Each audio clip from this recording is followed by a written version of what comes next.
So how would that even work? The kid behind me said, loud enough for the whole classroom. You awaken a life class, and then what? You cook food so delicious the monsters drool themselves to death? You knit sweaters so cute they die of it? The room lost it. 38 18-year-olds howling at a joke that wasn't even good, and the kid leaned back in his chair with the smug little grin of a man who thinks he just invented comedy. Remember that line. I want you to remember it, because in about a week I'm going to kill a god by cooking soup, and about 3 weeks after that I'm going to make an entire ocean's worth of monsters drool on command, and I would give real money to have seen his face. But that morning, I was just sitting in the 4th row of Class 15, Bayun Base No. 1 Middle School, on the last day of my life, where nobody knew my name. Also, I had been in this world for about 9 hours. Let me get that part out of the way fast, because it's the least interesting thing about me. I was 28, I worked in a big company. I had a boss who said, let's circle back on that, and meant, you're doing it on the weekend. I went home, I ate takeout, I played a game on my phone, I fell asleep. Normal nap, no car accident, no lightning, no truck kun. I just closed my eyes in one world and opened them in a different one, in a body 18 years old, with somebody else's memories filed neatly in my head, like a handover document from an employee who quit without notice. So I spent that entire night reading the handover document, and here's what I learned. The planet is called Water Blue Star. 60-odd years ago, a temple came down out of the sky. Nobody built it. Nobody invited it. It just arrived. And the day it arrived, every single thing about being a human being changed. The temple handed out professions. It also handed out earthquakes, floods, and holes in the ground full of monsters, which in my opinion is a terrible package deal, like getting a free toaster with a house fire. The first 10 years are in the textbooks as the Dark Decade. City-states fell over like dominoes. The history section on that is 3 pages long and reads like somebody typing with their hands shaking. Then people adapted, because that's the thing about people. They learned the rules, they leveled up, they started killing the monsters back. 5 temples still stand in the whole country now, and Bayun Base doesn't have a real one, just a branch office, which tells you exactly how important Bayun Base is. And every year on your 18th birthday, you walk into the Pillar of Light and the temple tells you what you are. Which brings us to the teacher. Miss Chen Min was standing at the podium in front of a projector slide that said, in a font I can only describe as optimistic, some truths about awakening professions. She had the energy of a woman who had rehearsed this in her bathroom mirror. I know what all of you are thinking right now, she said. You're thinking combat class is everything, and life class is worse than a dog. Nobody denied it. Somebody in the back said, well, yeah. The national awakening rate for combat class last year, she said, was 9.81%. The room made a noise like a punctured tire. Don't cry yet, she clicked. A photo came up of a boy in a straw hat standing in a vegetable field, giving a peace sign with the dead eyes of a hostage. This is a graduate from 2 years ago. He awakened a life class. Planter. He grows vegetables for the base. Starting salary, 30 copper coins a month. 30 copper. For reference, a beginner's greatsword costs 50. But, she said brightly, meals and housing are included, and he doesn't work 9 to 9 6 days a week. Then she clicked again, and the smile came off her face like she'd wiped it with a rag. It was a girl. Combat class. Warrior. Awakened 3 years ago, top of her year, the pride of the base. Last month, a monster in a dungeon took her leg off below the knee, and she was currently online, in public, begging strangers for the kind of money that buys limb regeneration. The room went very quiet. You think combat class is glamorous, Miss Chen said. Combat class is risking your life for money. Life class is making money lying down. Combat class fights and kills every single day, never knowing if you'll be alive tomorrow, and you don't even get benefits. Life class? The guild assigns you a job, it's boring, it's ordinary, and you have a better than 90% chance of living long enough to retire. She let that sit. Then she gave the speech. You know the speech. Every profession has its strengths. Don't be discouraged. Who knows? One day a life class professional might turn it all around and reach the top. You will write your own future. She was very good at it. She had passion. She had a build. She had the classic setup then lift structure. And she did not believe a single word, and everyone in that room knew she did not believe a single word, including her, because the actual rule of this world is very simple, and it's carved into everything. Only combat classes have combat skills. Only combat classes can hurt monsters. Only combat classes get to be somebody. Life classes are trash. Everyone knows it. They say it at dinner tables. They say it in job ads. They put it in the honest version of the career pamphlet. And then the bell rang, Miss Chen left, and the class went off like a shaken can. Warrior! I'm going warrior! Head on! No running! Assassin's better. Assassin's way cooler. If I awaken mage, my whole family's moving into the base center. I mean it. I've already picked the apartment. It lasted maybe 90 seconds before somebody did the math out loud and the mood collapsed. 9.81%. Out of 1,000 seniors, less than 100 were walking out of that temple with anything worth having. A few kids were already at the acceptance stage. Both my parents are life class, one girl said, so I'm not exactly holding my breath. Someone else said life class isn't bad. Honestly, at least I don't have to fight. Hiding in the base and staying alive is the practical choice.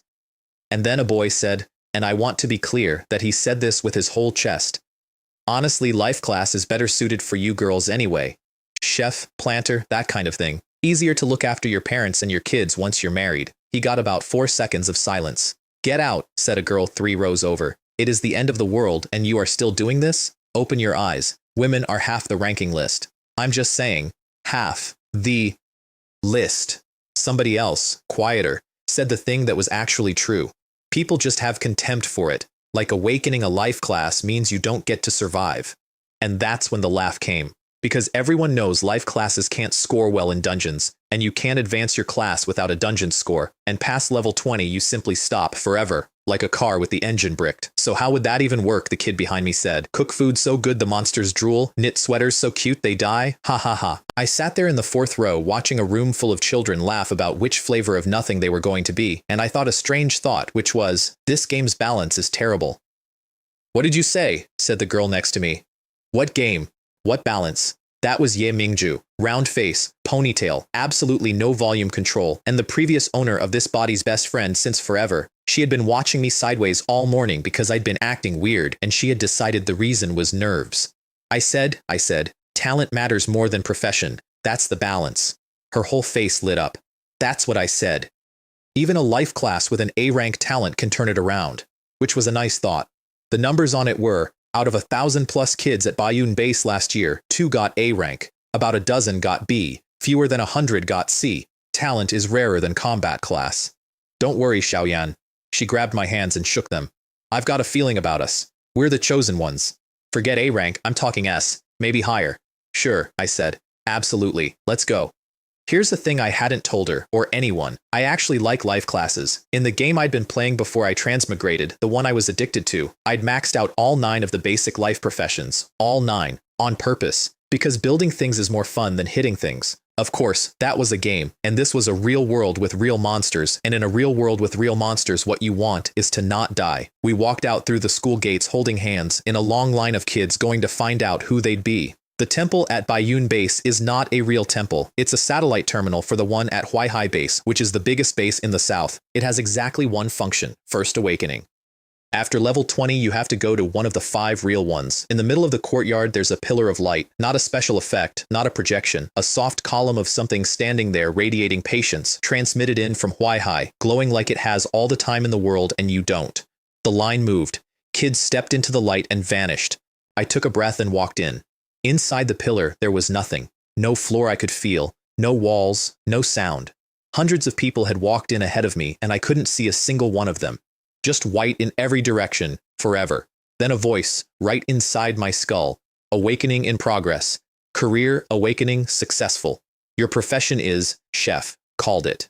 I want to be honest, I was not even a little surprised. The girl whose body I was wearing had the worst luck of anyone in her graduating class. A 10% chance for her was a 0% chance with extra steps. So, chef, life class, the joke class, fine. I could work with fine. Then I noticed the interfaces. They'd been quietly assembling themselves in front of me while I was busy being resigned. Panels. Clean, floating, holographic panels with a very particular layout, with a very particular corner radius, with a very particular font. I knew that font. I had looked at that font for 400 hours. Something in my chest went sideways, and then the voice came back. Career awakening successful. Your new profession is gatherer. Wait. Career awakening successful. Your profession is miner. Wait. Hold on, planter. Breeder, blacksmith, tailor, alchemist, engineer. 9. 9 in a row. Every single basic life profession in the world, stacked up in my panel like a grocery list. And then the voice stopped, and the white went quiet, and I stood there in the middle of it with my mouth open. Nothing else happened. Which, at that moment, was somehow worse. Because where was my talent? Everyone gets a talent, even F rank. Even the kids whose talent is, you are 11% better at holding your breath. Where was mine? Was I bugged? Had the system scanned me, gone hang on, this soul isn't from around here, and rejected the transaction? Wo Dong. A new voice, different from the temples, sweet. chirpy, aggressively cheerful in a way that put my teeth on edge, and I mean that as a compliment to the sound designer because I recognized it in half a second. Dear host, the system has detected that all 9 of your basic life skill professions are at max level, and your total experience points meet the requirements for exchanging for a god-rank talent. The system is automatically exchanging them for you. That was the voice from the game. That was the voice from the game I'd been playing on my phone in bed 9 hours ago. Exchange successful, it said, and then it made a little emoticon noise, which is a thing I did not know voices could do. Congratulations, dear host, on obtaining the unique God-rank talent, Miracle Infinity, Gifted Blind Box. Now, let me explain why I nearly fell over in a pillar of light. In this world, talent is the ceiling. Profession decides how low you start. Talent decides how high you can ever go. A rank is a genius, the kind who gets stars in people's eyes. S rank is the kind the entire base pours resources into. SS rank is a national strategic asset. SSS rank is a legend, a 1 in a billion, the actual ceiling of human beings. God rank is not on the list. There is no God rank. Nobody has heard of God rank. Asking about God rank is like asking a banker about the interest rate on a wish. Talent, Miracle Infinity, Gifted Blind Box, God tier, unique. Effect, gain 1 chance to draw a heavenly gift blind box every 10 job levels. Blind boxes. I want to say something noble here about destiny. What actually went through my head was, oh no, that's the exact mechanic that ate 4 months of my life and an amount of money I refuse to think about. Huodong, system data has successfully matched the current world. Congratulations, dear host, on awakening 9 professions. You currently have 9 chances to draw from the divine blind box. Would you like to draw? 9. Because 1 draw per 10 job levels is a nice little bonus for a normal person with 1 profession who will hit level 10 maybe next spring. I had 9 professions. The system counted them and handed me 9 pulls before I'd taken a single step. Yes, I said, in the voice of a woman who has never once said no to that question. Huodong, congratulations to the host for obtaining S-rank talent. The great way is simple. Excuse me. Huodong, congratulations to the host for obtaining 1,000 gold coins. I'm sorry, how many? Huodong, congratulations to the host for obtaining the brilliant level equipment, God of Cooking's old iron pot, damaged. Huodong, congratulations to the host for gaining 100 free attribute points. Huodong, congratulations to the host for obtaining the S-level resource, Sacred Cookbook Compendium. Huodong, congratulations to the host for obtaining the S-level item, Fire Spirit Crystal Marrow. Huodong, congratulations to the host for obtaining the gold-level equipment, Wish Necklace. Huodong, congratulations to the host for gaining 100 free attribute points. Huodong, congratulations to the host for obtaining S-rank talent, Accumulate Experience. Hiss, that's the sound I made. Out loud, in a religious building, in a column of holy light. Just a slow leak. 2 S-rank talents, 200 free attribute points, brilliant grade equipment, 2 S-rank items, 1,000 gold coins. Every single thing on that list is the kind of thing a professional in this world can grind their entire career and die without touching once. And they gave me all of it before I'd learned my own stats. There's a reason life classes are called trash, by the way, and it isn't cruelty. It's a loop. Your combat is bad, so your dungeon rating is bad. Your rating is bad, so your rewards are bad. Your rewards are bad, so you never get stronger, so your combat stays bad. Round and round forever. Nobody has ever broken it, because the loop doesn't have a door. The blind box had just handed me a door, a key, and a crowbar in case I didn't like the key. The professional panel has been generated. Please check it yourself. The awakening ritual is complete. White light and the world came back. Courtyard, sky, hundreds of my classmates all blinking at once like people surfacing from a pool. Students, please line up and register at your respective guild offices according to the profession you awakened. Everybody walked. Quietly, they'd rehearsed this 100 times in 3 years of school. And I walked too, and while I walked I opened my panel. Health, 30, Mana, 90, Strength 3, Constitution 3, Intelligence 9, Agility 5, Luck 3, Charm 6. Numbers like a wet paper bag. Standard for an unawakened kid. And then, free attribute points, 200. And under professions, in a neat little column, chef, gatherer, miner, planter, breeder, blacksmith, tailor, alchemist, engineer. I looked at that column for a second, and then I did the smartest thing I did that entire day. I hid it. I hid the God rank talent. I hid one of the 2 S rank talents. I hid 8 of the 9 professions. Left showing. Chef, level 0, 1 S rank talent. That's it. That's the whole shop window. In this world, nobody can read your panel unless you show it to them. There are no detection techniques. There are supposedly items and talents at the very top end that can peak, but they're rare enough to be rumors, and I had been in this world for 9 hours. I didn't know the culture, I didn't know who the dangerous people were, I didn't know which smiling adult would decide a girl with 9 professions was a resource rather than a person. Everything I had could be taken by anyone strong enough, and right now that was everyone. So, low-key, careful, boring. I knew perfectly well I wasn't going to be able to stay boring forever. With a hand like this, not a chance, but I wanted to pick the moment. Life, unfortunately, has opinions about your plans. The sky went out. Not clouds, not an eclipse. 1 second it was noon, and the next second it was night. Everywhere, instantly, like somebody had thrown a breaker. The entire courtyard screamed. What's happening? Why is it dark? Impossible. I haven't even had lunch. Oh God, is it a dungeon monster? Is something out? Where's the guard team? Somebody get the guard team. And then the middle of the black sky cracked open. Runes came pouring out of the crack, hundreds of them. Thousands. Colors I don't have words for, spinning to some rhythm that wasn't music but definitely wasn't random, and they turned and locked and assembled into patterns like a machine building itself. Halos came up around them, warm gold, so bright the dark ground went bright. It was, and I want to be fair here, absolutely gorgeous. Then everyone on the planet got a notification. Important notice, important notice, important notice. The first God-rank talent professional has been detected on Water Blue Star, triggering a celestial phenomenon.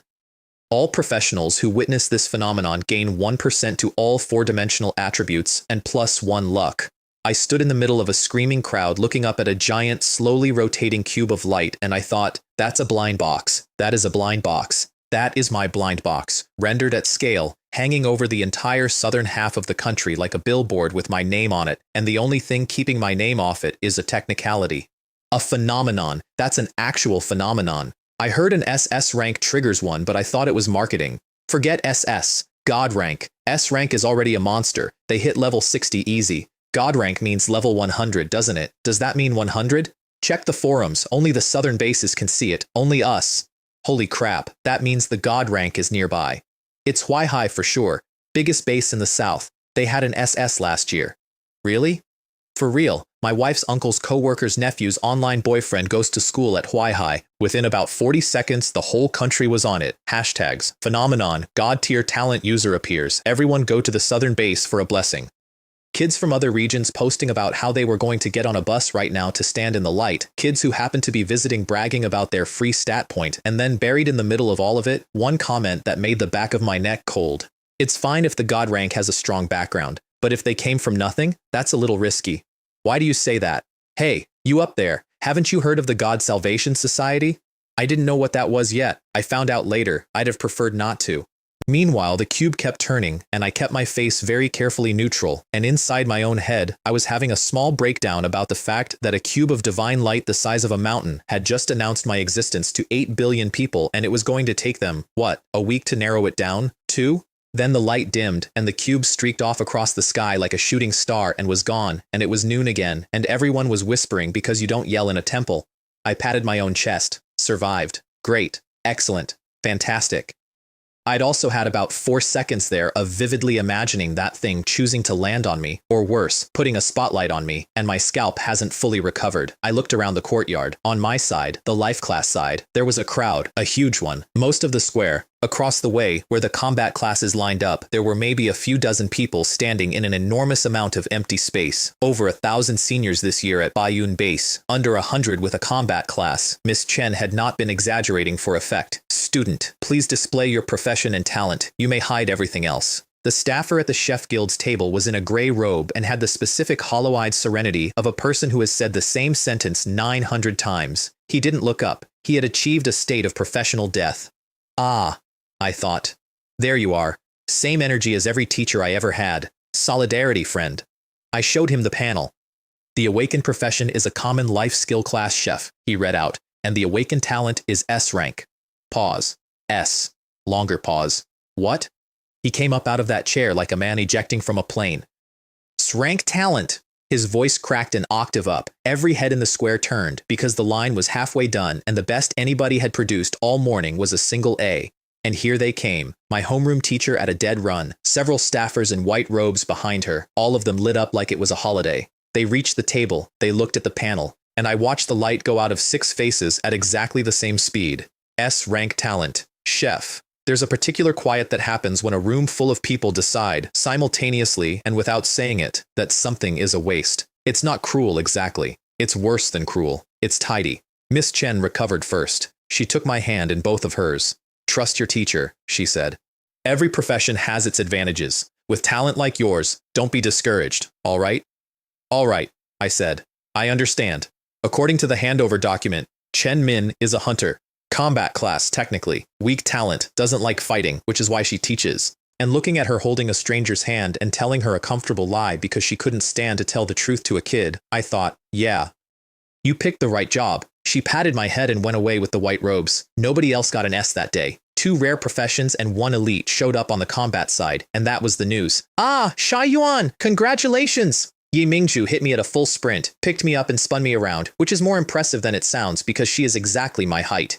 Srank, you're incredible. Oh my god, I'm so happy for you. I'm so. And then she started crying while laughing, which is a thing she does. Thanks, I said. She'd gotten B rank herself. Taylor. She'd wanted A, and she'd gotten B, and she was crying because of my result. Something in the borrowed part of my chest went warm and complicated, and I let it. Then we went back to the classroom, and I got to hear what people actually thought, not to my face. I was still in the corridor. Sigh, S-rank talent, and they pair it with a chef. What a shame. What's the shame? If the talent and the skills line up, she could still grow. Ha, everybody knows what a chef's skills are. Doesn't matter how good your talent is, can she fly? Right? Honestly, if it were me, I'd take an F-rank talent and a combat class in a heartbeat. You people don't seriously think a good talent revives a garbage profession? That's so naive. No family backing, ordinary background, life class. There's no turning that around. I don't believe she can make any waves at all. Agreed. She's wasting an S-rank slot. She might as well have given it to me. And then Ye Mingju walked in. Wow, she said at volume. It's sour in here. It is so sour in here the neighbors 2 streets over can smell it. Silence. Do you have any idea how rare S-rank is? The odds are worse than combat class. This base hasn't produced one in years. What's your talent exactly? Where are you getting the nerve? She was building up a real head of steam when she noticed that every single person she was yelling at had suddenly become fascinated by a book, or the window, or the ceiling. She turned around. I was standing in the doorway. And the people who had been running their mouths 30 seconds ago went completely, beautifully silent because whatever else I was an S rank, and even a wasted S rank outranks them for the rest of their lives, and there is no percentage in insulting that to its face. Ye Mingju's mouth was open. She was genuinely stunned at the speed of the face change. She stayed stunned for a while. Then Miss Chen came in and gave the closing speech, which had 2 parts. Part 1. Whatever you awakened, it's settled. It can't be changed no matter how much you think about it, so live every day fully and leave no regrets. Part 2. The Imperial College entrance examination is in 1 month, so those of you aiming for a top university had better get moving. I want you to understand that I traveled to a magical world with monsters and levels and holy artifacts, and there was still a college entrance exam waiting for me. There is no escape. It follows you across dimensions. Universities here come in 2 flavors. Life universities, 1 year, after which you get a boring job and a mediocre life, and which most people don't consider real universities. And combat universities, which are the real ones, concentrated in the 5 great bases, and which teach the things that actually keep you alive. Combat skills, monster analysis, dungeon strategy, and access to resources most people never see. Guess which kind takes life classes? Well, both. Technically, combat universities do accept life class students. It's just that the gap starts small and gets very, very wide. Miss Chen didn't argue any of this. She'd been through it. She knew perfectly well that nobody in that room would believe a word until reality taught them personally, so she let reality handle it. She just added one more thing on her way out. You can enter a dungeon starting tomorrow, read the guide several times before you go, and find a high-level player to lead you the first time. You only have 1 life. Don't be reckless. And then, at the door, I wish you all the best for the future. I hope you live to see the entrance exam. That's how a teacher says goodbye here. School closed for the holiday. Everyone went home. So did I, to a home I had never seen, belonging to a girl who wasn't coming back. It was in a resettlement block in the civilian district, a long way out from anything, and it was very small and very clean, and there were 2 people in the photographs. The handover document has a section on this, and it's a cliché which somehow makes it worse. 18 years ago, a man cheated on his pregnant wife. He couldn't even wait for the birth. He divorced her and remarried immediately. The daughter he left behind was raised by her mother until she was 5, and by her grandmother after that, and in 18 years the man never appeared once, never sent anything, never did one single thing that a father does. 3 years ago, when she got into this school, she found out where he'd landed. He'd married the only daughter of Peng Xian, the deputy leader of Bayun Bas. The stepdaughter, Peng Ruoxi, was in her year. They were born a month apart, and a week ago, her grandmother, the only family she had left in the world, died of a long illness. The girl stopped eating, stopped getting up. When I arrived, in the middle of the night, this body was so weak I couldn't stand, and I got it upright on 2 vials of nutrient solution and stubbornness. I picked up the photograph. Grandmother, mother, and a small girl squinting into the sun. I looked at it for a while, then I put it down because I'm not a good person and I want to be honest about that from the start. I had just landed in a world with magic and monsters and a god-rank talent, and I had absolutely no intention of spending it on a soap opera. Protect my secrets, protect my life. Get strong as fast as physically possible, because in this world, only the strong get to have opinions. Everything else can wait its turn. So I went to my room and I dumped 200 free attribute points into myself, and the world changed shape. It's a very strange feeling, not like a rush. More like something that had been quietly clamped on you your whole life let go. Health 30 to 300, mana 90 to 300, strength 3 to 130. I put more than half of everything into strength on purpose. Here's why. Talent. The great way is simple. S rank.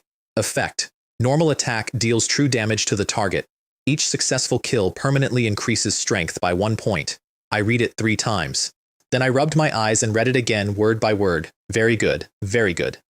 Break it down. In this world, a normal attack, the thing you do when you have no skills, the thing life classes are stuck with forever, deals damage equal to your strength stat. Strength 130, normal attack does 130. True damage means it ignores armor, ignores defensive skills, ignores everything short of an S rank counter. If the target has 130 health, the target has 0 health, and every kill is +1 strength. Permanently. No cap, no level requirement on the target. I could go stab the weakest thing in the weakest hole in the ground 10,000 times and walk out 10,000 points stronger, forever.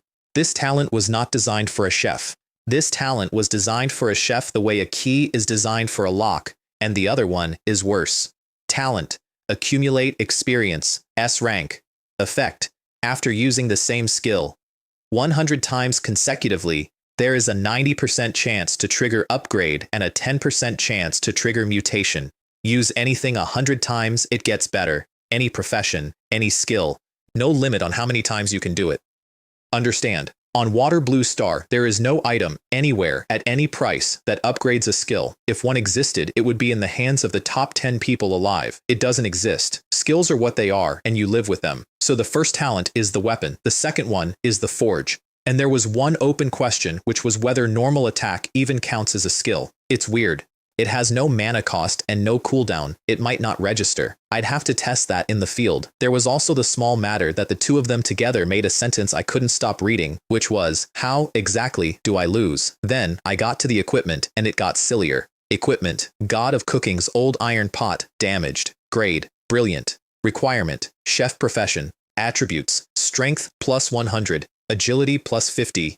Entry 1. Using the cooking skill improves ingredient quality and has a 30% chance to trigger a special effect. Entry 2. After cooking 1,000 times, there is a chance of mutation. Equipment grades run black iron, bronze, silver, gold, platinum, diamond, brilliant, legendary, demigod, god. Brilliant is 7th out of 10. People at level 50 or 60 are excited to own one brilliant item. 2 attributes on it is unheard of. An upgradable brilliant with 2 attributes goes for over $1 million and mostly can't be bought at any price because nobody sells. Also, it's a cauldron. Also, and I want to flag this because it becomes relevant later in ways I could not possibly have predicted, the game classified it as an accessory. I checked. 12 equipment slots. Helmet, armor, gloves, belt, pants, shoes, weapon, and 5 accessory slots. And the God of Cooking's old iron pot goes in an accessory slot. Who wears a cauldron as jewelry? Was the God of Cooking's fashion sense really like that? I decided it was fine, because at least it wasn't a weapon, and I did not want to be the kind of person who smashes monsters with the pot and then cooks dinner in it. That's disgusting. I would never. Remember that too.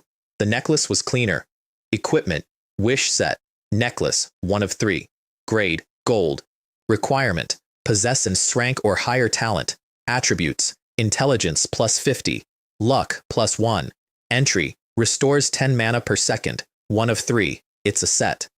Anyone who has played a game in their life sits up straight at 1 of 3 because sets don't show you what they really do until you have all of them. 10 mana a second doesn't sound like much until you know that a chef's cooking skill costs 10 mana a cast, and a low-level chef can cook 8 or 10 dishes before they're empty and have to sit down. I would never have to sit down. Then the cookbook, which was S rank, contained every known recipe for holy food and had a minimum level requirement of 20, so I closed it again immediately and felt personally attacked. Then the Fire Spirit Crystal Marrow, S rank, Fire Affinity plus 100%, Fire Skill Effects plus 100%, immune to fire damage below S rank. I had no fire skills. I noted that immunity anyway and drew a little box around it in my head, and that little box saved my life about 4 days later. Then I counted the money. 1,000 gold coins. Currency here. 1 gold is 100 silver. 1 silver is 100 copper. 1 copper is about 100 yuan. The money that actually circulates is copper, because gold is almost impossible to obtain. Normal monsters drop copper, bosses drop silver, and only very specific bosses ever drop gold, at a rate that would make a gacha blush. 1,000 gold buys several villas in the center of a great base. The instant it hit my account, I got a system notification informing me that I had made the wealth leaderboard and asking whether I'd like to remain anonymous. I looked at the leaderboard. Half the top 10 were anonymous, and the other half were the names of powers. Number 1, anonymous, had a little over 9,000 gold. I was number 100. I clicked anonymous so hard I nearly broke my own finger. Then I sat on the floor of a dead woman's apartment with a fortune, 2 S-rank talents, 9 professions, and a God-rank cheat, and I made a decision that everyone who heard about it later called insane. I decided to spend all of it, immediately, every coin, because right now I couldn't protect 1,000 gold. I couldn't protect 10 gold. Money you can't defend isn't an asset, it's a countdown. Better to convert every coin into something bolted to my own body before anyone figures out whose apartment it's sitting in. And the fastest way to convert money into power, with my hand? Cook. Which is how I ended up spending my first day in a fantasy world doing 12 straight hours of meal prep. The sacred cookbook was locked behind level 20, so I bought ordinary human recipes out of the system store. Scrambled tomato and egg, hot and sour shredded potato, scallion oil noodles, egg sandwich, rougiamo, vegetable salad, peasant food, comfort food, the stuff you make on a Tuesday. Recipes are not cheap here, incidentally. A tier 1 recipe is 10 to 50 copper. The entire net worth of the girl whose life I'd inherited was 200 copper. Her apartment cost 500. You can trade 20 recipes for a house. I bought 7 of them and enough ingredients to bury myself, and it came to over 500 copper, and I did not blink, and somewhere a bookkeeper wept. Then I equipped a cauldron as jewelry and started cooking, and something happened that I wasn't ready for. I'd cooked before, in my old life, badly. Watch a video, follow along, produce something edible, feel briefly competent. That was the ceiling. The moment I put that pot on the fire, it was like something in my spine unlatched. I could feel the heat, not the temperature, the heat, the shape of it, what it wanted to do next. The pot in my hands and the flame under it were both, in some way I will not try to defend, awake, and if I listened, I could hear what they were saying. My mediocre home cooking did not improve. It jumped a category. First 10 dishes, every single one scored 60 or above. That does not happen. Guides online say a fresh chef is lucky to break 60 in their first 10 attempts, and some of them can't produce a finished dish at all. 5 of my 10 triggered special effects, 50%. Stir-fried tomatoes and eggs. Rank 1++. Rating 90. Effect. Strength. +1. Agility. +1. Rougiamo. Rank 1++. Rating 88. Effect. Strength. +1. Constitution. +1. That's a permanent stat point. In a bun.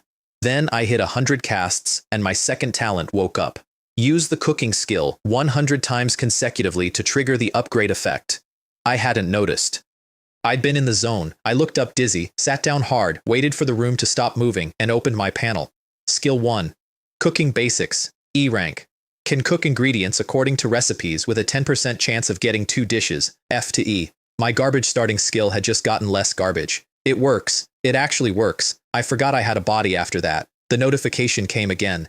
And again. When I finally stopped because my hands wouldn't close properly anymore, it was 3 in the morning, and the apartment was full. Not, there was food on the counter. Full. 9 backpacks stuffed. Dishes with different ratings can't stack in the same slot, which I learned the annoying way, and then just placed on every flat surface in the home of a woman who had been dead a week. 12 hours. Over 300 casts. Over 400 servings, because by then, the double dish chance had climbed from 10% to 60. Not one dish under 60 points. Dozens above 90. Requirement 1 for chef class advancement is 100 servings at 60 or better. I had done it 4 times over on day 1 in an apartment with the windows open. The reason nobody else does this isn't skill, it's mana. 10 mana a dish and a low-level professional runs dry in 8 casts. I had a necklace that filled me back up faster than I could pour myself out. And then I ate. That's the other thing. Chef food can be eaten normally, or you can click use on it like an item, in which case you get the effect without getting full. So I sat in the wreckage of my kitchen at 3 in the morning clicking use 400 times and watching my own stats climb like a share price. No doubt about it, I said, out loud, to nobody. I am absolutely the reincarnation of the god of cooking. By the end, my panel read, Chef Level 3, Health 1260, Mana 1520, Strength 293, plus 100 from the pot, which when I added the last free points, put me just past 400 strength. For reference, the strongest warrior in a graduating class, at level 10, has a base strength of about 50. I had eaten my way to 8 times that in one night. Then I went shopping, and this is where I want to make a point about how I have stayed alive. People think I'm reckless. People have written entire forum posts about how reckless I am. I wanted on the record that the first thing I bought before a single piece of gear was insurance. Redemption, gem, S tier, forces the player to leave the dungeon before death. 500 gold, half of everything I had for one item, and I bought it without a flicker because death in a dungeon is real death. There's no respawn, and there are dungeons you can't quit out of, where if you can't win and can't leave, you simply wait to die. 500 gold to never be in that room. Cheap. Then, a substitute doll, A tier, eats 1 fatal attack, 50 gold. A resurrection crystal, A tier, turns you into a crystal on death and brings you back in 10 seconds, 50 gold. Redundant with the doll. I bought it anyway, because redundant is another word for still alive. 10 space backpacks at 5 gold each, because the system's default 9 slots are a joke, and these hold 10 cubic meters of frozen time, perfect for 400 servings of food. An invisibility cloak, B grade, 1 gold, drops the second you attack or get hit, which is bad, but there was nothing better in the store.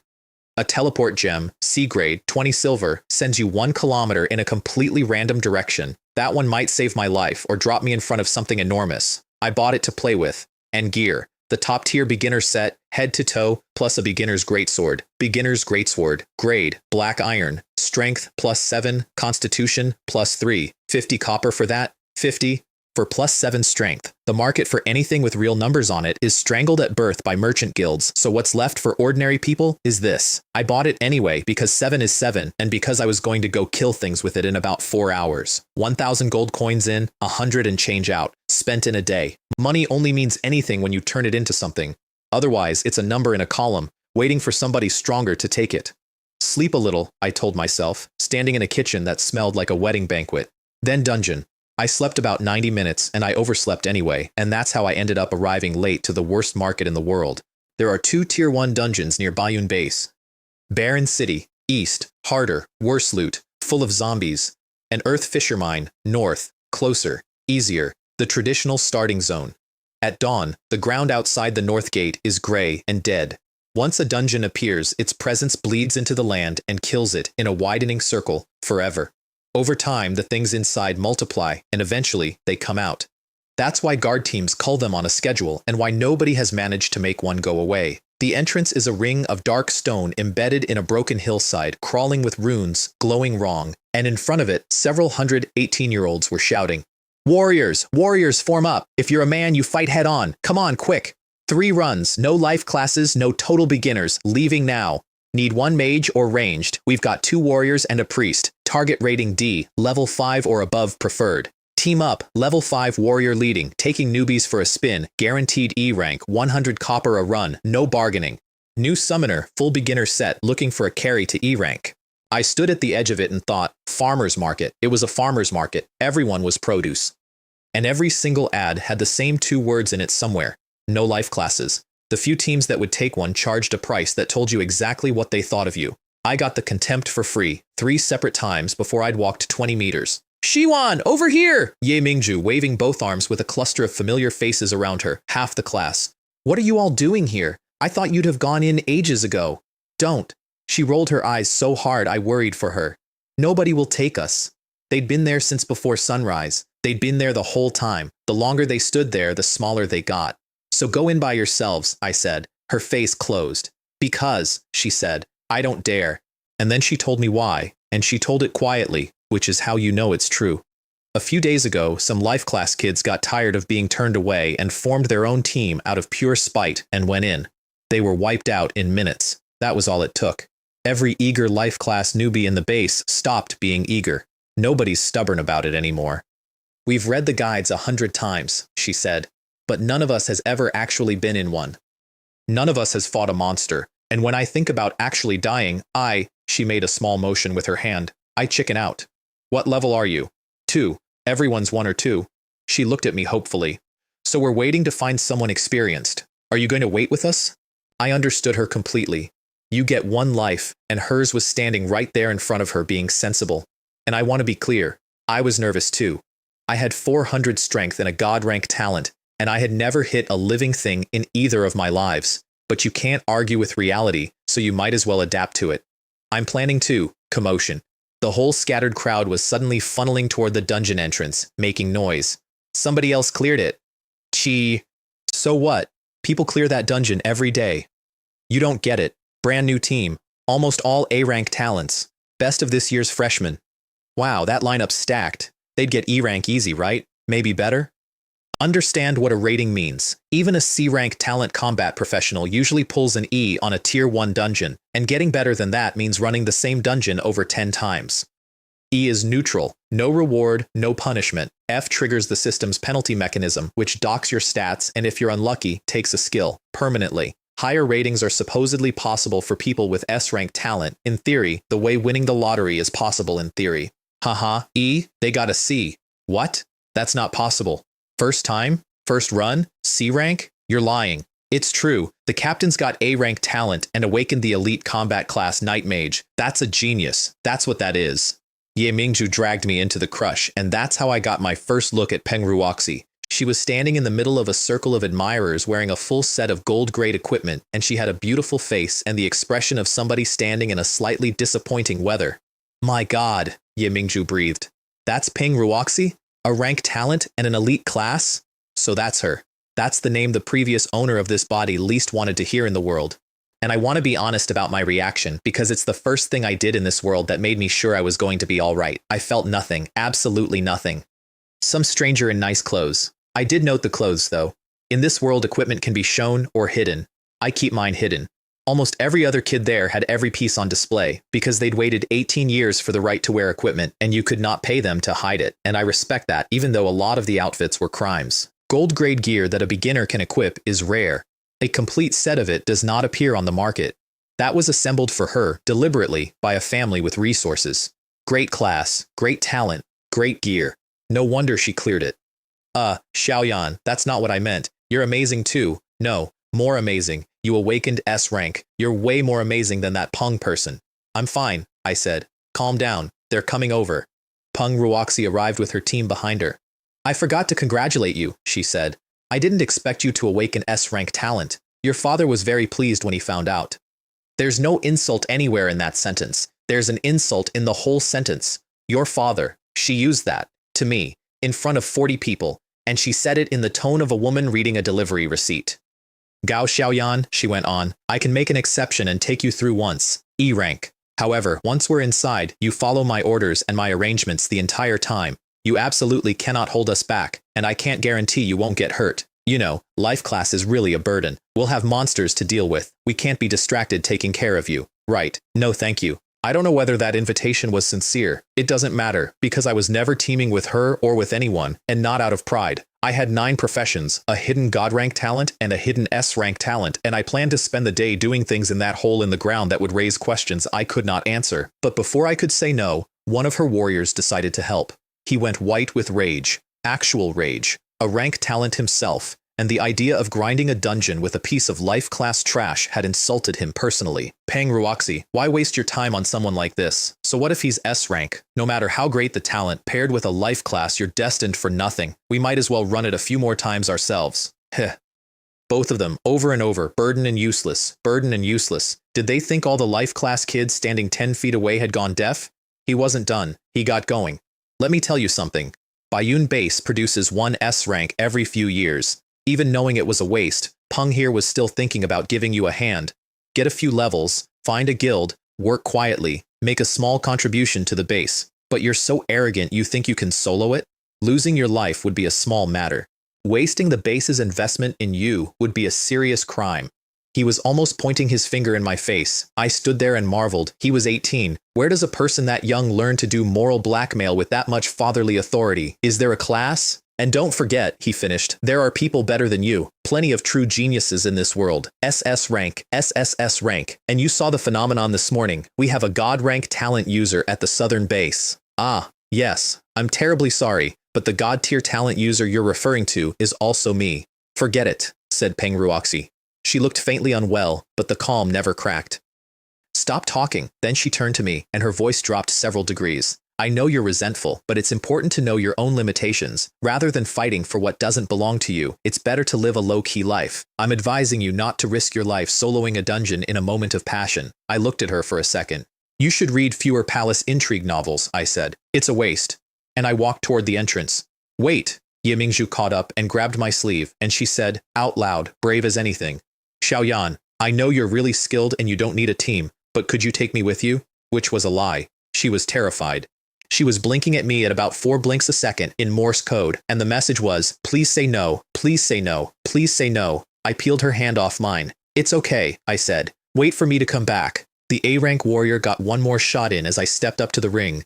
Even with S-rank talent, you're still a life class. How can you be so blindly arrogant as to solo a dungeon? You're asking for death.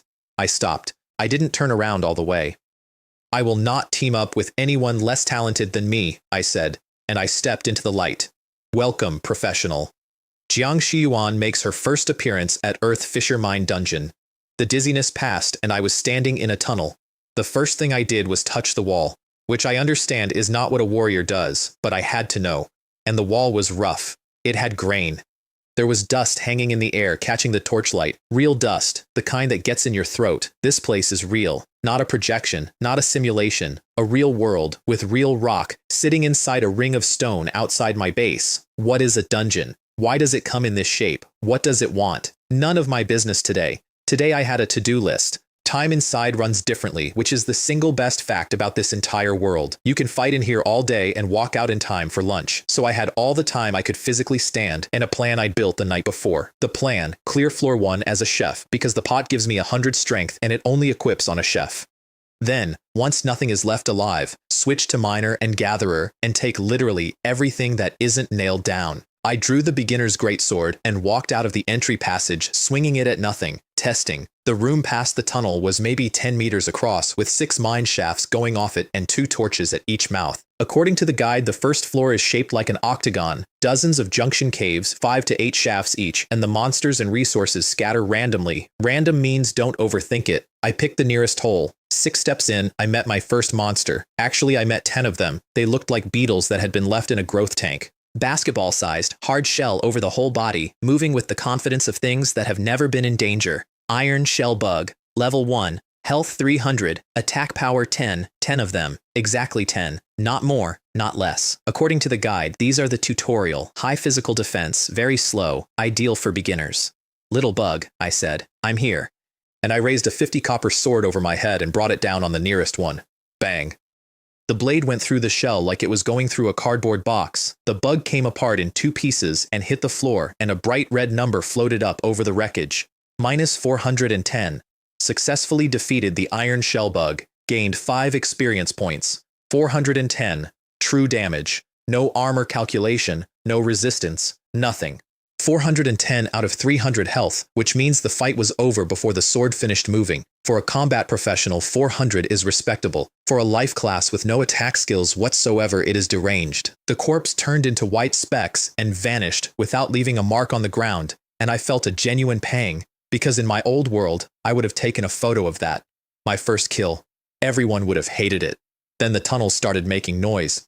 It came from every direction at once, that dry scraping sound of a lot of hard things starting to move, like something enormous rolling over in its sleep.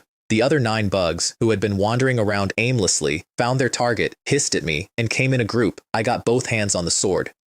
The real show has only just begun, I said, which is objectively embarrassing, and I said it anyway because I needed something in my mouth other than my heart. Here's the math I ran while they closed in, and I ran it out loud because talking is what I do when I'm scared. Level 1 Iron Shell Bug has 300 health. My base strength is over 400. 1 hit, 1 kill.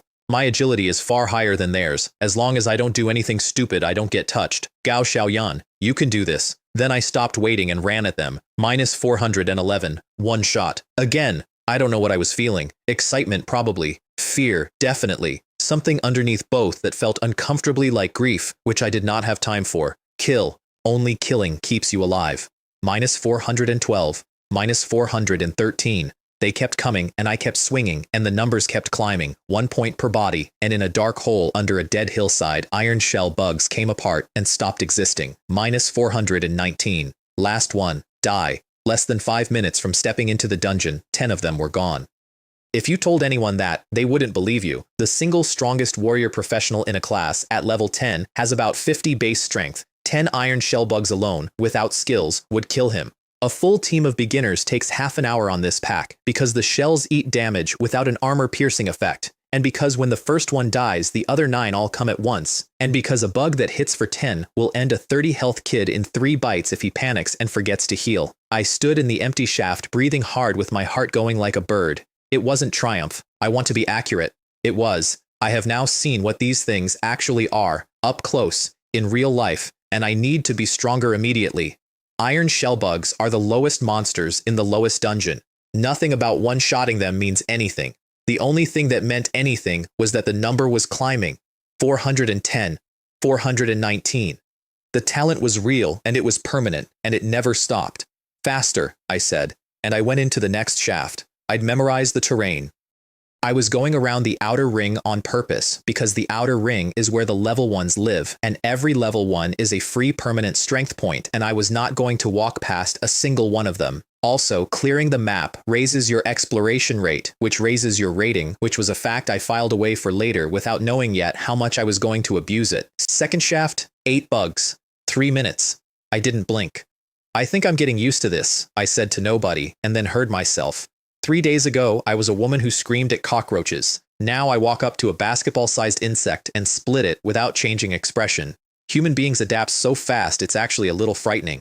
I did want to note, for the record, that I was extremely glad my first monster was a bug. If I'd gone to Barren City next door, my first monster would have been a rotting human corpse walking at me, and that is a 2-front assault on the eyeballs and the psyche, 16 shafts on the outer ring, 80 bugs.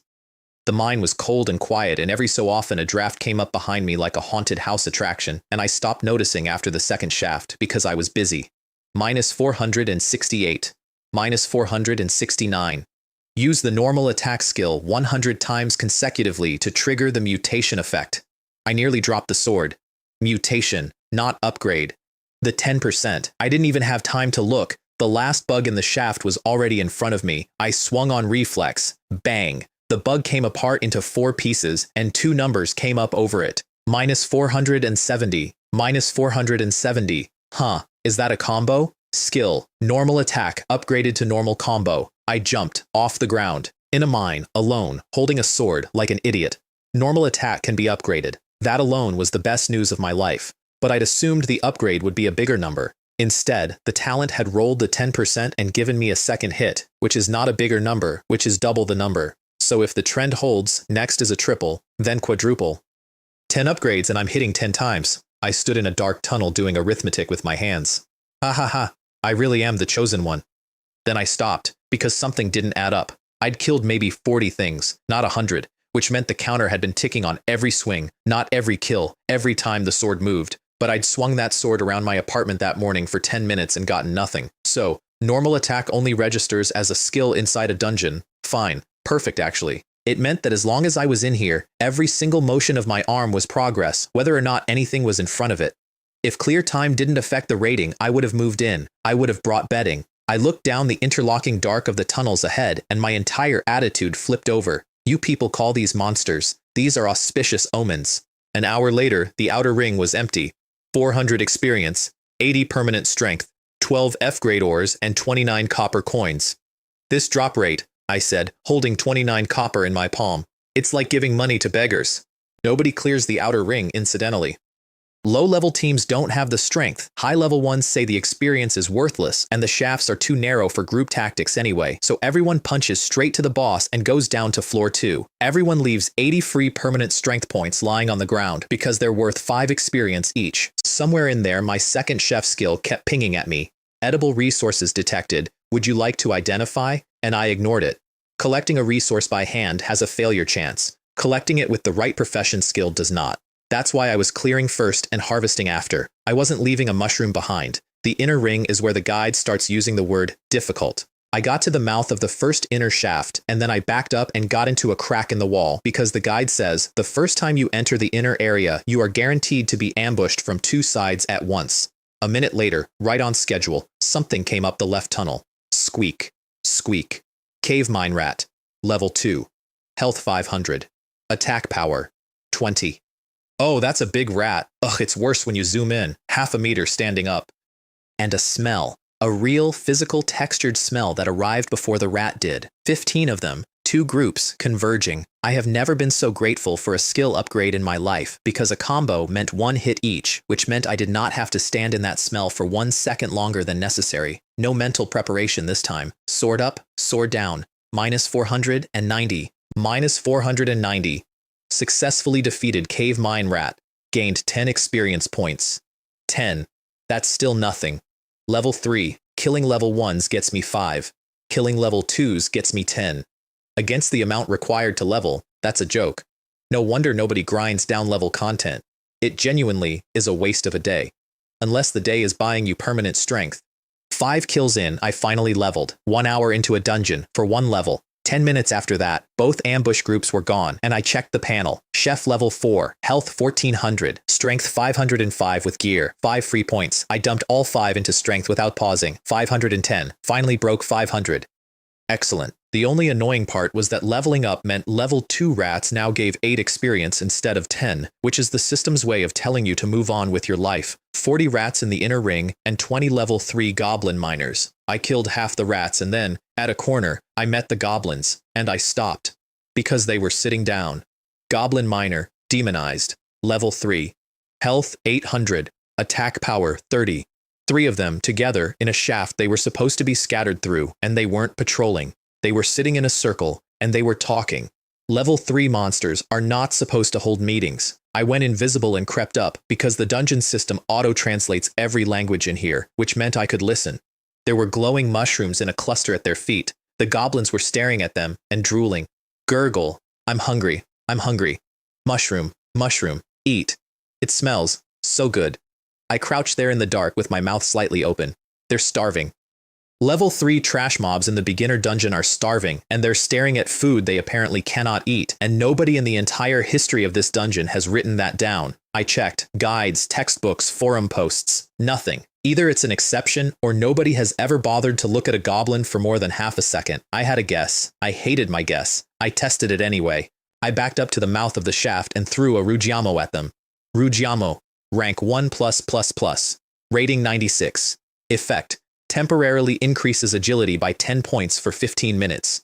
The instant it left my hand, the smell filled the entire tunnel. It was, and I say this as the person who cooked it, aggressive, domineering. I swallowed, and I'd eaten 40 of those the night before. 3 goblins hit that bun like a rugby scrum. Ooh, ooh, ooh. I dropped invisibility and walked toward them. At 3 meters, the nearest one noticed me. Its eyes went red, actual visible switch, and it roared and charged. So I threw another one behind it, and the goblin stopped, mid-run, skidded.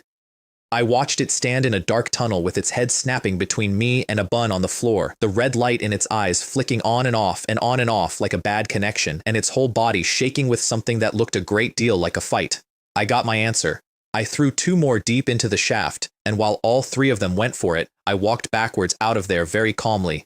Then I ran the control. Every rat I met, I threw food at. Rats do not care. Rats look at food, then look at you, then come for you. Goblins do not look at you at all. This goblin, I said, is a bit strange. I made a decision that felt cowardly at the time, and turned out to be the single most profitable choice of my career. I left them alone. Invisibility on, walk past, don't touch, don't kill. It cost me an hour of clear time because sneaking is slow, and I was extremely annoyed about it. I'd like to formally apologize to my past self for that annoyance. By the time the inner ring was empty of rats, I needed 520 more experience to level, and I was starting to do the depressing arithmetic on what that meant at 8 points a rat, which is when I started gambling. The dungeon set the experience values this low on purpose. That's not laziness, that's design. And if killing is deliberately this bad, then killing is not the intended way to gain experience. There is another way. There's always another way. Please, I said to a shaft full of nothing. Goblins, don't let me down. Central area of floor 1, 8 shafts, 20 more goblins I was ignoring, and 10 rock giant lizards at level 4, which are just piles of health and armor and are therefore not a problem for a person who ignores armor. 10 minutes, 300 experience, and in those 10 minutes my normal attack triggered 3 more times. All 3 were upgrades, not mutations. Normal combo, level 2. Level 3, level 4. I read the numbers and made a face. Level 2 adds 20 attack. Level 3 adds 50. Level 4 adds 100. That's it. No third hit, just a number. Total damage now, 645 twice. 1290 in one swing. Fine for trash, not fine for a boss. I slacked off, I told myself sternly. 300 swings in an hour. That's pathetic. Double it. In my defense, I'd spent most of that hour invisible and unable to attack because I was tiptoeing past a book club. Then I got to the door. Between me and the stairs down was the gatekeeper. Rock Giant Lizard Elite. Level 5. Health 2000. Attack power 100. Tsk. That much health and that much attack. An ordinary life class would just be groceries. I said that while walking straight at it, because saying and doing are different departments. Its stats are genuinely scary for the tier. It is also enormous and not remotely agile, which means hitting it is not a skill check, it's an appointment. I didn't dodge, because dodging costs time. I ran in, hit it, and let the tail come around. Minus 90. That's what an elite gatekeeper does to me. 90. Off 1400. While the tail was still retracting, I hit it again. Minus 645. Minus 645. Successfully soloed and defeated the Rock Giant Lizard Elite, level 5. Gained 500 experience points, 10 D-grade ores, and 500 copper coins. Congratulations, your level has been increased. The thing came down like a building and disappeared. Total elapsed time from starting my run at it, under 5 seconds, 500 experience, 10 D-grade ore, 500 copper, which is an apartment, and the notification said soloed. I stood there and thought about that word for a while. 500 experience split across a team of 5 is 100 each. That's nothing. Solo it's 500. The dungeon pays a massive premium for doing it alone, and no new player can possibly do it alone. That's the whole system in one sentence, isn't it? The reward is sitting right there in the open, and the only people who can reach it are people who don't need it. No wonder everyone levels so slowly, I said. The gate behind the lizard ground open on a spiral stair going down. I ignored it. I had more important things to do. It had taken over 2 hours to empty floor 1, and I had been staring at the ore in these walls the entire time, like a woman at a jewelry counter. I switched to minor, and then, with 200 agility, I went through that entire floor and took every single thing in it, every vein, every glowing seam, every edible growth in every crack. I have never in my life felt so complete.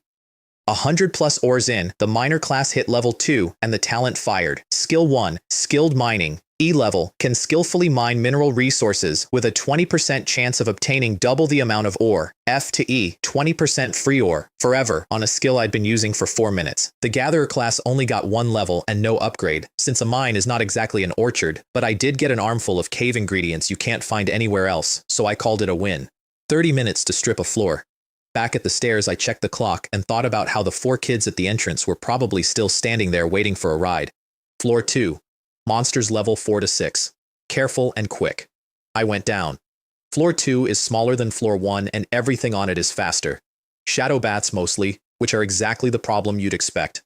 Level 4. High agility, and they like hitting several people at once, which is much less impressive when there's only one of you and you're a wall. Minus 646. Minus 646. Use the normal combo skill 100 times consecutively to trigger the upgrade effect. It kept coming. Level 5, level 6. By level 6, the skill was adding a flat 1,500 more than the last tier, which put me past 3,000 damage in a swing. I did not get another mutation.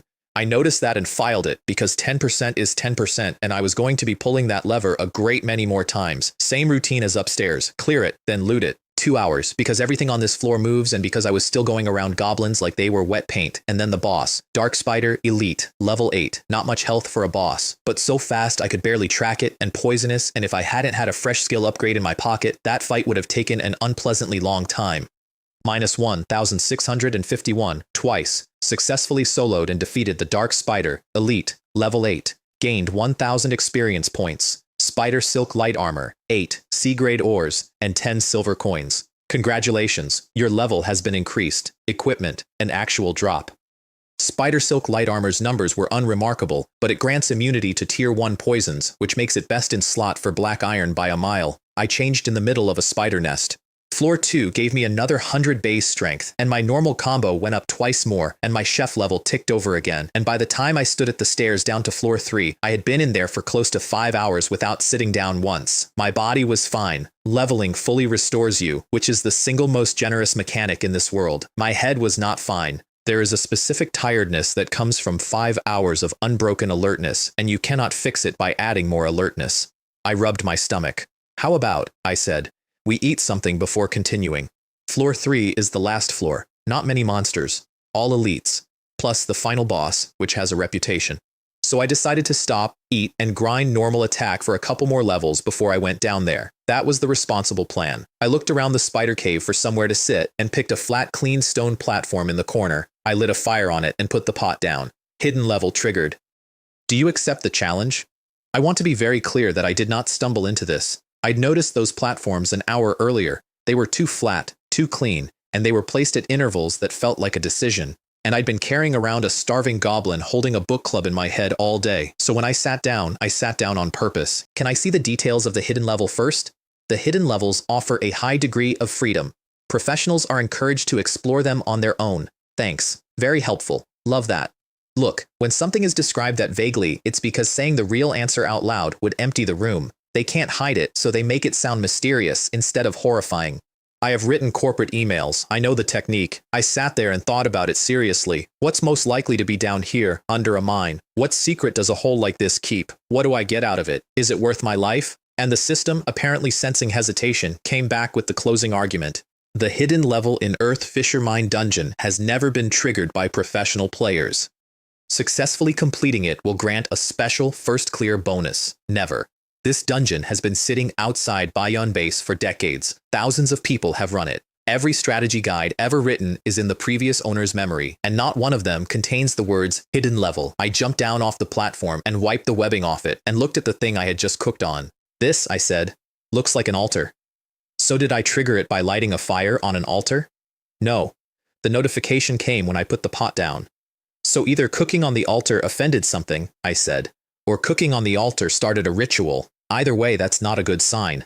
I was already going to do it. Here's the honest arithmetic. Soloing a dungeon looks lucrative until you remember I have 9 professions. Even if I only seriously raise a few of them, the resource cost is astronomical. Astronomical. And if I won't risk a hidden level in a tier 1 dungeon at level 9, then what exactly am I going to do when the numbers get real? What's the latest I have to decide? We've given you 3 minutes for the countdown. 3, 2, 1, countdown begins. 3 minutes.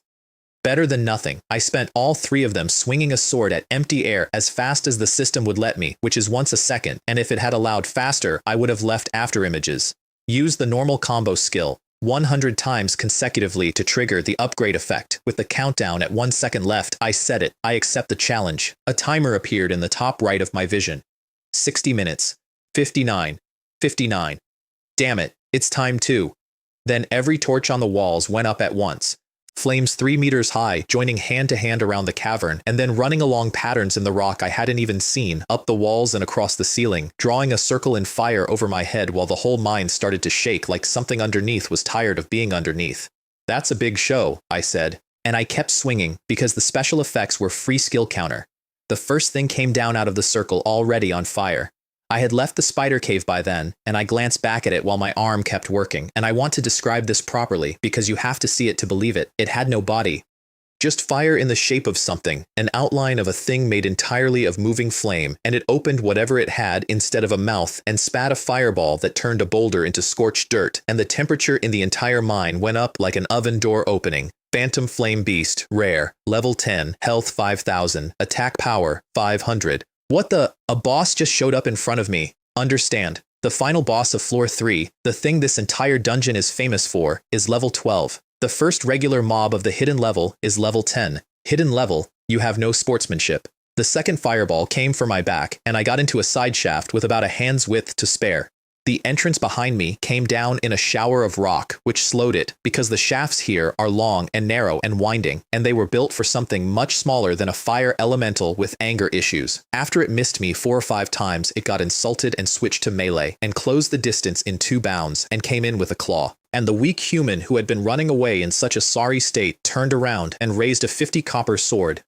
It laughed at me. I'm not editorializing. It made a sound, and the sound was contempt. You ignorant, arrogant humans, prepare to -4656, twice, successfully defeated the spectral flame beast, rare, level 10. It stared at the numbers over its own head while it came apart. Every part of its face said the same thing. How did you not burn?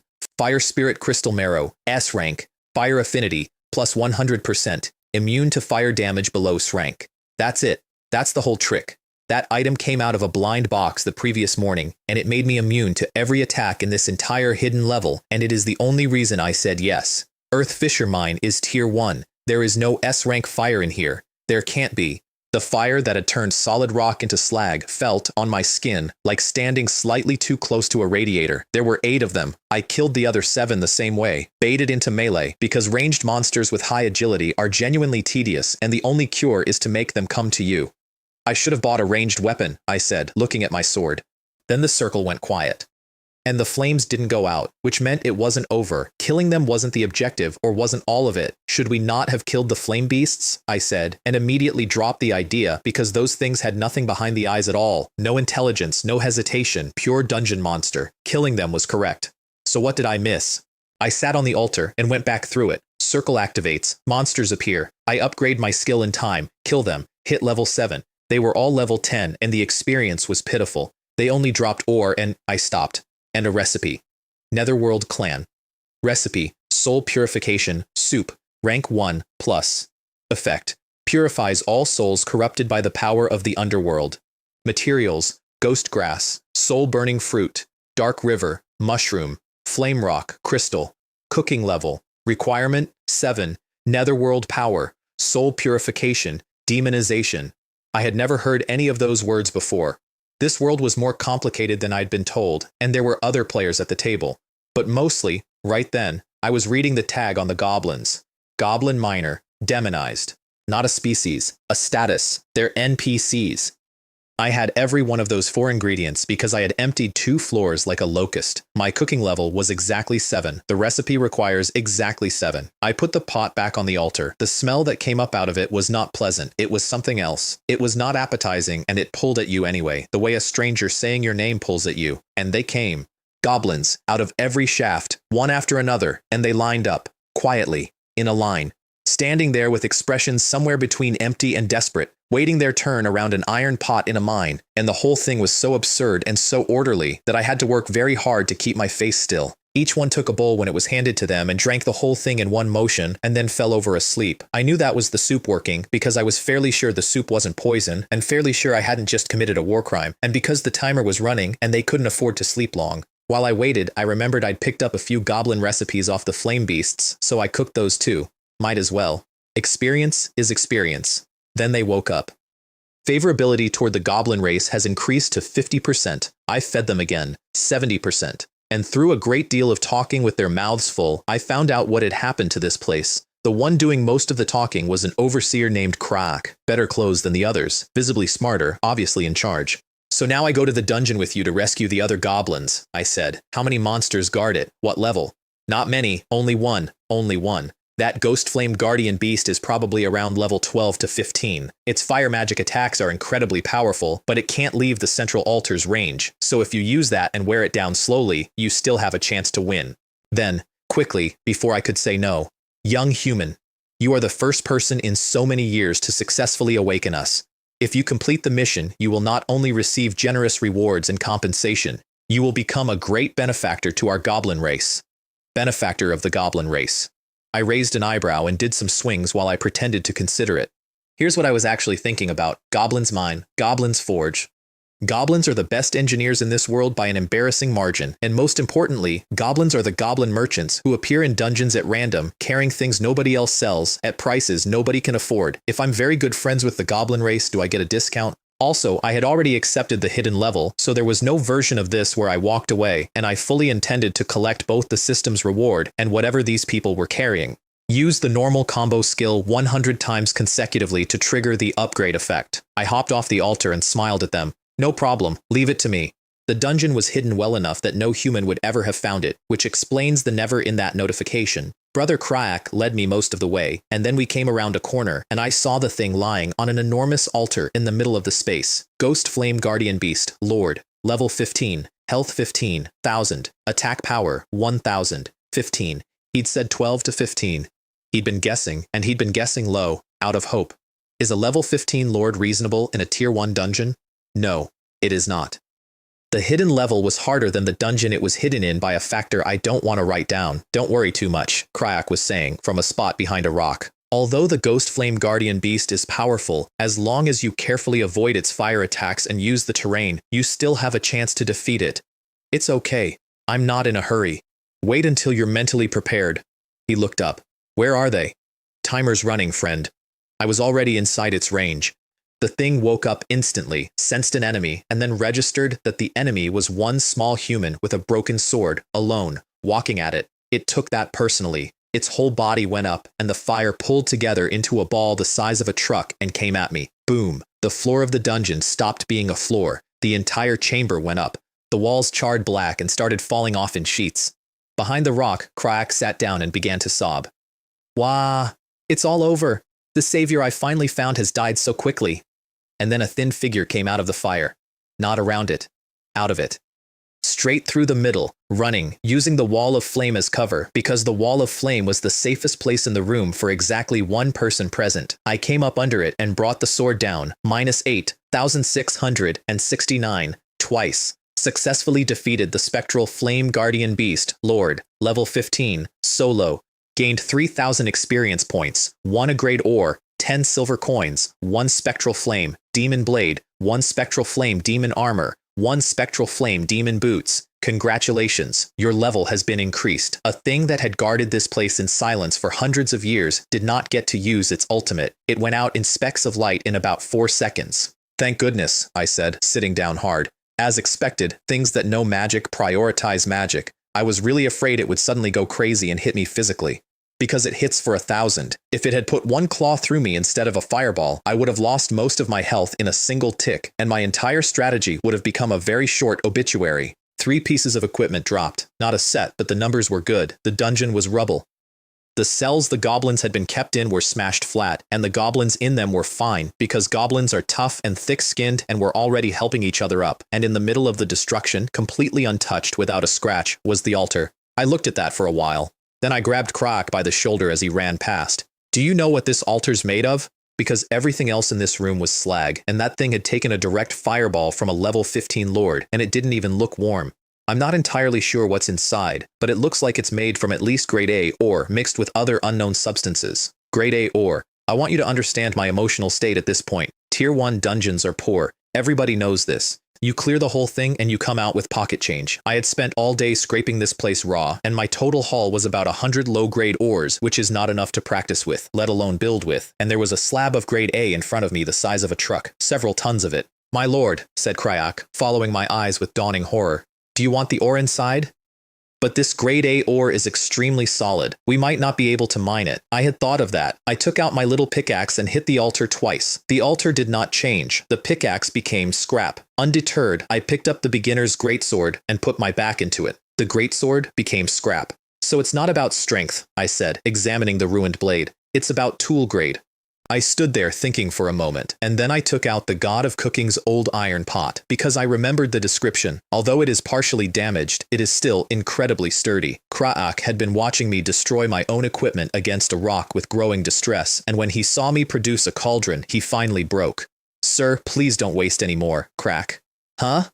The altar split. One corner came off in several pieces and fell on the floor. I stared at the pot. The pot did not explain itself. I hit it again. And again, and again, click, click, boom. Several tons of grade A stone came down with a noise you could feel in your teeth, and before I could enjoy it for even 1 second, the system put a message in front of my face in red, in bold. Warning. Important item destroyed. Dungeon is about to mutate. Warning. Important item destroyed. Dungeon is about to mutate. Warning. Important item destroyed. Dungeon is about to mutate. I did not stop shoveling. I want that on the record. The mine was collapsing. The ceiling was coming down in pieces the size of cars. The walls were bowing inward like the whole hillside had decided to sit down, and I was on my knees with both arms in the rubble, throwing chunks of grade A ore into a backpack. Because think about it from my side, when am I ever getting back in here? I got the last of it, grabbed 2 goblins under my arms and one by the collar and ran for a side passage while the room we'd been standing in stopped existing behind us. Tisk, tisk, tisk, I said, when we were somewhere that wasn't currently falling. System, you're clearly a sore loser. Here is what was happening over my head while I did that. I wasn't there for it, obviously, so I've stitched it together from about 9 people who were, and from a great deal of footage. The entrance of Earth Fissure Mine was throwing people out of it like a burst pipe. Attention. All monsters inside the dungeon are undergoing rapid growth. The dungeon's upper limit has been exceeded. All professionals must exit immediately. 1 minute remaining. They came out in a mess, half of them bleeding, all of them shouting over each other. I watched that mining rat grow several times its size and level up 3 times in one go. Peng Ruoxi's team made it out with about 8 seconds to spare, which is the kind of margin that ends friendships. They'd nearly come to blows on floor 2 over whether to run or fight, and they walked out with a rating of B. She stood there staring at that letter with her jaw locked. B. Her first run had been a C. She had spent every day since telling herself the C was the team's fault, and she'd come here to get an A because only an A would prove that an A-rank talent is not 1 syllable worse than an S. She got a B. Then the guard team arrived and put up cordons, and Miss Chen Min came through them at a dead run and found out from the registration log that one of her students had gone into a mutating dungeon alone, hours ago, and had not come out. Ye Mingju was already crying so hard she couldn't stand up on her own.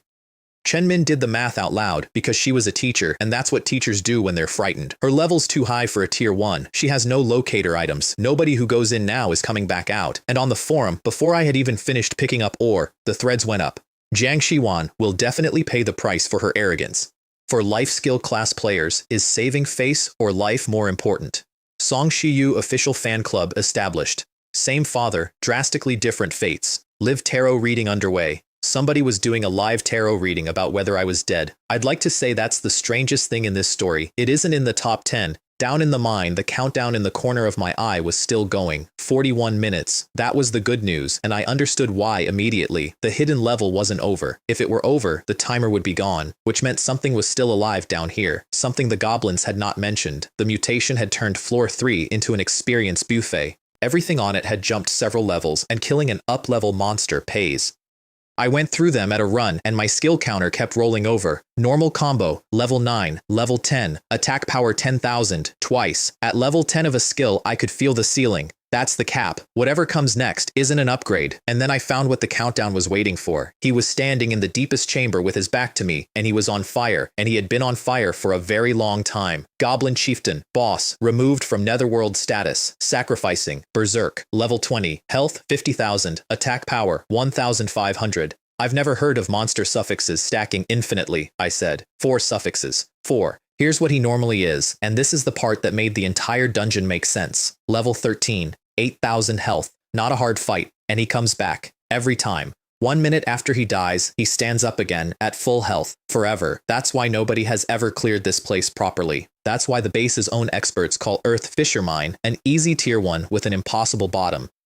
To get an A rating, teams kill this man 10 or more times in a row, and then leave while they still have the strength to walk. They fought him. They never once asked why. I asked why. I'd been asking all day, ever since 3 starving goblins sat in a circle staring at a mushroom they couldn't eat. So let me tell you what happened down here. Because I put it together standing in a chamber with a burning man in it, and the system gave me a notification for it. There was a world under this mountain. Goblins built it. Cave world. Then something cracked the floor of it.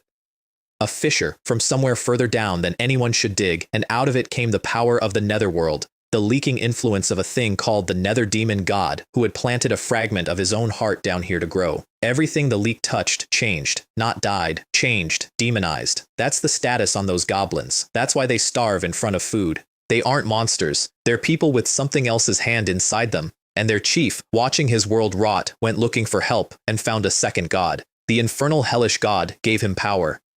The price was his own people, offered up one at a time on an altar, and the chief paid it and kept paying it and told himself it was for them. They found out. Of course they found out. What was left of Cave World tore itself apart over it. And the chief, dying, did the last clever thing of his life. He offered his soul to one god and his body to the other, in the same breath, on the same altar, so that the two of them would be locked over him forever, fighting for a scrap. That's the eternal resurrection. That's the whole mechanic. He isn't alive and he isn't dead. He's a rope in a tug of war between two gods, and he has been for centuries. The altar I smashed with my cauldron so I could sell it for parts was his sacrificial altar. Congratulations on deciphering the dungeon universe. Rewards upgraded upon completion. So the resurrection was gone. I'd broken it, but breaking it gave him something back. His mind. He was standing in that chamber with his mind returned to him for the first time in centuries, remembering, in full detail, exactly what he had done and exactly who he had done it to. He didn't survive that. Nobody would. Removed from Netherworld status. Sacrificing. Berserk. Level 20. He turned around, and there was nothing to talk to. Meteor shower is the ugliest thing I have ever had pointed at me. The ceiling of that chamber opened up and came down in burning pieces, and the floor turned into a sea of fire, and I ran directly into the middle of it, because a sea of fire is a private room for a woman with fire spirit crystal marrow in her chest. He couldn't see me in there. I could see him fine. Minus 10,753. Twice. Then out before he could put a hand on me, because his attack power is 1500, and I did not have the health to take two of those. In, out, in, out. I fought that man like a woman robbing a house. At 59 seconds on the clock, with him at a third of his health and my nerves starting to go, the system said the only thing I wanted to hear. Use the normal combo skill 100 times consecutively to trigger the mutation effect, not an upgrade. The 10%. Normal combo has mutated. Normal triple strike. I came out of the fire and hit him once. Minus 10,753. Minus 10,753. Minus 10,753. 30,000. In one swing. He went down without ever finding out what had happened to him, and I hope, honestly, that this was a kindness. Successfully soloed and defeated the Goblin Chieftain boss, level 20, gained 8,000 experience points, 10 A-grade ores, 10 gold coins, and the Chieftain's cloak. I was level 10, he was level 20. That is not a fight, that is a crime, and the system paid me accordingly. And then, where he had been standing, there was a totem. Old, carved. Still standing after everything else in the room had come apart. I looked at it, that's all. I looked at it. Attention. You have successfully attracted the attention of the infernal hellish god. I cannot fully describe the next second. The closest I can get is that something enormous turned its head, and I was not a person to it. I was a temperature, like being lowered into lava, except the lava was interested in me. I understood, not thought, understood, the way you understand a wall you've walked into, that in one more second there would be no body and no soul, just a stain where a girl had been standing. And then the dungeon completion notification went off. Dungeon cleared. The heat let go of me. I stood in that chamber soaked through, shaking, in the exact posture of someone who has just been dropped by something enormous that got bored. Two gods in one day. One of them had looked at me. I gave myself about 10 seconds to have feelings about that. Then I switched to minor and spent the next 5 minutes stripping floor 3 to the bare rock, because if a god was going to kill me anyway, he was going to kill a rich woman.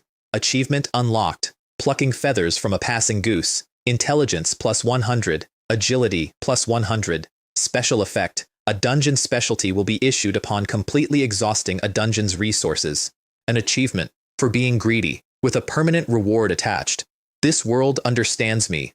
Up on the surface, in front of the dungeon entrance, the crowd had turned into something else. Everyone who mattered at Baiyun Base was there by then. The deputy head, Peng Xian, head of the Peng family, silver at the temples, expensive coat, the specific stillness of a man who has never once had to raise his voice. And beside him, the captain of the second guard team, level 34, Shen Long, my father. Chen Min was standing in front of both of them, and she was not being polite anymore. There is a student of mine inside. You have a rescue item. Use it. The decision has already been made, Peng Xian said, by unanimous expert assessment in accordance with base regulations. The rescue item is granted 3 times a year. It should definitely be used to rescue professionals trapped in high-level dungeons. He said the next part in the same voice he'd used for the first part. Once the dungeon mutation is over, I will send Student Gao an obituary in the name of the base, and also warn the other life skill class professionals not to overestimate their abilities. He had my obituary planned. Not written, planned. As an educational measure. For other people. Xiaoyan is not dead. Ye Mingju's voice went straight through the crowd. Her name is still lit up. The A-rank warrior from the market answered her gently, the way you correct a child about a dead pet. Do you really believe that someone with a life skill class can survive a mutated dungeon? And that was when Mingju did the thing I will never be able to repay. She turned to the captain of the second guard team in front of the entire base, in front of every camera on that cordon, and she said it out loud. Captain Qin, Xiaoyan is your own daughter. You abandoned her for so many years and now you won't even save her life? Everything stopped. Every person on that hillside turned to look at him. And here is where I have to be very precise, because this is the part I've thought about the most since. His face did not move, not a flicker, not around the eyes, not at the mouth. Nothing arrived and nothing was suppressed because there was nothing to suppress. 100 people watched a girl tell a man his daughter was dying, and his expression stayed exactly where it was, like a picture on a wall. I am the captain of the base's guard team, he said. I will only obey the base's orders. And then, because apparently that wasn't complete, she has only herself to blame. She has no one else to blame. She has no one else to blame. I want you to sit with that sentence, because I've had to. Peng Ruoxi came forward then, my father's stepdaughter, the A-rank talent whose team I'd turned down that morning. She had a B rating burning a hole in her pocket and an audience, and she made her contribution. I genuinely wanted to help her by inviting her to join my team. I just didn't expect it to hurt her pride. A small, sad, generous smile. She's an adult. She has to pay the price for her actions. Even if this time the price is her life. Even if the price is her life. And on that exact word, on that syllable, the sky spoke. World announcement, world announcement, world announcement. Congratulations to professional Jiang Shiyuan of Baiyun Base, who has achieved a perfect SSS rank clear of Earthfisher Mine Dungeon, and who has additionally achieved a perfect SSS rank clear of its hidden level. Not a base broadcast, not a regional notice, a world announcement. Every channel, every screen, every base on the planet, at the same time. World announcement. The anomaly within Earthfisher Mine Dungeon has been eliminated. As a reward for the next 72 hours, all dungeon difficulty is reduced by 50% and all rewards are increased by 50% globally. For professionals of the chef class, dungeon difficulty is permanently reduced by 80% and rewards are permanently increased by 100%. Permanently, every chef on Water Blue Star, every one of those kids who registered as a life class and watched the light go out of the officials' faces, 80% easier, forever, because of one girl in one hole in the ground. All public channels and all networks fell into a deathly silence. I mean that literally, not a metaphor. The forums stopped. A live tarot reading stopped. Nobody believed it. That was the first reaction everywhere, and it was unanimous, and it lasted about 90 seconds, exactly as long as it took someone to think of opening the global clear rankings. Perfect SSS rank clears. 1. Jiang Shiyuan, Baiyun Base. SS rank 0. S rank 0. A rank 16. B rank 2,758. One person on the board above the A ranks. 1. With nothing between her and the 16 best runs in the recorded history of the world except a wall of blank space where SS and S should be, is there a bug in the system? The system has never had any errors in all these years. And then the internet did what the internet does, which is go back and find every single thing everybody said. They dug up the mocking threads. They didn't delete them. They went into the comments and finished them. Under Jiang Shiyuan will definitely pay the price for her arrogance. Gao Xiaoyan paid a huge price. She achieved a perfect SSS level clear. Can I afford such a price? I can. Under the thread about the team invitation, a mere trash A-rank talent team dares to extend a team invitation to an S-rank talent? You are the real burden. Under the thread comparing talents and professions, S-rank talent plus trash profession plus a brand new world record, whose is more valuable? And under the one where somebody had written so kindly that we should let the poor girl keep a little self-respect. Miss Peng is probably feeling incredibly inferior right now, isn't she? Let's all give her some pitiful self-respect. Out at the cordon, people started looking around. Wait, where are those people who were just criticizing her? Are they all right?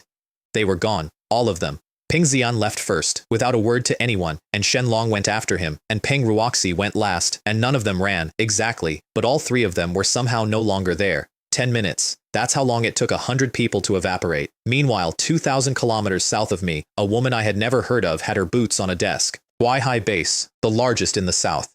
Its head, Kai Yufei, level 49, elite class, fierce Gao blade, red cloak thrown over the back of her chair, a gold greatsword, taller than her secretary leaning against the wall, and the general bearing of someone who has never filled out a form on time in her life. So, she said, reading the announcement off the wall screen. Who exactly hid that God-rank talent kid? Because that's what everyone assumed. Somewhere out there was a God-rank talent that had been kept off the books, and this was them surfacing. Her secretary, Fan Bo, put the file on the desk. S-rank talent, chef. Registered 4 days ago. Bayun Base, no backing, chef. Chef. Ka Yufei read the rest of the file and got to the family situation and started laughing. The girl was the daughter of the Peng family's son-in-law by his first wife. The relationship was, in the file's careful phrasing, unlikely to be repaired. Ha ha ha, this is absolutely gratifying. What a scoundrel, abandoning his wife and children for wealth and glory. She dropped the file. That girl isn't suited to stay at Bayun Base. Let's poach her, give her the best conditions. I'd like to pretend this was about my talent. Some of it was. The rest was that Huaihai had been sliding among the 5 great bases for 2 years, and a base with no outstanding new professionals gets its rating cut, and Ka Yufei had just been handed the most outstanding new professional in the world with a bow on it. Fanbo wrote the letter himself, highlighted, pinned, paid delivery, which in this world costs real money and means the sender wants you to know they're serious. It laid out Huaihai's terms, and it also laid out, politely, thoroughly, the specific dangers of my current position.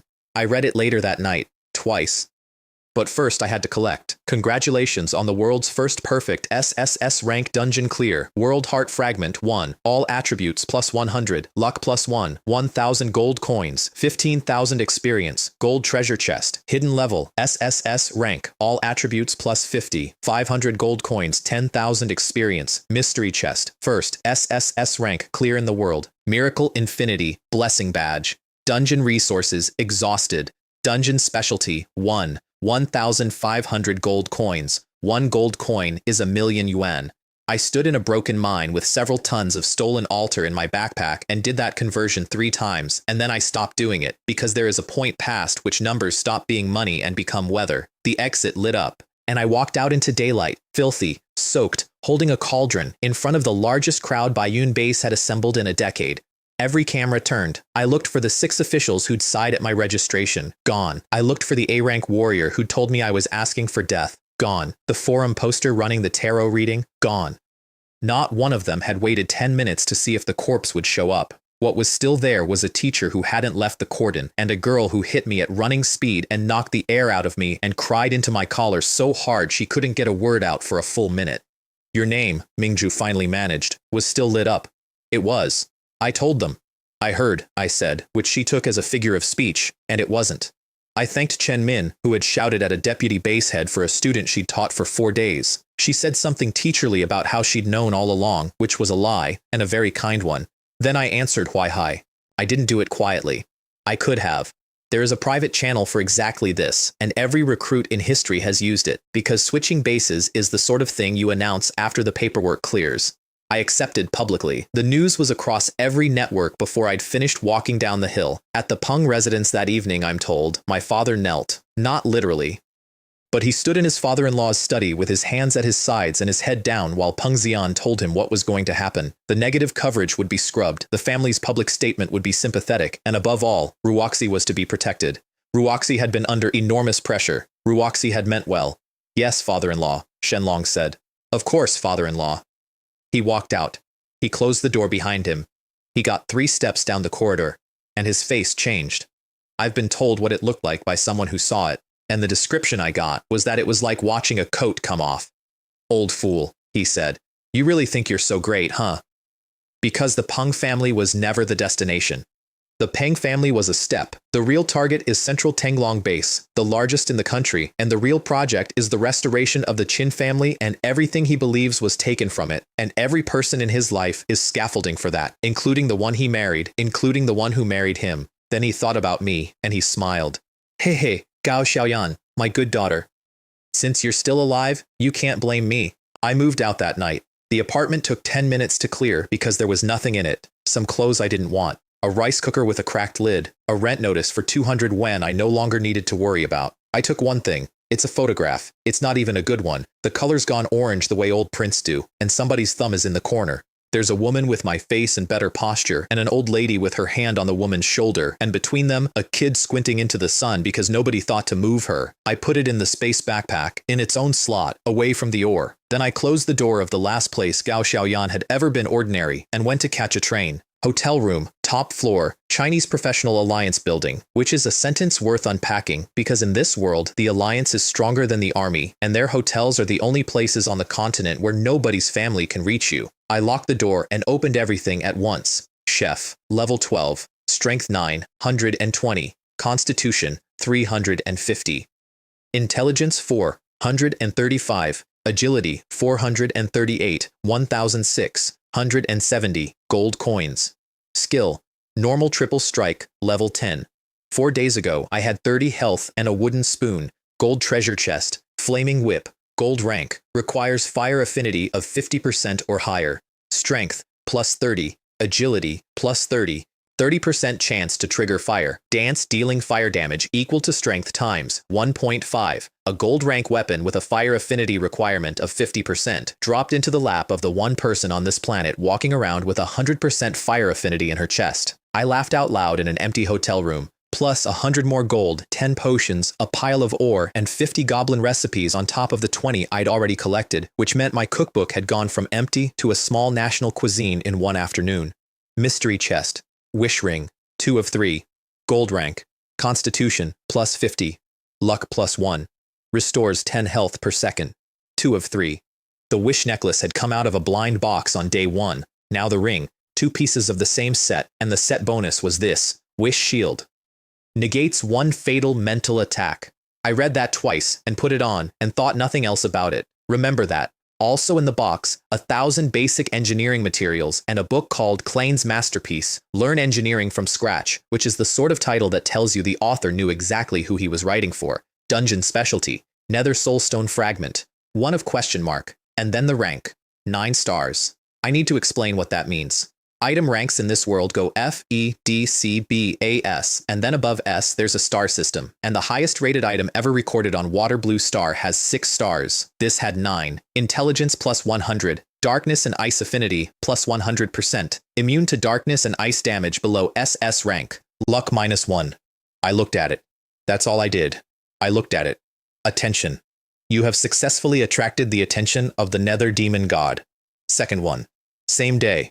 Something reached across whatever distance separates a god from a hotel room and put a hand directly into my head, and it was weakened by 90% by the distance, and at 90% weakened, it was still fatal. Wish shield activated. I came back to myself on the floor. The room was white. Every surface, the desk, the bed frame, the inside of the windows, the ceiling, was under a centimeter of frost, and it was cracking and steaming as it went, and I was lying in the middle of it with my heart going and my hands not entirely under my control. 2 hours. That's how long the ring had been on my finger. 2 hours between putting on an accessory and needing it to not die. I sat up in the frost and said the only thing I had. If you're so tough, you two should go and fight it out. What kind of god are you? Only good for bullying goblins and weak women like me? Nobody answered. Gods don't answer apparently. They just look at you and see if you cook. The chef class hit level 10 somewhere in all that, which meant a blind box. 1-time skill card, splash, S rank. Within a radius of strength times 0.1 meters, every enemy you attack deals 10% of that damage to all other enemies in range. Duration, 1 hour. Single use, a chain reaction. Every hit splashing onto everything else in a radius that scales with my strength. At 900 strength, that's a 90-meter circle. 1 use, 1 hour. I'd have to pick the moment perfectly. Ding dong. Miracle Infinity. Blessing badge activated. Luck plus 1. Charm plus 1. Special effect. All rewards obtained are doubled. 1-time skill card, splash, quantity, 2. All rewards obtained are doubled. Not dungeon rewards, not clear rewards, all rewards, forever. That's the prize for being first in the world at something, and I don't think whoever set that number expected it to land on a person who was already planning to strip mine reality. The card became 2 cards while I was holding it. Last item. World Heart Fragment. 1 of question mark. That's the whole entry. Name and nothing else. Understand. In this world, everything has a description. A rock has a description. A 96-point Rujiyamo has 3 lines of description. The system is compulsively, exhaustively informative about literally every object a human being can pick up. This one had a name. I asked for details 4 times. Nothing. Not a refusal. An absence like asking a wall about its childhood. Whatever it is, it's above the level at which I'm allowed to be told things. I put it in the deepest slot of the space backpack next to the photograph, and I did not look at it again for a very long time because I had just been introduced to 2 gods in 8 hours and I was learning. Then, finally, the ore, Mystic Star, Iron Crystal, a triple plus, containing trace amounts of stellar energy, 2.8 tons of it. Identification in the system costs 1 gold coin per item, and 1 gold coin is 1,000,000 yuan, and I paid it with actual tears in my eyes and then read the result and stopped crying immediately. A triple plus, trace amounts of stellar energy, 2.8 tons. Somebody built a goblin altar out of it, and then a goblin chief bled on it for 400 years, and then a 19-year-old chef hit it with a soup pot until it fell over. 2 tons of it, plus 50 gold, went straight into repairing my cauldron. 12 hours. I want to note that spending 70% of a legendary material and 50 million yuan on repairing a piece of cookware is not the decision of a stable person. I did it anyway. I'd hit an altar with that pot. While it was in the shop, I got the letter from Huai Hai and a second shorter message from the same secretary, sent privately, off the record. Be careful of Qin Lang. His talent is a bit strange. I read that sentence about 40 times, because here's what I had, sitting in the previous owner's memory, in pieces, never assembled by the girl who lived it. Her mother died in a dungeon, suddenly. Healthy woman, routine run, no explanation that anyone could point to. Her grandmother declined for 2 years. No illness. Doctors found nothing. She simply got smaller and quieter until she wasn't there. And Gao Xiaoyan herself, the original, the girl whose body I woke up in, had been fading for months. Tired all the time. Sick without a diagnosis. 19 and going out like a candle in a room with no draft. 3 women, one thing in common, proximity. The closer you are to Shenlong, the faster you die. His talent is a bit strange. He's level 34 with a guard team behind him and a base family in front of him, and I was level 12. Not yet, but I wrote it down. I spent the night on engineering.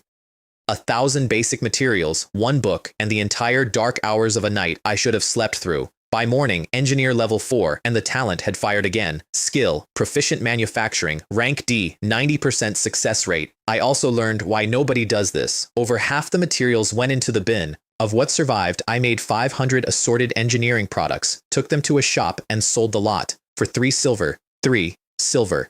I stood at that counter holding 3 silver coins for a batch of goods that had cost me a night and half a treasure chest, and I finally understood the saying. Engineers and alchemists, expensive and useless, which is a fascinating thing for a world to believe about the 2 professions that make weapons and medicine. I filed it. Everything about how this world sorts people into useful and useless is starting to look less like an assessment and more like a decision somebody made. Then I made the mistake of opening social media. Trending, in order. Zhang Xiwan is ungrateful. Was her disappearance a guilty conscience? Was the dungeon mutation caused by Zhang Xiwan? She almost killed her classmate. That third one was doing numbers. You could see the shape of it if you looked. Pung money, moving fast, changing the subject from a deputy head planning an obituary to a girl who selfishly broke a dungeon and nearly killed a certain A-rank talent who was, by the way, only trying to help her. And the demand, repeated in 10,000 comments in 10,000 phrasings. She owes the base a guide. She should publish her strategy. Out of gratitude. Gratitude. For the obituary, presumably. I thought about it for about 20 minutes, and then I did exactly what they asked. Easy for anyone. Learn how to achieve an SSS rank perfect clear of Earth Fisher. Mine dungeon, including hidden levels. Full walkthrough. 5 steps. With pictures. Price. 1 copper coin. Not free. 1 copper.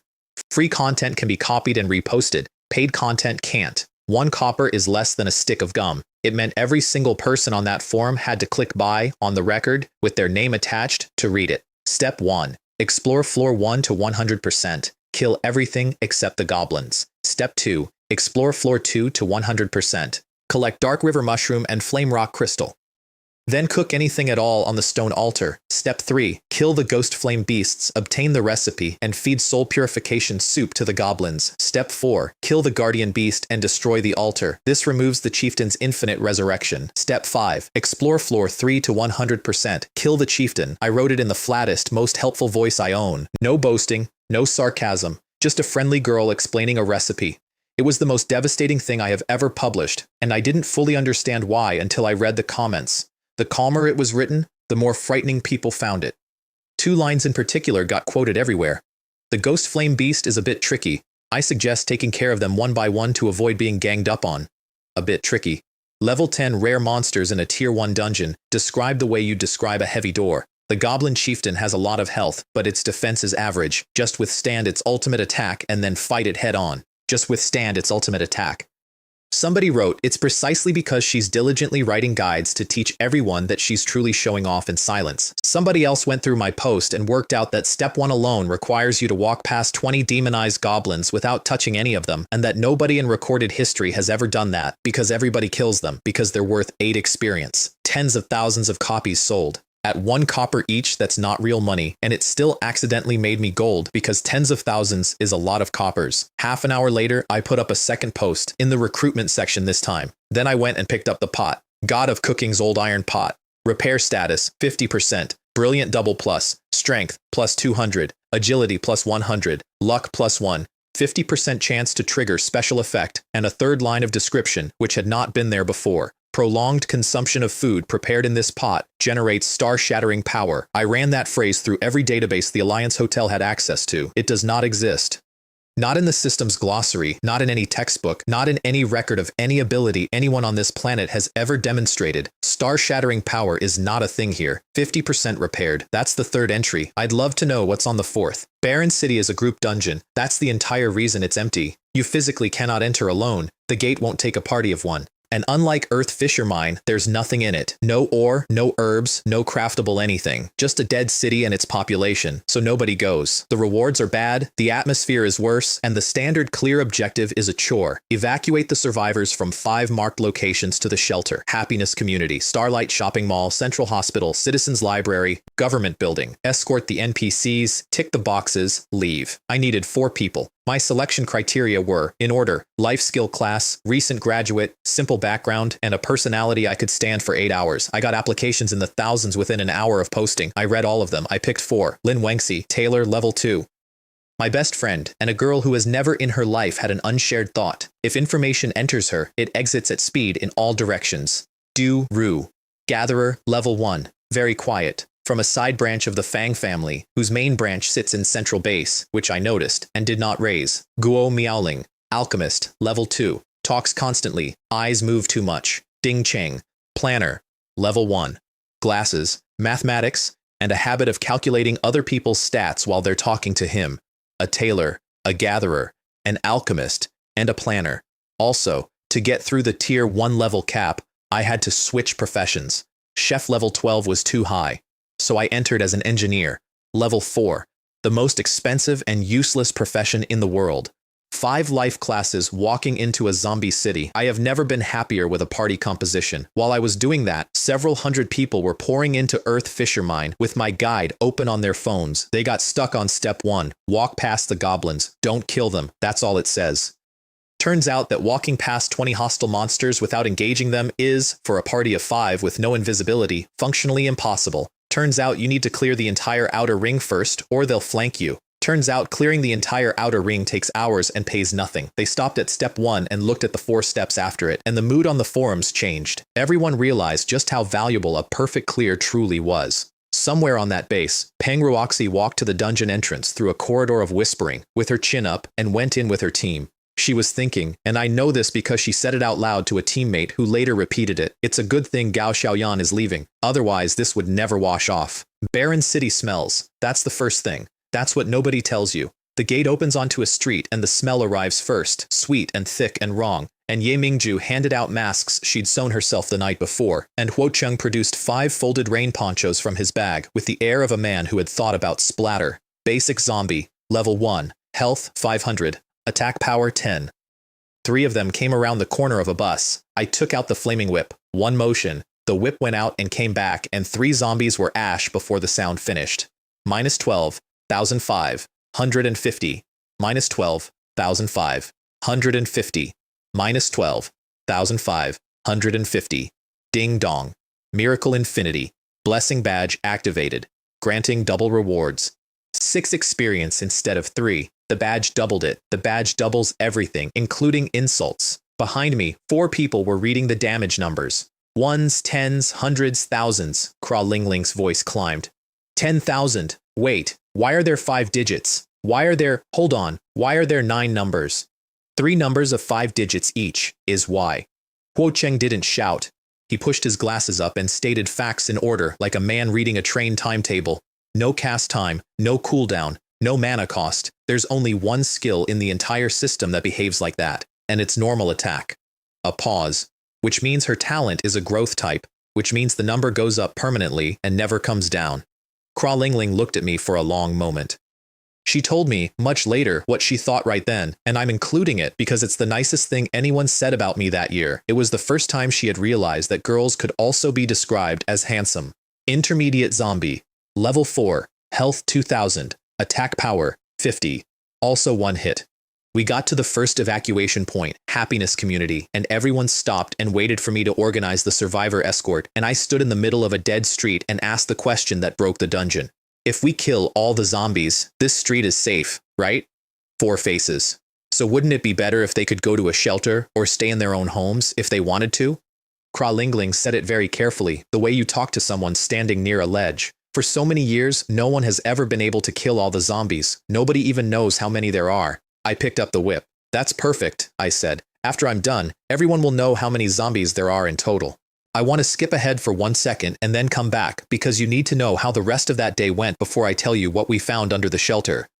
Over 1,000 zombies. That's what Barren City had, spread across a city the size of a real one, and I went through it street by street with a whip. I did give the others work. That was deliberate. The dungeon assigns each member a contribution score, and 0 contribution gets you a penalty at settlement, so everybody got 1 or 2 zombies of their own. Ye Mingju discovered she could throw a needle. Kra Lingling threw a potion at one and hit me instead. Fang Jing killed hers so quietly I didn't notice it had happened. Wo Cheng refused outright. I'm on blood clotting medication, he said, adjusting his glasses. I'm support. That's the whole sentence. He is a 19-year-old boy in a zombie apocalypse who declined combat on medical grounds, and he was correct to, and I respect him enormously. Around noon, I found a corner with 3 walls, a collapse on one side, an overturned truck on the other, a poured concrete wall at the back, put all 4 of them behind me, and held the single entrance while the city came to us. That's when Ye Mingju took out a picnic blanket, pink, with strawberries on it, then fruit. Then milk tea from the stand outside our school, 4 cups, still cold. I read your travel guide yesterday, she said, laying out cups on a strawberry blanket in a dead city while I killed things 4 meters away. It says if you're staying in a dungeon for a long time, you should eat several meals. I wanted to bring chairs and a table, but my mom stopped me. Her mom stopped her. So we ate lunch in the middle of the apocalypse. An 80-point salad and a 90-point sandwich on a blanket with the sound of a whip in the background. Kra Lingling chewed and looked out at the street and shook her head slowly. Terrible. Absolutely terrible. Who's miserable? Us? No, she said. I mean the zombies. Wo Cheng, without looking up from his notebook, it's probably between 680 and 700 so far. I've been counting the whole time. He'd been counting the whole time. Somewhere in the middle of that afternoon, the system stopped me. The professional's strength attribute has reached the current class limit, 1,000. That's the ceiling. Not my ceiling. The ceiling. An ordinary tier profession caps every attribute at 1,000, and further points get held in reserve until class advancement, which happens at level 20, and the reserve expires after 72 hours. And then the system explained the profession hierarchy to me, and I have thought about this list every single day since. Ordinary class, 95% of all professionals, 2 skills. Rare class, 4%, 3 skills. Elite class, less than 1%, 4 skills, plus unique abilities. Hidden class, approximately 1 in a million to 1 in 10 million. The entry ticket to the world's top 100, 1 in 10 million. I looked at that number and made a decision that shaped everything after. Before my second advancement, I would max out all 4 attributes. Not strength, all 4. Because if the reserve carries over, and if the tier above unlocks a higher cap, then every point I bank now is a point that lands later, and the difference between people compounds. The forums, meanwhile, had discovered our party composition. Shocking. Jiang Xiwan brought 4 rookie life-type professionals into Barren City. For one person to lead 4 completely defenseless newbies is either arrogant or stupid. The truly pitiful ones are their parents, who are about to bury their children. If they can get through this, I'll eat shiti while standing on my head. Right underneath. Upstairs, I've taken a screenshot. I love that person. Whoever you are, you were the real hero of that thread. By late afternoon, I'd killed everything in the city, including 9 mutated zombie bosses, which was itself news because the published research on Barren City lists 2 mutants, the Earth type and the Speed type. The standard guidance is that if a second mutant appears, you leave. There were 9. Engineer went from level 4 to level 11. Normal combo hit level 14. My attack went past 20,000 per strike, 3 times per swing, And on the ninth mutant, I noticed something. They were coordinating. Badly, but coordinating, flanking, holding back, waiting for each other. And these things have the strategic depth of a wet towel. There was no possible way they had come up with that themselves. Somebody was directing them.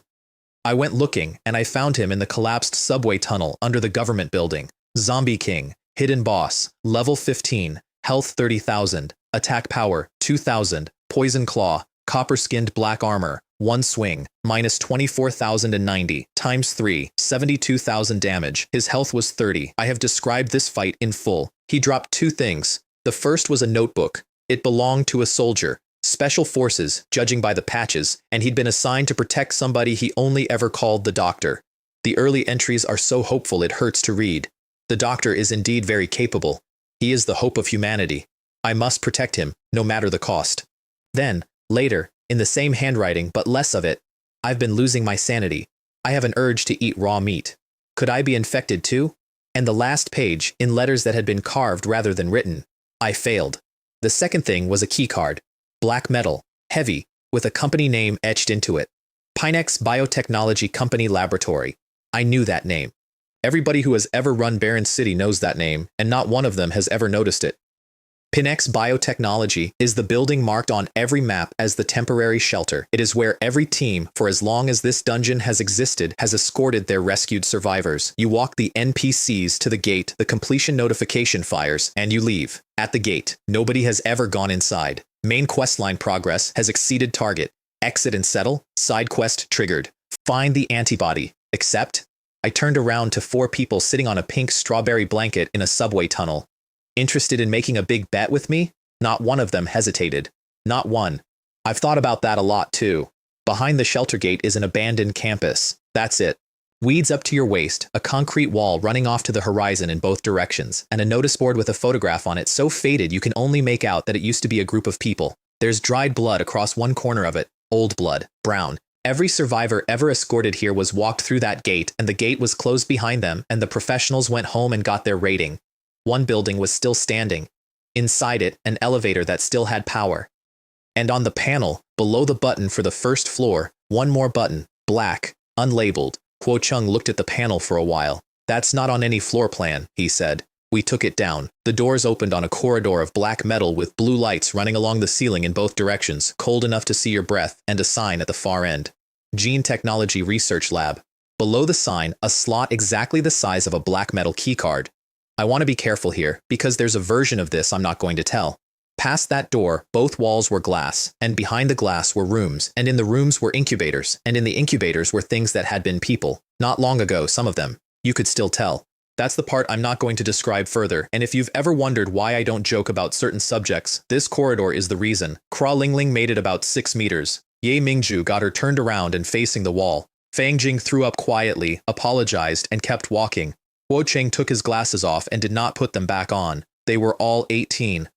At the end of the corridor, the space opened up into something 3 stories deep, and in the middle of it stood a transparent vat the height of a building, full to the top with something that was moving. Not liquid, not solid, moving. And from a gantry above it, something climbed down to greet us. Zombie Doctor, Hidden Boss, half human, half zombie, level 10, health 5,000, attack power 10, skill, infinite zombie hatching. His left side was an old man in a lab coat, neat white hair, glasses, the mild face of somebody's grandfather. The right side was not.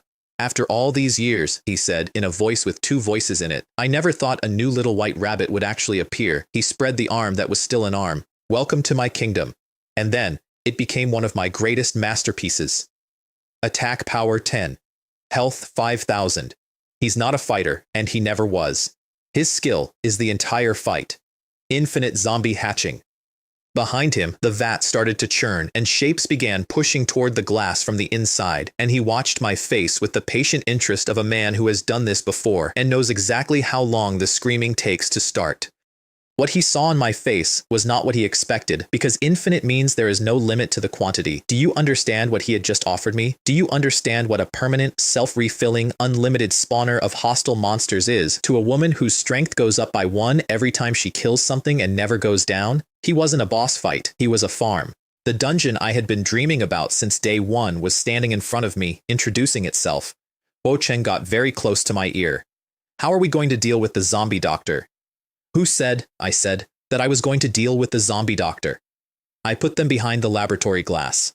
That glass had held whatever was in those rooms for years without a scratch on it. It would hold.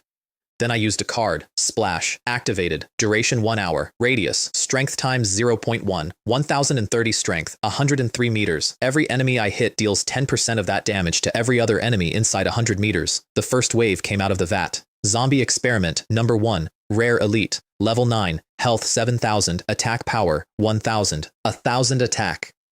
That's tier 1 boss numbers coming out of a tank in batches. I hit the first one. Minus 22,030, minus 22,030, minus 22,030. And then, across the entire floor of that laboratory, on every single thing that had come out of that vat at once. Minus 2,203, minus 2,203, minus 2,203. Hundreds of them, all at the same time. The appearance of hundreds of red numbers instantly turned the entire underground laboratory into a sea of red. The zombie doctor's jaw came off. I'm being literal. Part of his lower jaw detached and hit the gantry, and he did not pick it up because he was busy watching 100 of his masterpieces die simultaneously to a girl with a whip who had not moved from where she was standing. 50 to 100 a second. For 10 seconds. Then again. He panicked and released the second series. Zombie experiment number 2. Level 10. Health 6000. Attack power 3000. 3000 attack. And 6,000 health, 1,000 less than the last batch. They died faster than the ones before them. He had upgraded the wrong number. The zombie doctor's other half turned green. Number 3 had 20,000 health in level 12, and by the time it came out, my skill was at level 19 and my attack was 36,000. Minus 39,090. Times 3. 1 hour. In 1 hour, I killed nearly 9,000 zombies, took over 300,000 experience, and pushed engineer from 11 to 17.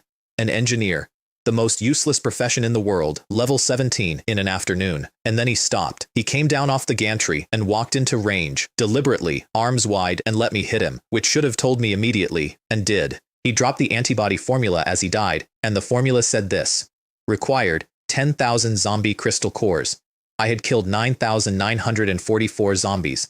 Crystal cores dropped from roughly 70%, 7,000, not 10, and behind him, at the far end of the laboratory, a set of doors began to open. Not enough crystal cores? Said the thing on the floor, delighted. No problem, I prepared plenty for you a long time ago. Behind those doors were people, living people. Tens of thousands of them, survivors, the actual survivors, the ones every team in the history of this dungeon had carefully escorted to safety, gathered, housed, and stored, farmed. That was the trap. That was the whole design. To finish the antibody and save this world, I would need 3,000 more cores, and the only place left to get them was through the doors. Infect them, kill them, harvest them. Human beings are inherently selfish and despicable, he said, and there was joy in it. You and I are no different at all. Let's get our hands stained with blood, and no one will leave here clean. He wanted a partner. That's what all of this was for. Not the world, not the science. He wanted one other person to do what he did so that what he did would become a thing that people do. There was a silence, and then a very calm woman's voice from somewhere above him. Who said I don't have enough crystal cores? Ding dong. Miracle infinity. Blessing badge activated. Granting double rewards. Every drop. All day. Doubled. 7,000 cores from 9,000 kills. Times 2. I had over 14,000. I climbed up onto the rim of his vat, and I want you to picture his face while I did it, because he still didn't understand, and he had one more speech in him. I am creating new life, he shouted up at me. I am leading humanity to a higher level. Death is true immortality. I stood on top of everything he had ever made. Since death is a good thing, I said, why don't you die? Don't you like it? And I dumped 10,000 crystal cores into the tank. Antibody synthesis. Complete. Congratulations. You have successfully and completely destroyed the zombie doctor's soul. Completely. The system used that word on purpose. Whatever he'd done to keep coming back, it didn't survive being on the wrong side of his own tank. And the last piece dropped into place while I was standing there, from the patches on the soldiers' uniforms, and the signs on the walls, and the badges on the corpses in the incubators. Capital Military Region. This wasn't a research facility that went wrong in a quiet town. This was the capital of a mid-sized country in the middle of a world war, and the government knew. They funded it. They protected it. They were hoping for an army of modified soldiers, and they got a city of them, and the city ate the country. Congratulations on deciphering the dungeon universe. Afterwards, on the walk back up, the mood went somewhere strange, the way it does. Boss, said Kra Lingling, hanging off my arm, Do you accept thigh ornaments? I can provide equipment and props for free. I can even warm your bed. I have no interest in women. Huo Cheng's head came up with an expression of pure, undisguised hope. I have even less interest in men. His head went back down. We were 3 meters from the teleport point when the ceiling of the laboratory tore open, not collapsed, tore. Space itself came apart in a line, and through it came a hand, skeletal, enormous. It filled the room. Attention. You have successfully attracted the attention of the undead monarch. I couldn't move. Not scared, couldn't move. Physically could not move. A thing that far above me had simply decided I would be still, and I was still. The first strike came down. Substitute doll destroyed. 500 gold, gone, and it saved me, and I felt the wind of it in my hair. The second strike came down, and I died. I want to describe that accurately because it's not what I expected. There was no pain. There was a sensation of my body becoming something other than a body, clear and hard and cold, starting at my feet, and my last thought was, with real irritation, that I had not finished the ore. 10 seconds. Resurrection. Crystal activated. I came back on the floor with 1 health point, in a room with 4 people screaming under a hand the size of a bus, and the hand crumbled, not out of mercy. Whatever the monarch had pushed through that tear couldn't stay on this side of it. The arm came apart into pieces the size of cars, and the tear closed and the pressure went away. I lay there for 2 full seconds. Then I said out loud in the wreckage, a substitute doll and a resurrection crystal. Together, they're only worth 100 gold coins. Worth it. And I got up, and I took out the whip, and I swept 5 tons of an undead god's hand bones into my backpack before the teleport finished. World announcement. World announcement. World announcement. Professional Jiang Shiwan of Baiyun Base has achieved a perfect SSS rank clear of Baron City Dungeon. All dungeon difficulty reduced by 50% and rewards increased by 50% for 72 hours. For professionals of the engineer class, difficulty permanently reduced by 80%, rewards permanently increased by 100%. 2 world announcements in 2 days, chefs on Monday, engineers on Tuesday, and the part that actually broke Baiyun Base was not my rating. It was theirs. A tailor, a gatherer, an alchemist, and a planner walked out of Baron City with a B rank each. In the entire recorded history of that base, 9 people have ever achieved an A. 4 kids nobody had heard of, whose parents were reportedly about to bury them, came out of a hidden boss run with a B on their first dungeon as life classes. That hurt them more than my record did. My record was a freak. 4 B ranks meant it transferred. Kra Lingling's mother called her 14 times. Settlement, with the badge doubling everything on the way through. All attributes plus 200, luck plus 2, 2,000 gold coins, 30,000 experience, gold treasure chest, quantity, 2. Side quest, find the antibody. All attributes, plus 100, 1,000 gold coins. 20,000 experience. Dr. Shank's experimental notes, quantity 2. The world heart fragment did not double. It's unique. Some things the badge won't touch, and I noted which ones. The notes are A+ rank, and they are the most disgusting valuable thing I own. Gene recombination, viral engineering, ability development, crystal core energy, soul storage, spore grenades, bone equipment, cuisine prepared from rotten flesh, which I read twice hoping I'd misread it, and, at the very back, a complete design for a fully automatic zombie farm. He was a monster. He was also, and this is the uncomfortable part, extremely good at his job.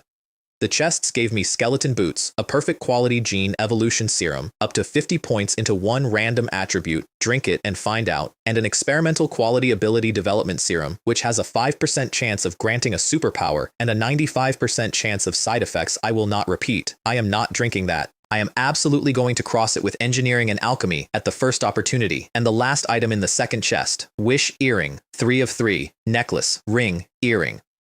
The moment the third one touched my hand, the 3 of them lifted out of my palm, turned once, and went into each other. Wish star mirror fragment, 1 of 5, brilliant rank, requires SSS rank talent, luck plus 5, charm plus 5, effect 1, grants 1 free attribute point every hour including time spent inside dungeons. Effect 2, automatically generates a wish shield against mental attacks up to SS rank. Effect 3, grants 1 point of star-shattering power every 24 hours. There it was again, star-shattering power, the term that does not exist in this world, on my cauldron, and now on this. Each point of star-shattering power doubles the effect of any skill or item below SS rank. Doubles. 1 point on my normal attack takes a swing from 100,000 to 200,000. That's a tier 3 boss, killed by a life class, with a stick. 1 free attribute point every hour, forever. awake or asleep, in a dungeon or in the bath, requires SSS rank talent, which, as far as the world knows, nobody has. Dungeon specialty, 20,000 bones. And then the identification came back on what I'd swept off the floor.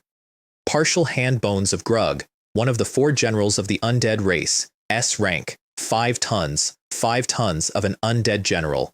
I'll be magnanimous and forgive you, I told the backpack, since you traveled all this way to deliver the materials.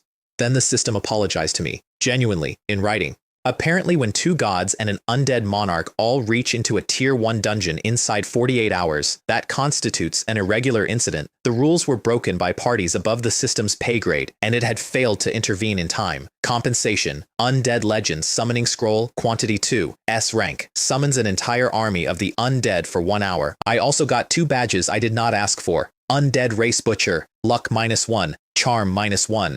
Hatred from undead creatures increased by 50%. Damage taken from them increased by 50%. Damage dealt to them increased by 100%. Undead Race Buster, Luck -2, Charm -2. Hatred increased by 100%. Damage taken increased by 100%. Damage dealt increased by 300%. Curse badges. Every undead thing in existence now hates me on sight, hits me twice as hard, and dies 4 times as fast. You can wear unlimited badges and they stack. I put on both. The engineer blind box at level 10 gave 100 free attribute points, and the badge made it 200, and I dumped every one of them into the pool. Then I checked my advancement requirements because level 20 was coming. Engineer, class advancement, craft 1,000 items, complete. Achieve a rating of D or above, complete. Kill 100 members of other races using your own creations, 0 of 100. Chef, class advancement. Have 100 members of other races eat your food, 0 of 100. Interesting. Not kill monsters, kill other races. Not feed people, feed other races. The word the system uses is not the word humans use. I wrote that down too. Fanbo collected me personally with a point-to-point teleport device, which took 10 seconds and cost more than my old apartment building. Somewhere in those 10 seconds, I noticed something wrong, in the way you notice a missing tooth with your tongue, a drop of blood, mine. Gone from a nick on my hand that had not been bleeding. I said it out loud without thinking. Fanbo's expression did not change at all, which told me everything about what kind of secretary he is. It seems, he said, that Shenlong has made his move. Huaihai Base is 10 times Baiyun, 10 times the population, 10 times the footprint. It has districts, it has weather, and it has the temple. You see it before you see anything else because it's a mountain, one single piece of white stone with no seams anywhere on it, no joins, no blocks, as if somebody had grown it. Red dragons run up the columns, carved so deep they look like they're inside the stone rather than on it. And above it, in the sky, visible from every angle from anywhere in the base, 37 years and 184 days, a countdown. Nobody knows what it's counting to. The best theory, and the one everybody teaches the kids, is that the temple gave humanity 100 years to prepare for something, and we're 62 years in, and the strongest human beings alive are pushing toward level 80. I stood in the street with my head back and looked at a number in the sky for a long time, 37 years. They gave me a villa by the lake, a gold-tier beginner's equipment set, and a Supreme VIP gold card, which halves prices in every guild in the base. Kai Fei's terms, honored to the letter before I'd shaken anyone's hand. And that night, alone in a house with 5 floors, I opened the photograph. It wasn't a photograph. The frame was a storage item, bloodline locked, which is why nobody had ever found anything in it, because the only person who could open it had been too tired to try. Something surfaced while my hand was on it. One of hers, not mine. A hospital room. That specific chlorine smell. An old woman's hand around a girl's wrist with more grip than it should have had. Xiaoyan, listen to your grandma. Don't worry about me. Hurry home, pack your bags, and leave. Leave this place. And then, fainter as she went under. Be careful of Chin. 3 things came out of the frame. Heart-linking knot. Rare. 4 stars. Only by being of one heart can we share weal and woe. Select a target. All damage they take is transferred to you instead. I read that description 4 times before I understood what I was holding. My grandmother wasted away over 2 years with no illness that any doctor could find. She had this. She was wearing it. She had it pointed at her granddaughter, and she took every point of it silently for 2 years, and she never said a word, and she was still telling me to run while she went under. Knights of Light Order badge. Light affinity plus 10%.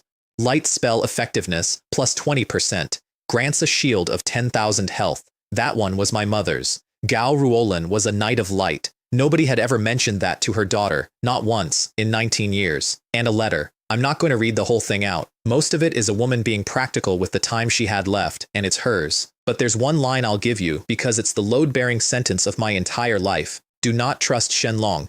If necessary, take your badge to the Baiyun Base Knights Guild and give them the badge. They will protect you for a period of time. She knew. She knew before she died, and she couldn't stop it. And the best she could do was leave a shield in a picture frame for a daughter who hadn't awakened yet. So, let me lay it out plainly, because I sat on the floor of a very nice villa and laid it out plainly. A level 34 combat professional spent years killing his own wife. Then his mother-in-law, who got in the way by taking the damage herself. Then his daughter, slowly, while she was still too weak to have a talent, and he did it from a distance, through a blood connection, so that no one would ever find a wound. He was still doing it. 4 days ago, he took a drop of my blood from a hotel corridor. Why? I don't know. I still don't fully know. And I want to be honest that not knowing is worse than knowing. What I decided that night is the thing I've stuck to since. He dies. Not in a rage, not in a confrontation, not in a shouting match in front of witnesses where he gets to make a speech. One strike, at the right moment, when it costs me nothing. Then I got up, made a cup of tea, and posted my second guide. Baron City, SSS, rank perfect walkthrough. P.S. I counted. There are a total of 9,944.5 zombies in the entire dungeon. You're welcome. 1 copper. The half is real. I checked twice. I still don't know which half. Ye Mingju was waiting outside my door the next morning with 4 shopping bags. This isn't my first time here, she said, as if defending herself. I've been past twice already, but I was thinking of waiting for you to come back before we went in together, so it would feel more ceremonial. She'd brought housewarming gifts from Fang Jing and the others, and fruit and a rice cooker because she had decided the villa needed one and had not asked whether it came with 11. While she unpacked half a market into my kitchen, she caught me up on Baiyun. The school principal had been fired, not for the obituary, for the optics of the obituary, and then nobody would take the job because the job now came with a permanent asterisk, so they gave it to the only person on staff who came out of that week looking like a human being. Chen Min is now the youngest principal in the history of the school, and the base itself had detonated. 2.5 days after a chef posted a 5-step guide, thousands of life skill professionals who had been stuck at level 9 for years broke through. Hundreds hit a D rating for the first time in their lives. Baiyun went from a base with a handful of advancement candidates to a base with several hundred. The neighboring bases were furious about it. There are lotteries at the dungeon entrances now, and everywhere a Baiyun professional goes, they get mocked because everyone in the country knows exactly who wrote the guide and exactly which base drove her out 4 days before she wrote it. Mingju had been busy herself. 5 different teams had hired her as a guide, teams chasing the record, who wanted the girl who'd been in the room. None of them made it to the second save point. Not 1 out of 5. She reported this while arranging fruit in a bowl. I have, she said, no hope for a combat class career, ever again. She's nearly level 8. She joined the Tailors Guild.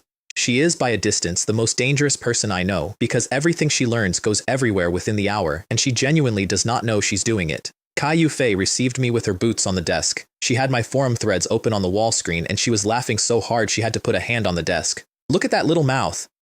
It's like it's been smeared with poison.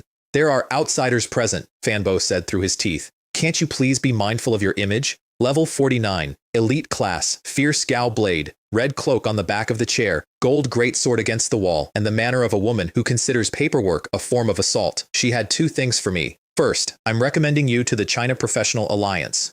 I put my tea down. The Alliance is the strongest organization in the country. 4 of the global top 10 are members, including the first 2. You cannot apply. You can only be recommended, and then you serve a year's probation.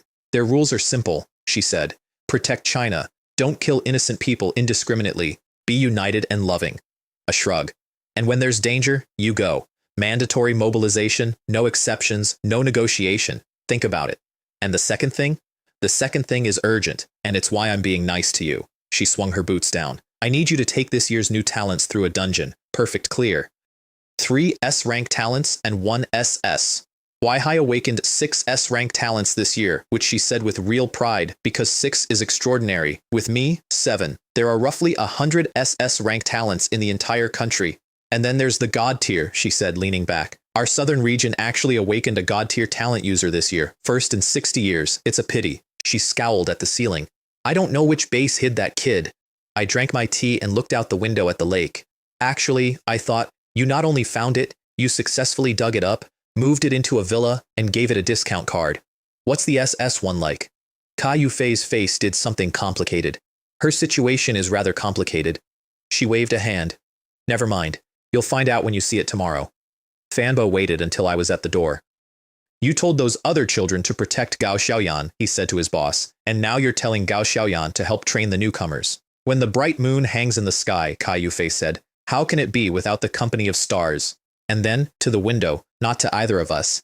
Now that God-tier talent users have emerged, the war is about to enter a new phase. From now on, it will be the era of these young people. The dungeon was Crimson Forest. Tier 2. The most famous dungeon in the south, and the only one on the list that is open. Open means everybody is on the same map. Not instanced, not sealed per team, one forest, everyone in it at the same time, which means the monsters are the second most dangerous thing in there. Robbery and murder over resources is not a risk in Crimson Forest. It's a feature. It's in the guidebook. The whole place sits under a permanent blood-colored fog, and the moment you enter, you gain an attribute you don't have anywhere else. Sanity. 100%. Below 60%, hallucinations and anxiety. At 30%, episodes of uncontrolled berserk rage. At 0, irreversible transformation into a monster. The fog is a continuous low-grade mental attack. Armor does nothing. You either carry a mental shield or you top yourself up with blood chi orbs, which drop from the monsters, which means the only way to stay sane in there is to keep killing. Elegant, isn't it? I actually admired it. The regulars are combat classes with blood-based systems. Burning blood, bloodlust, that family. Their sanity drops faster than anyone's. They like it. There are 2 ways to clear. The first is to spend 3 days straight butchering monsters, come out and collect your C or D rating. The second is the blood source pearl. When the concentration of blood in the forest passes a critical threshold, a vortex opens. Enter the vortex and you get the blood origin pearl battlefield, a series of trials. 3 successes earns you the pearl. A pearl is an automatic A+, and Fanbo, on my way out, gave me one more piece of information that turned a training assignment into something personal. Shenlong's talent works through blood connection, he said. That's how it reaches you at any distance. There is exactly one item on the open market that severs a blood trace and blocks that kind of attack. He didn't have to finish. The blood source pearl. The blood source pearl. Let me introduce the geniuses. Exue Ruichi, 18. Level 11, Summoner. S-rank talent. Hellbringer. She summons creatures from hell, and everyone she brings through makes the others stronger, and the more of them are out at once, the stronger all of them get. She is also the niece of the base leader, which explains the confidence, and the An family women all awaken as summoners, which explains the expectations. Her file says, spoiled, arrogant, sharp tongue, soft heart. Her problem is that she has excellent taste, and hell does not. The things she summons are hideous, genuinely, objectively hideous. And she is a girl who coordinates her nail color with her weapon, so she does not let them out. So she has been stuck at level 11 for 8 months with the single most terrifying talent in her graduating class sitting unused in her chest because it clashes. Shangguan Fukyu, 19, level 18 priest, the SS rank talent from last year, Holy Mother, spell radius plus 100%.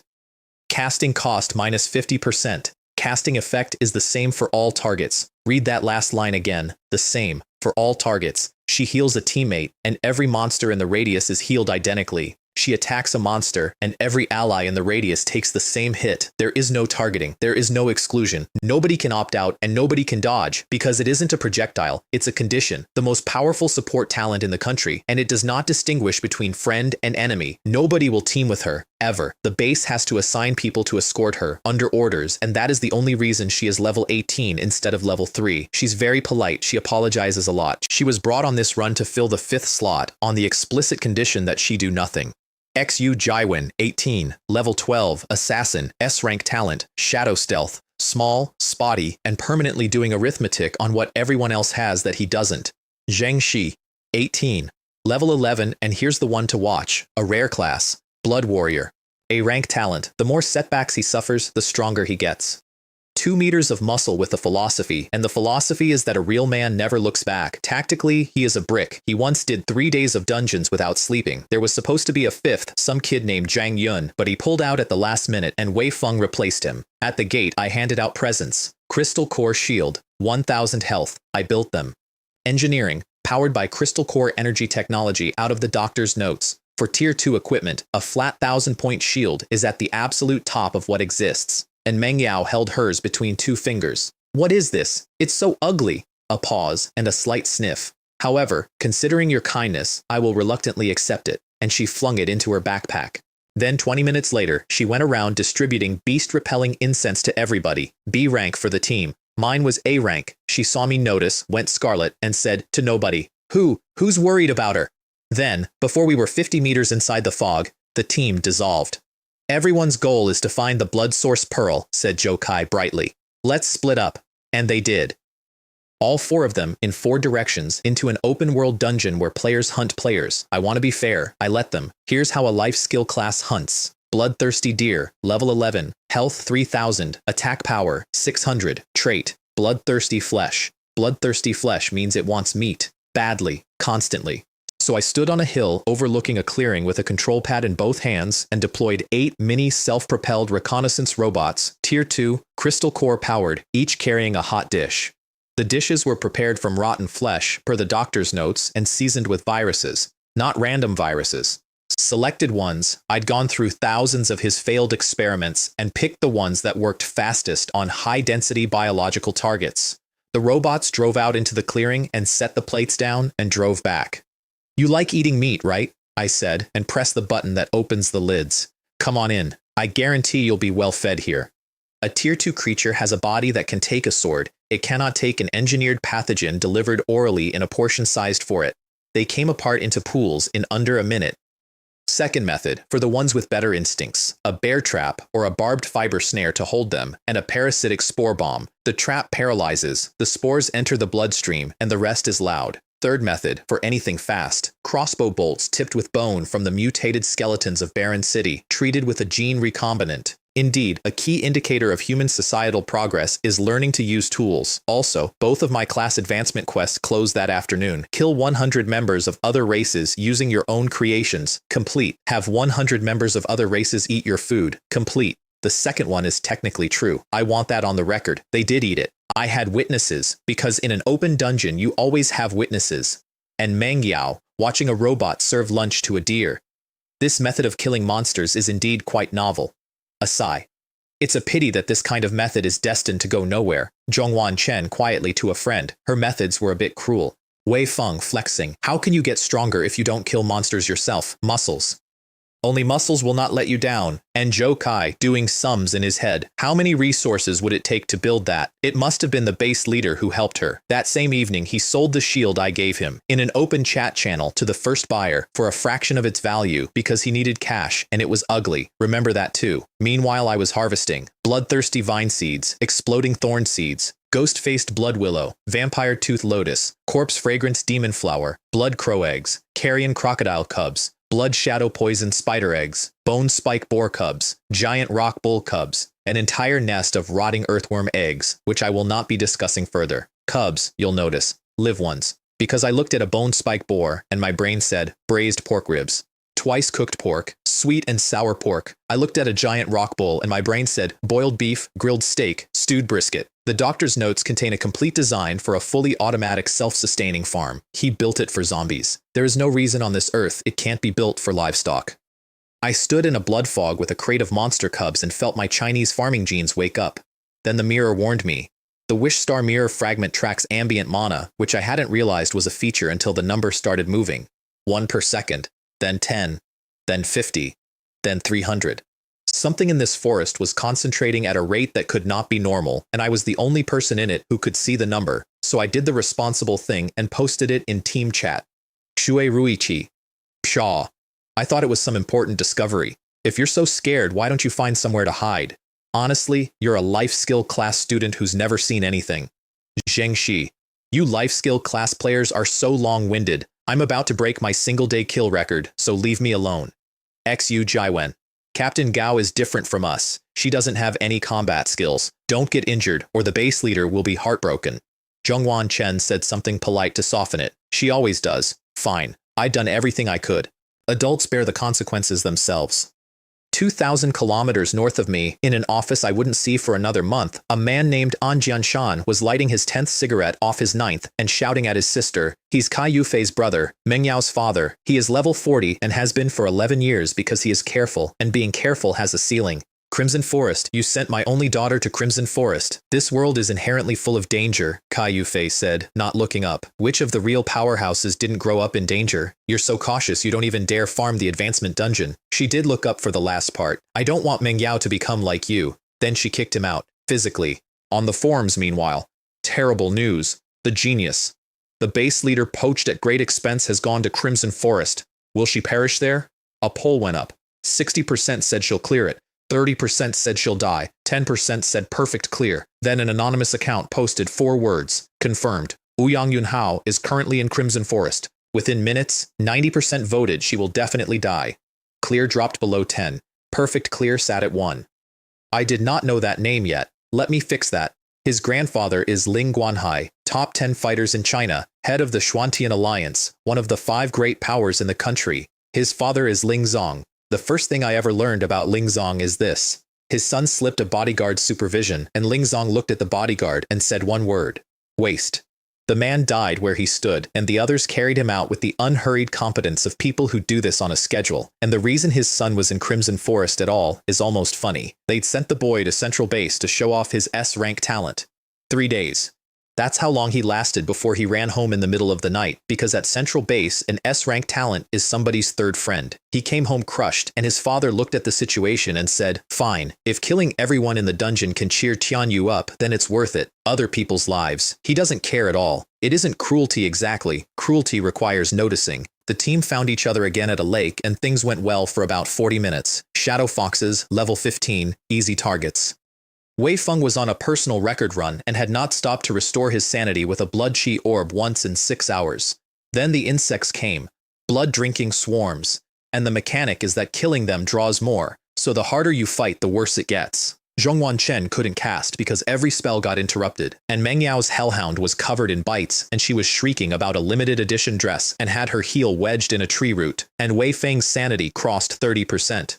I've since seen a lot of Berserk. It never gets less ugly. His eyes filled with blood, his skin went red, the veins came up on his arms and neck, and the person went out of his face like a light. He put his sword through Jokai twice and threw him into a dead tree. Then he took hold of the tree, a trunk you couldn't get your arms around, and started bending it, aiming the fall at his own team. I told you so, said a voice out of the fog. 60 mini-robots came over the ridge in a line, dropping gas canisters into the swarm, and the swarm came apart in a rolling wave, and I walked in through the middle of it, throwing engineering products with my left hand and working the control pad with my right. Lower your head, a modified bear trap, my design, with a paralytic delivery system, closed on Wei Feng from behind. Specifically, on his backside, the paralytic went in and the berserk went out, and 2 meters of Blood Warrior went down face first with his rage still on his face. Shangguan, smash it on him. She threw the bottle of blood chi orbs and it broke on him and his sanity started climbing. Now, here's my confession. I got there first. I had been in position for several minutes before the tree started bending. I watched the insects gather. I watched Wei Feng's eyes go red. I chose the moment I stepped out of the fog, and I chose it late. And I chose it late on purpose because I wanted every one of them to be sufficiently regretful when it happened. It wasn't that I was unwilling to help. It was that I wanted them to want it. Yes. The adult world is full of scheming. Afterwards, I was in a deck chair. An actual deck chair. I unfolded it, put it on the shore of the lake, grilled mushrooms over a small fire, and ate the strawberry ice cream Ye Mingju had packed for me, while 4 geniuses stood in a line and explained themselves. Wei Feng, 1 meter 90, sat in the corner drawing circles in the dirt with a stick. Jokai edged over to ask, very casually, whether he might have a look at that control pad. Of course, I said. A friendly price of 50 silver coins. Then I stood up and folded the deck chair. Have you all rested enough? Then get up and get ready. I'm about to start the Blood Origin Pearl battlefield. And Meng Yao actually laughed at me. Because the vortex is random. That's the first thing anybody tells you about Crimson Forest. Blood concentration rises, and at some unknowable point a vortex opens, and in decades of records, nobody has ever found a rule. Teams camp here for weeks hoping to be standing nearby when it happens. Start it. There's no way to start it, and Meng Yao said. Blood concentration builds up on its own. It's random. It isn't. I'd run the experiment 2 days earlier, and I'd run it properly, with a control group because I had a suspicion. 100 monsters killed normally, sword, claw, spell, the ordinary way, raises the local blood concentration from 1 to about 10. 100 monsters killed by unusual means, poison, traps, engineering, disease, raises it from 1 to 100. 10 times. The forest isn't measuring blood, it's measuring something about how the blood got there. I have theories, and none of them are pleasant, but the number is the number. Roughly 100 unconventional kills will almost always punch through the critical threshold and open the field. I had 4 days of robots, spores, traps, bolts, and poison dinners already banked. I went and got the rest in about 10 minutes. The vortex went up into the sky like a drain reversing, and across the entire dungeon in every direction, the blood fog began pulling inward, thinning out, clearing, until for the first time in the recorded history of Crimson Forest, you could see the horizon, which is how everybody in the dungeon saw the vortex, including the golden flying chariot. It came down out of a sky that had been opaque an hour earlier, and the boy on it did not get off and did not ask anyone's name. "A bunch of ants," he said. "You dare to try and steal from me? Disappear. Platinum weapon, area skill, minus 2,000, across the entire clearing at once. Most professionals at this tier have under 2,000 health. More than a dozen people died in front of me in less than a second. Not fell. Died. There was a clearing full of living people who had spent 3 days in a blood fog to get to this exact spot, and then there was a clearing with their equipment lying on the ground in the shape of where they'd been standing. My whole team survived. All of them, because of the shields, except one. Jokai, who had sold his for cash, turned into a crystal in front of me and burned his last resurrection crystal to come back, and then said to the ground that he'd probably dropped it somewhere. Ling Tianyu looked down at us and thought of something that pleased him. "How about this? You come here, kneel down, and lick the blood off my shoes, and I'll spare your life, okay?" I want to stop the story here for a second and be honest with you, because I've been flippant for a while, and this is the part where I couldn't be. I thought I was used to killing by then. I'd killed thousands of things. I'd stood on the rim of a tank and executed a man and gone back to my tea. But a dozen living people, killed like that, by one of their own kind, for standing in a clearing. I was not calm about that. I wasn't calm about it for a long time. I looked up at a boy on a golden chariot and I raised one finger at him. "Scumbag!" He went white, then red. And he was reaching for something when a fat kid, Zhang Yun, the one who dropped out of our team at the last minute, apparently now employed as an entourage, grabbed his arm and hauled him bodily into the vortex, talking fast the entire way about how the battlefield was closing. That is the only reason there was anyone left in the clearing to walk into it after him. The Blood Origin. Pearl Battlefield has a Steely at the entrance, and the Steely has been embarrassing people for decades. First place. Wang Qingyun. 3 attempts. 4,969 points. 5 days. Rating. Prodigy. Below her, a handful of names with 3,000 odd points and 10 days each, rated Outstanding Person. Below those, hundreds of names rated Mediocre, which is a thing the system says to your face and carves in stone. The rules. Each trial is worth points. 1,000 points passes a trial. 3 passes earn the right to a Blood Source Pearl. Trial 1 is Defense. You pick your arena, Polar Storm, Quicksand Vortex, Acid Rain, Toxic Pool, Wooden Heart Maze, Thunder Fury, and at the bottom, marked as the hardest by a wide margin, Hellfire Sea, an endless burning ocean with birds made of fire in it. I have 100% fire affinity and immunity to all fire below S rank. It was practically tailor-made for me. I would have felt guilty not choosing it. The birds came in flocks and burned themselves out on me, and I stood in a sea of fire feeling pleasantly warm and said, "Roasted bird? Sorry, I only like it glazed with honey." The pass notification arrived early. I ignored it. Because about 90 seconds in, I'd noticed something. The sparks weren't burning me. Fine, expected, but they also weren't behaving like sparks. They were landing, sitting, and moving in patterns. They were scanning me. Something in that arena was reading me, and it had been reading everyone who ever entered, and I wanted to know what it wanted, so I stayed. The floor of the arena dissolved into lava. The flocks came back in the thousands, and this time their flames were purple, which is hellfire, and hellfire is a different animal entirely. I stopped standing on the ground, because there wasn't any, and started crossing the arena by jumping from bird to bird, like stepping stones, which is not a thing I recommend and is absolutely a thing I would do again. And at the center of the Hellfire Sea, I found what the scanning was for. 9. Nether purple lotus petals. A rank. Quantity. 5. Sheds 1 petal every 100 years. Purifies souls and burns away corruption. An A-rank resource. In a Tier 2 dungeon. That does not happen. That is not a thing that occurs.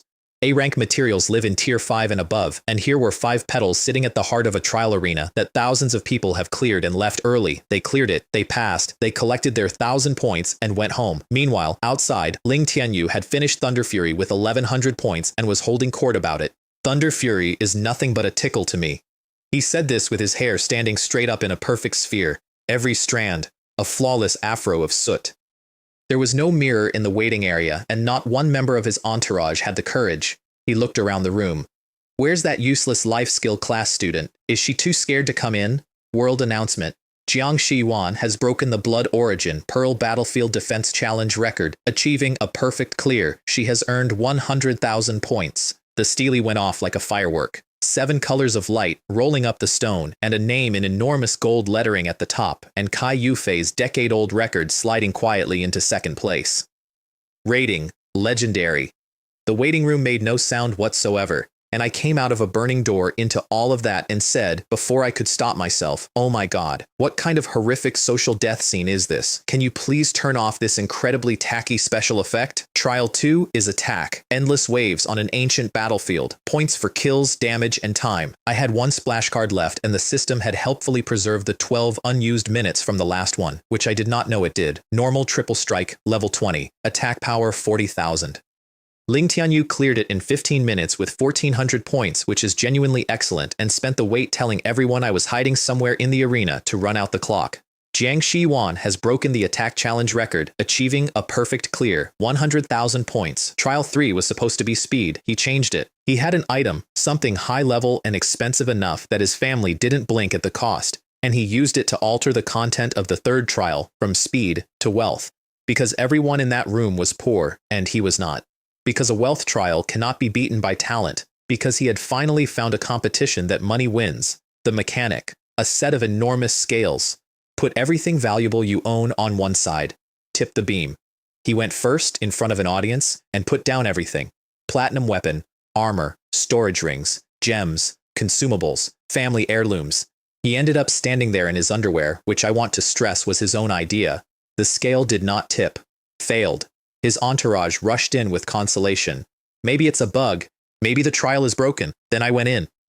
The sacred cookbook made the beam shiver. The fire spirit crystal marrow made it shiver harder. The cauldron and the splash card added their weight. The nether soulstone fragment, 9 stars, tilted it properly and held. Not enough. So I took out both world heart fragments. The scale went into the ground, not down. Into. The pan drove through the floor of the arena and kept going, and the trial ended itself rather than continue. Jiang Shiyuan has broken the financial challenge record, achieving a perfect clear, 100,000 points. Ling Tianyu stood facing the exit door and did not move. Someone said afterward that he was watching it the way you'd watch a door that a demon might come out of. And out came a girl in a baggy tracksuit with her hair in a clip. He didn't say anything as I passed. He waited until I was almost gone. You know I can find me. I mean, you know I can find you. He could too. I found out how about an hour later. He came down on the Golden Chariot again, an A-rank flying vehicle that crosses a kilometer in a blink, and he had located a party of 5 in an enormous forest immediately after we moved, which is not luck. Just tell me how to pass the level, he said, and get out of the dungeon right now. And then, warming up. When I say roll, I mean really roll. Roll from here to the foot of that mountain. I considered his offer. Call me Grandma, I said. Then kowtow and admit your mistake and give me the flying vehicle.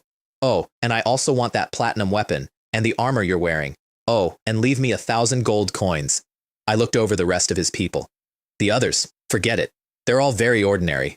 He took out a scroll.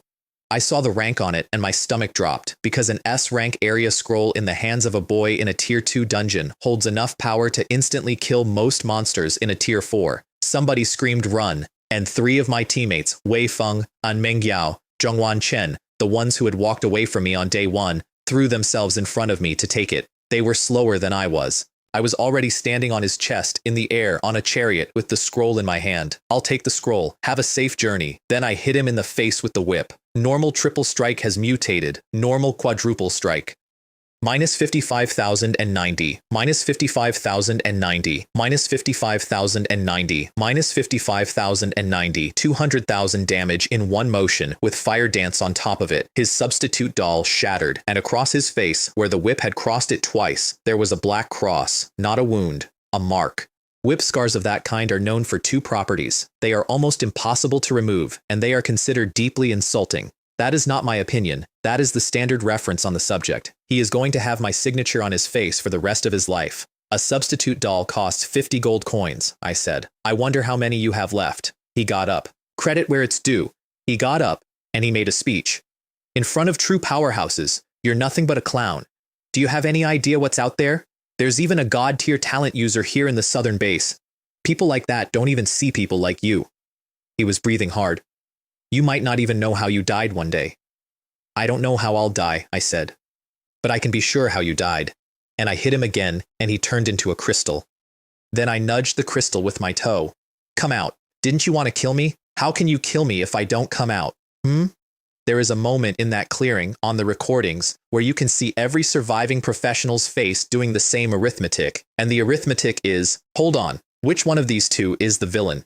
He came back and we had one more exchange, and it's the only part of him I still think about. When you killed people before, I said, did you ask for their opinions? How can that be the same? He was genuinely offended. Genuinely. The rule of this world is survival of the fittest. The strong eat the weak. I'm just following the will of heaven. Oh, I said, and put him back in the crystal. Before he burned a redemption gem to escape, I asked him one question, because I'd had enough of being found. Tell me how you managed to find me every time, and I'll spare your life. He pointed at Joe Kai without a heartbeat of hesitation, and Joe Kai at that exact second activated his exit scroll and left the dungeon. Clean, efficient, excellent time management. We ran the battlefield again and again.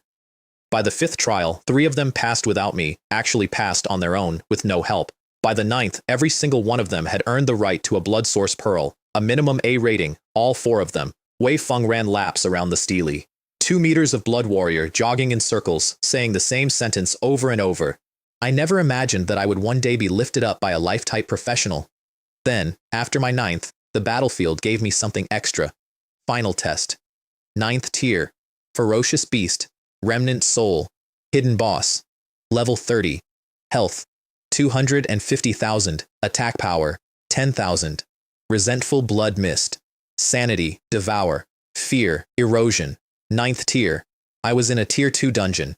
It was enormous and it was rotting, and I'm going to leave the description there except for one detail that matters. It was screaming, not roaring, screaming, and the note in it was not rage. It was the sound of something being eaten by a force stronger and worse than itself. That thing was in agony and had been for a very long time, and whatever was doing it to it was not in the room. My wish shield was burning 300 mana a second just to keep me standing there.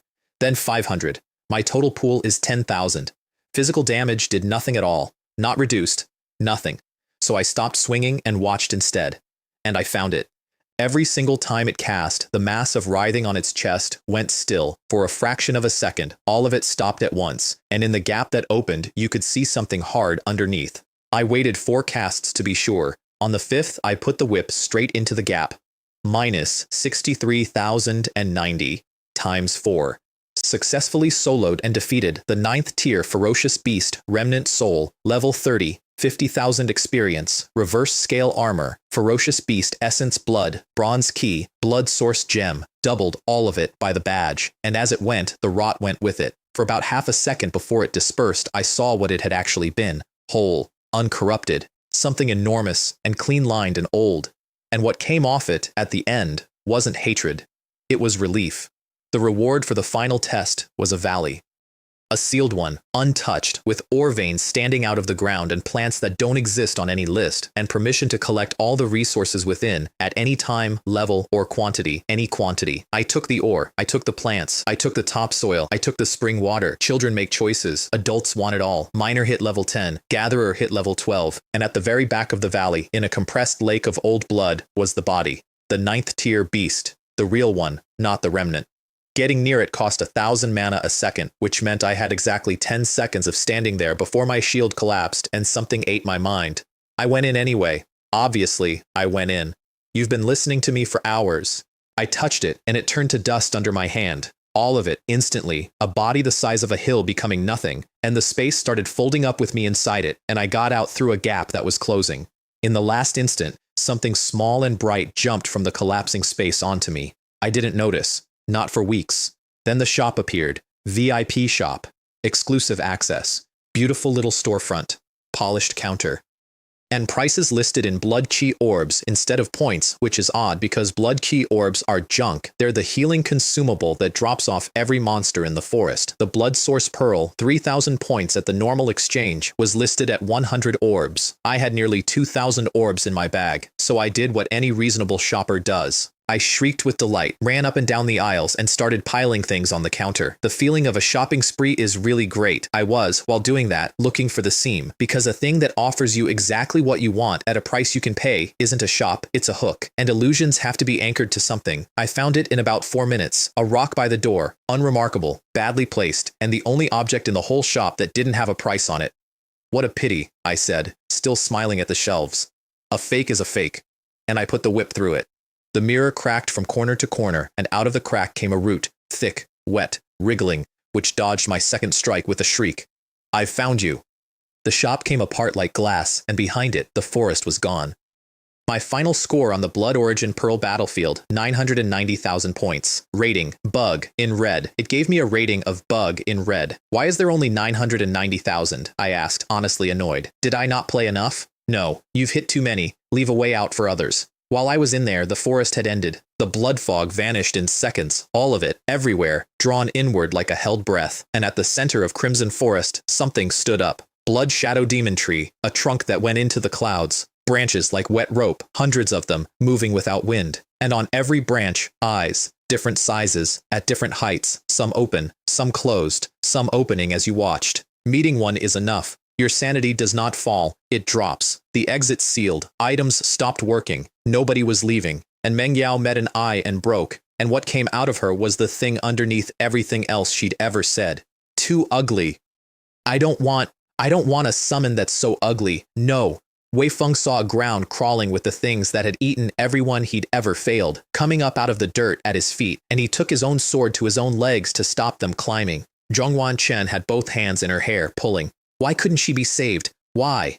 And the professionals with no orbs left, dozens of them, from every team in the forest, walked to the base of the tree and lay down in the roots and smiled while the ground took them and became fertilizer. They were smiling. That's the part that stays. That scene is more brutal than direct murder, and the tree didn't have to lift a branch to do it.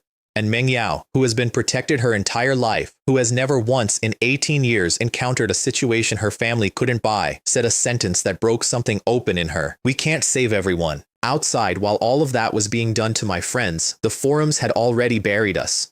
By the time the fog cleared, the consensus was that the entire Huaihai New Talent Group was dead in Crimson Forest, and the anonymous accounts came out for the second act. Breaking news.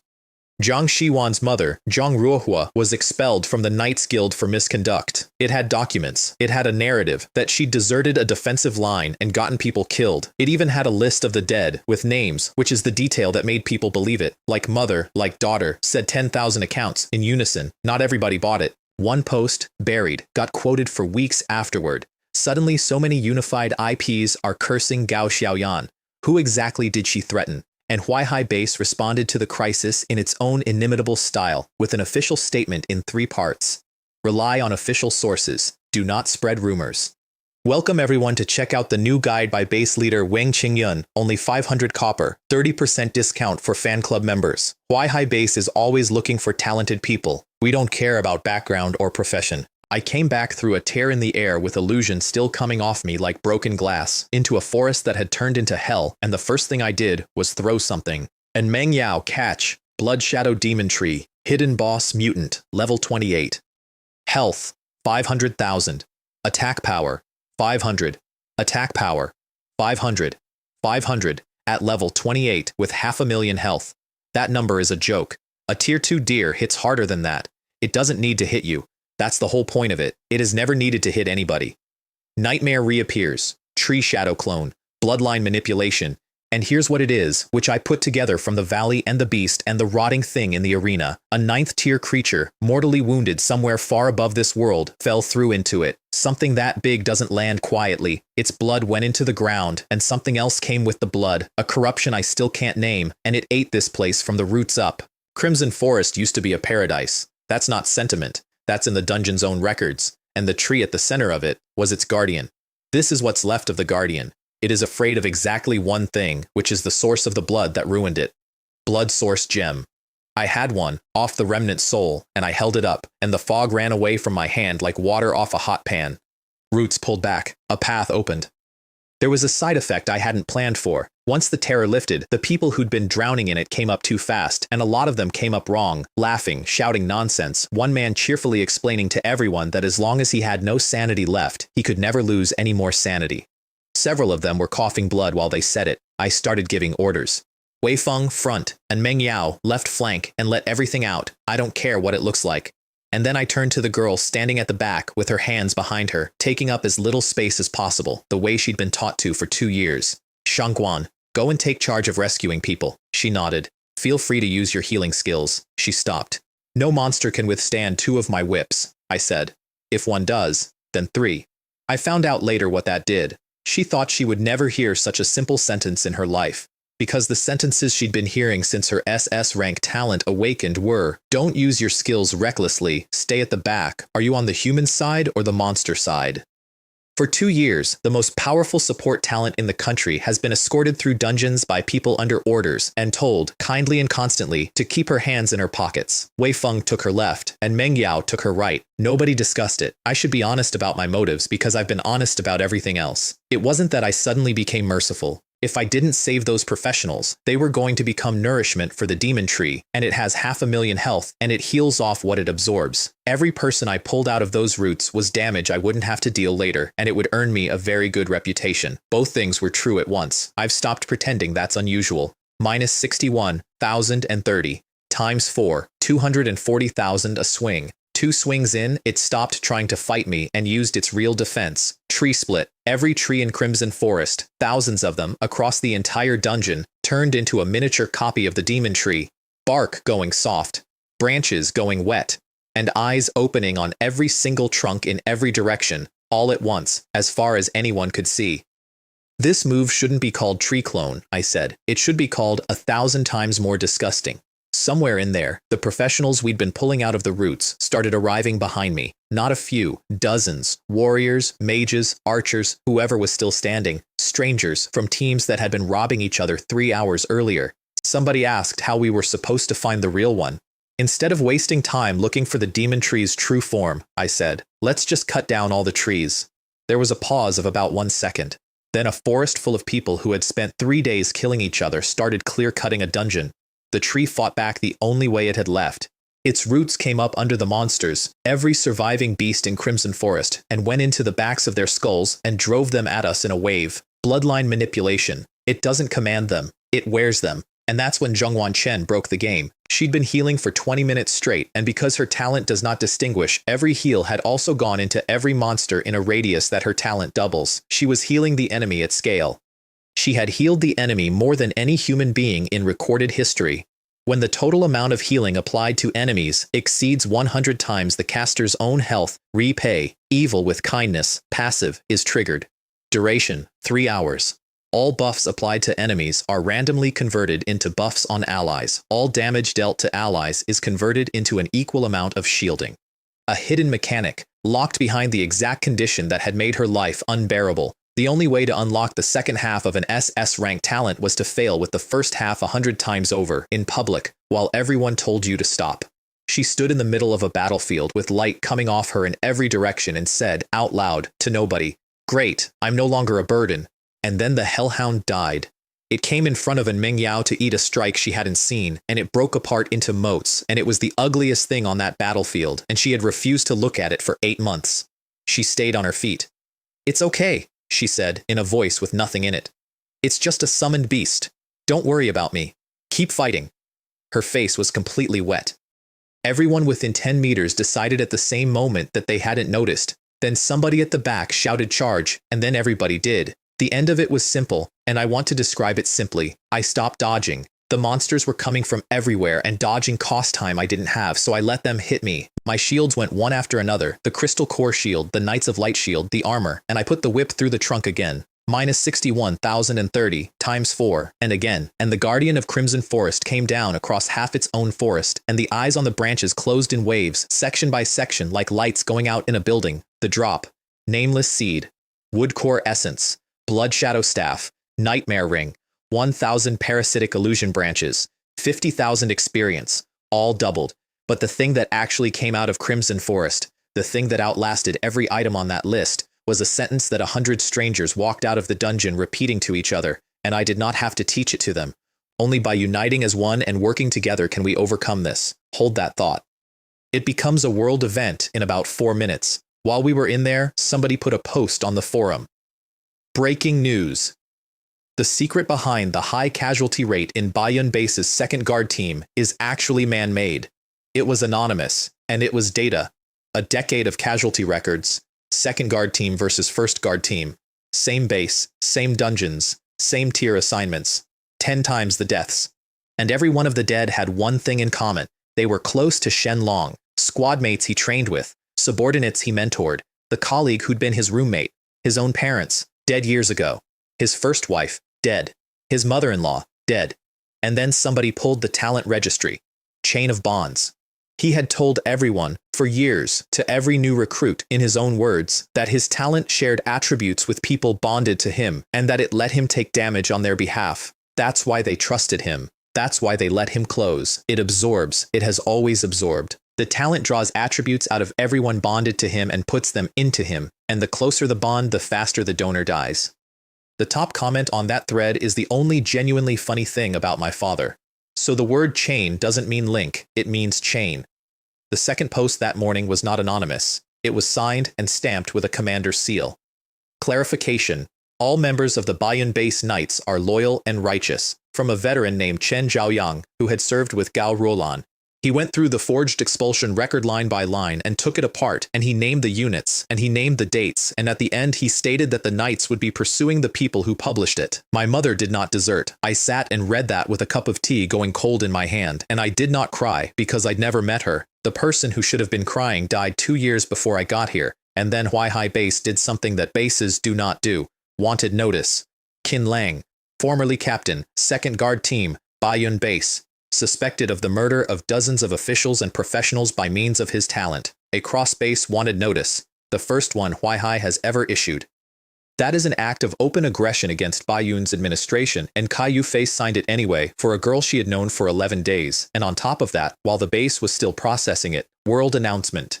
Professional Jiang Shiwan of Huaihai Base has achieved a perfect SSS rank clear of Crimson Forest Dungeon. All difficulty minus 50%, rewards plus 50%, 72 hours. For professionals of the Chef class, permanently minus 80% difficulty plus 100% rewards. Additionally, for the world's first perfect clear of a Tier 2 dungeon, Huaihai Base, exclusive buff, United, We Stand. All attributes plus 66.6% in any tier. 2 dungeon belonging to Huaihai Base, duration 24 hours, United, We Stand.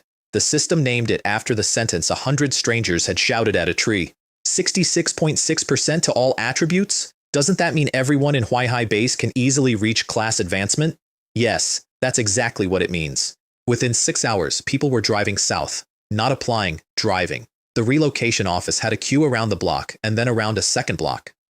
Huaihai introduced a dungeon maintenance tax on the spot, 500 copper per entry or 30 silver for 24 hours unlimited, and made a fortune before lunch. I'm told Kai Yufei jumped around her office hard enough to crack the ceiling. Bayun Base said nothing at all. They put their head in the sand and left it there. And the Peng family put out a statement. They severed all ties with Shen Long, who had, they regretted to announce, disappeared. And then, in the third paragraph, they detonated their own house. Peng Qinghuan and Shen Long were never together. Not estranged. Never. They had not seen each other in over 10 years. The marriage was a document. And Peng Ruoxi is not his daughter, no blood relation of any kind. He was a screen, something the family kept because it was convenient to have a level 34 attack dog with a public marriage certificate. The phrase in the statement, which somebody in their PR department will be answering for eventually, was a dog kept by the Peng family. So Peng Ruoxi, who stood in front of a dungeon entrance and said her stepsister should pay the price for her actions, even if the price was her life, found out from a press release that she'd never had a stepsister at all. I don't have a joke for that one. It just sat there. Settlement. SSS-perfect. Crimson Forest. World Heart Fragment. All attributes plus 200. Luck plus 1. 1005. 100 gold. 100,000 experience. Platinum treasure chest. Doubled.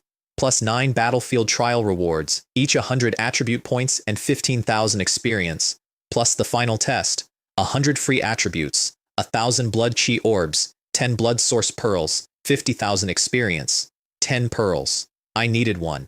The item that severs a blood trace and blocks my father's talent, and I had 10 of them in a bag. I put one on immediately, and something I hadn't noticed I'd been carrying for a week went quiet. And then all 4 attributes hit the ceiling. Strength 1000, Constitution 1000, Intelligence 1000, Agility 1000, all 4 maxed before level 20. For scale, an average level 20 professional runs 2 to 300 in their best stat. Ling Tianyu, at level 15, heir to one of the 5 great powers, with a family buying him whatever he points at, had strength slightly over 200 and everything else around 150. There is exactly one person I've heard of who was in my neighborhood at that age, Manhwa, first in China and first in the world, of the Ling family, one of the 4 great families, who ran the country's economy back when the country still had an economy, from before the temple came. SS rank talent. 2 hidden classes. At level 20, every one of her attributes was above 500, and one of them was 800. I keep her number written down, not as a rival, as a scale. Chef hit level 20, Engineer hit level 20, both eligible for class advancement at the same time. The platinum chests gave me 3 platinum rank items, which I mention because most professionals at level 30 to 40 own exactly one, and the reward for the world's first perfect clear of a tier 2 dungeon, Miracle Replication Seal, upgradable, S rank, 0 of 100. Can perfectly replicate any S-rank or lower item, equipment, or resource at a 1-to-1 ratio, once per day, forever, and it levels up with use. And for holding 3 World Heart Fragments, Temple Honorary Member, Bronze, Charm plus 10, Special. When health falls below 1%, health is locked for 1 minute, followed by 1 hour of weakness. 1 minute of absolute invulnerability, once, when I'm already dying. The badge lists 3 skills: Elegy of Civilization, Basic Deterrence, Basic Arbitration, Warning, the Temple Honor Badge. Skill is currently unavailable, not locked by level, not locked by rank, unavailable. The temple that put a countdown in the sky over this base has 3 abilities with my name on them and a note saying not yet. I have never gotten a better answer than that, and I have asked. 4 blind boxes came due at once. Gatherer 10, Miner 10, Chef 20, Engineer 20. One-time skill card, Clone Technique, S rank. Creates a copy of yourself for 24 hours at the cost of 100% of your mana. If the clone dies, all of the original's attributes are halved for 24 hours. Quantity 2, Soul Binding Stone. 7 stars, a specialty product from the Yongling tribe. 3 slots, bind a talent, a skill, or an item to your soul so that it cannot be removed by system penalty or stolen. Quantity 2, or stolen. I sat with that for a while. Talents can be stolen in this world. Nobody has ever mentioned that to me, in any class, in any guidebook, at any registration desk. I bound my talent, my normal attack, and the cauldron, in that order, and slept better. Wish hairpin. Gold rank. Unique. The next set has started. Of course it has. And then the last box opened, and it wasn't an item. Talent. Protagonist Halo. SS tier. Effect. You are the protagonist of this world, and no one can oppose you. If anyone harbors murderous intent towards you, you may randomly draw 1 item from their person, or 10% of any one of their attributes, an SS tier talent, out of a box. As a bonus, for leveling a cooking profession, I read that effect 4 times, and everybody else would have read it as a weapon, and it isn't. Look at the trigger. It doesn't fire on attack. It fires on intent. It doesn't punish people who want me dead. It tells me who they are, by name, one at a time, in real time, wherever they are in the world. I bought a notebook that afternoon, an actual paper notebook. Then I ran an experiment. I posted, at 1 copper, I have so many blood source pearls I can't even store them all. I perfectly completed Crimson Forest in 1 day. Easy peasy. Bait. Deliberately, obnoxiously, indefensibly smug bait. Published to the largest forum in the country. The first donation arrived in under a minute. Ouyang Yunhao has harbored murderous intent towards you. You have drawn. Golden Flying Chariot. A rank. I now own his chariot. Then 25 points of his strength. Then a potion. Then All Night. Chen Xuan. A potion. Feng Hai, 60 points of agility, which must have hurt. Kra Jing, a storage ring, dozens of notifications, over 30 items, hundreds of attribute points, harvested from people I have never met, for free, while I slept. And at 4 in the morning, Qin Lang has harbored murderous intent towards you. You have drawn 666 copper coins, 666 copper. How could a dignified level 34 combat professional have fallen so low? He's on the run. Wanted notice, severed from the Peng family, hiding somewhere with 6 gold worth of pocket change to his name. He was still, at 4 in the morning, thinking about killing me. I found out in the morning why the wave had been so large, and it was not my post. It was the comment section. Zheng Shi. The captain is a super genius, hundreds of times better than those kids in Central Base and those cowards in God-rank talent, Shangguan Fuqiu. She's incredibly low-key and never likes to show off. She is considerate, sincere, gentle, and kind. Thank you for helping me find meaning in my own existence. Shueruichi. Gao Xiaoyan is being too modest, and if she didn't waste time eating 5 meals a day, a perfect clear wouldn't even take 2 days. And she attached photographs of all 5 meals, including one of me in a deck chair by a lake with a barbecue going in a dungeon during a clear. The top comment on the entire thread, "Shut up, you guys. The more you explain, the angrier we get." Somewhere north of there, I only heard about this weeks afterward, from somebody who had been standing in the room. A man slapped his son across the face. Ling Tianyu had been complaining to his father about me, and in the middle of it he said something he was not supposed to know. She's one of those ants you mentioned, one of the ones who hinder our grand plan. The slap came before he finished the sentence. They locked him in his room behind a formation array, and his father sat alone for a long time afterward, thinking about which of the household staff had been talking where the boy could hear. Our grand plan. I wrote that down too. The An family came to my villa the next morning with enough gifts to require a vehicle. They also came to explain their daughter, which I hadn't asked for, and which changed how I saw her permanently. When Meng Yao was small, she was taken. Several men, very ugly ones, and I use that word because it's the word an 8-year-old used, and it's the word that stuck, carried her out past the base wall and left her there to die in a place where things come out at night. The person who found her was a summoner. Beautiful woman, beautiful beast. That's the whole architecture of her personality, built in one night when she was 8. Ugly means it takes you, beautiful means it saves you. And she'd been carrying an S-rank talent that summons the ugliest creatures in existence, and she couldn't make herself open her hand. The hellhound died in front of her in Crimson Forest, and she said it's just a summoned beast, and something in the architecture cracked. So I made her a present. Pocket changing room. A pocket dimension, sized for summoned creatures, in which they can be dressed, styled, accessorized, and looked at from several angles. She screamed, actually screamed, into her hands, and I want to be straight with you about that gift, because it was not entirely kindness. The changing room is useless without accessories, and the accessories have to be built by an engineer who understands the dimension, and there is exactly one of those. This big client was definitely in the bag. Zhongwan Chen came alone. 2 weeks earlier, she'd been the burden everybody pitied. Now she was the priority object of a base training program, which is what happens when the words hidden mechanic appear in a report. She gave me her resurrection crystal, her only one, 50 gold, and she doesn't have money, and I couldn't refuse it without taking something from her that mattered more. One thing, I said, it's best to wait a few days before taking your class advancement. Why? You'll find out then. I don't care if you don't believe me. Of course I believe you, she said. You'll always be my captain. Wei Feng came third, holding 3 thick notebooks. He had printed out every guide I have ever published and gone through them word by word, in pen, with annotations. The man who told me that only muscles will never let you down had taken notes. Then Fanbo called, and his voice had the specific flatness of a man delivering news he enjoys. We have arrested Ling Tianyu. He resisted. Also, his father has surrounded the government building. The arrest was clean because the boy had made it easy for them, and because he had made it about me. The night after Crimson Forest, still locked in his room, he had hired professional assassins to kill me. The base had been watching his accounts since the moment the whip video went up, and they took the entire chain. The contact, the payments, the assassins themselves, the recordings, and his father, crucially, had been off base that night. No cover. He handed us a knife, Kai Yufei said later. How could I waste a once-in-a-lifetime opportunity? She'd been waiting years. The Ling family is the rottenest apple in Huaihai, and everyone knows it, and nobody has ever been able to touch them because of what stands behind them. Ling Zong stood in the plaza with 40 guards and made the threat out loud. Arrest my son, and the Xuantian Alliance goes to war with your base. Kai Yufei came out onto the steps in her red cloak and played the video, then the mercenaries' statements, then Zhang Yun's testimony, and my team's, and a dozen survivors from the clearing where he killed people for standing in it. The other families of the base piled in, publicly, enthusiastically, all at once, because that's what happens when a hated house finally slips. And then Lingzong found the one argument that worked.